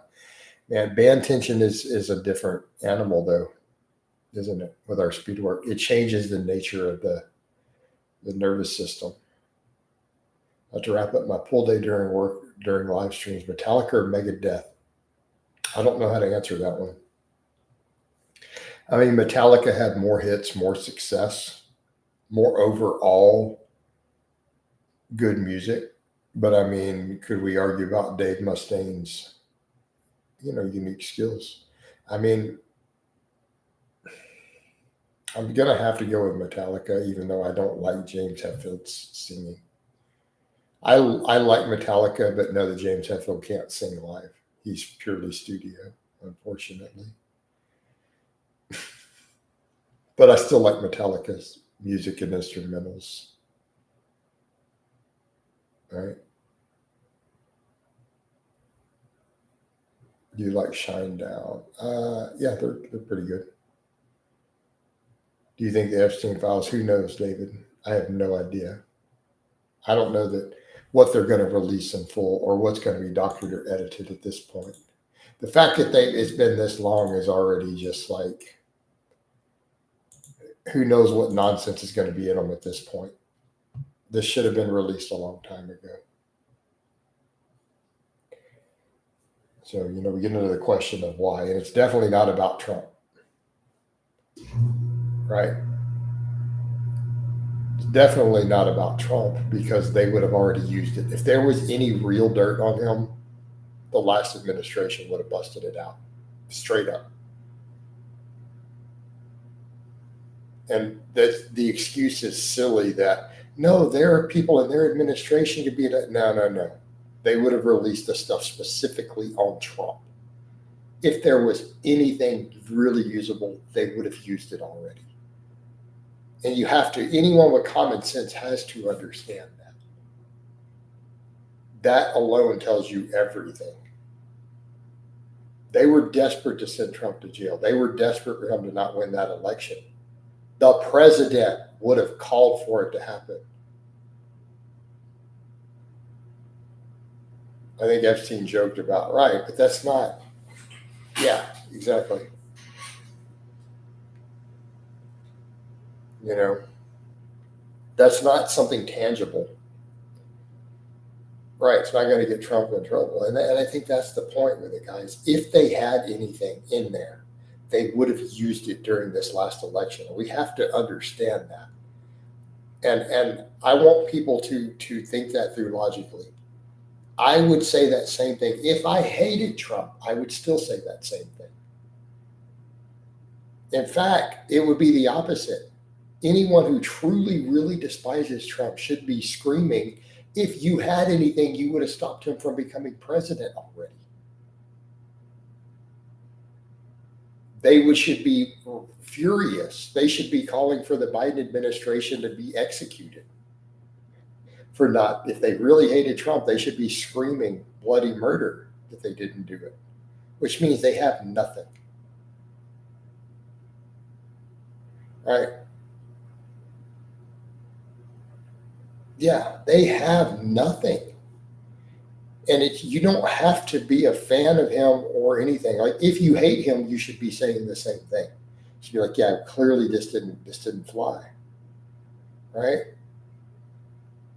No, it's irrelevant that he did dodgy stuff, Connor.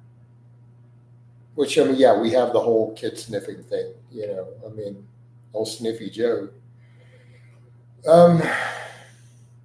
I mean, there's plenty of suspect stuff that he said directly on camera to where you're like, whoa, dude, that's not creepy. Like, you can't make that up. But that's irrelevant. They still would have pulled the trigger. They don't have to release it in its full. If they had anything on him, they would have used it. And particularly, you could say, well, what about Biden? Well, what about when Biden dropped out and it was Harris? They'd have used it. They would have used it to win the election. They don't have anything. They can't, because they would have used it.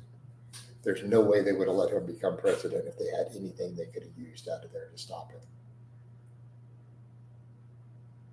And think that through. Anyone who disagrees says, no, really think that through. If they had anything, that was the time they needed to use it.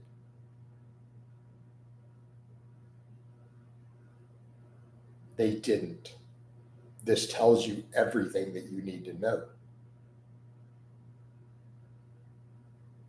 They 100% chance would have done it. And there can't be any doubt about it. They would have used it. They would not have let him become president if they had anything in there that could have stopped it.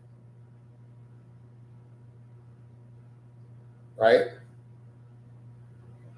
Because again, the president and vice president would have had access. I promise you, they have read the entire thing.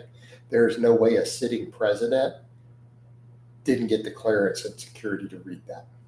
There's no way the NSA didn't get him a copy. 3 years ago. No possibility they didn't get him a copy already. Whether it's a closed court document or not, the intelligence agencies can get it and give it to the president. He has a copy, I promise you. There's no possibility he didn't have all of it already. He knew what was in there. Biden knows what's in there. Harris knew what was in there in its entirety. If you understand anything about how government works, they have access. Yes, cringy, embarrassing emails with nothing illegal. Right, and they're just trash talking him. that doesn't help your case. And that's what people are, oh, but Epstein wrote all this stuff making fun of Trump. This doesn't hurt your reputation. For a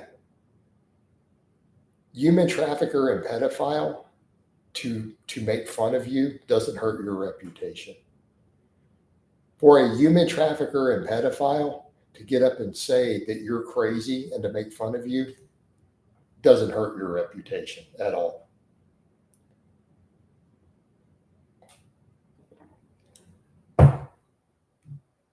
Oh man, a pedophile doesn't like him. A human trafficker doesn't like him. Boy, this is just, you know what I mean? This doesn't hurt you.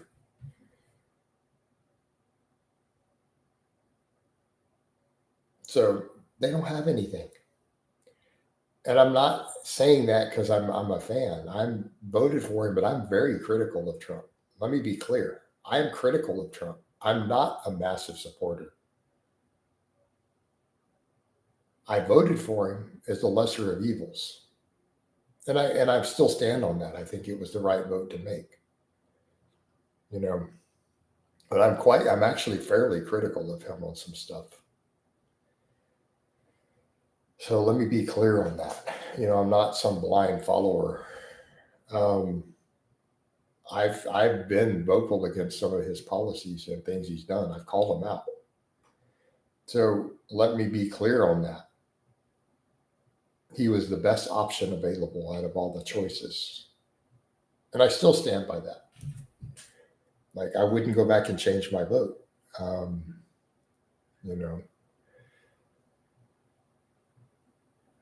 I was unhappy with some of his choices. I still felt he did a good job as president the first time. I was unhappy with some of his choices. I got pissed at a couple of things he did. But by and large, positive outweighed the negative. But I'm not some big fanboy. Common sense guys, they have nothing. They would have used it. All right, on that note, though, I feel like it's about time to wind this down. This has been a crazy long live stream, guys. I'll do one this afternoon. I got to get some other stuff done. I got some client sheets to do. Love you guys, and we're out of here.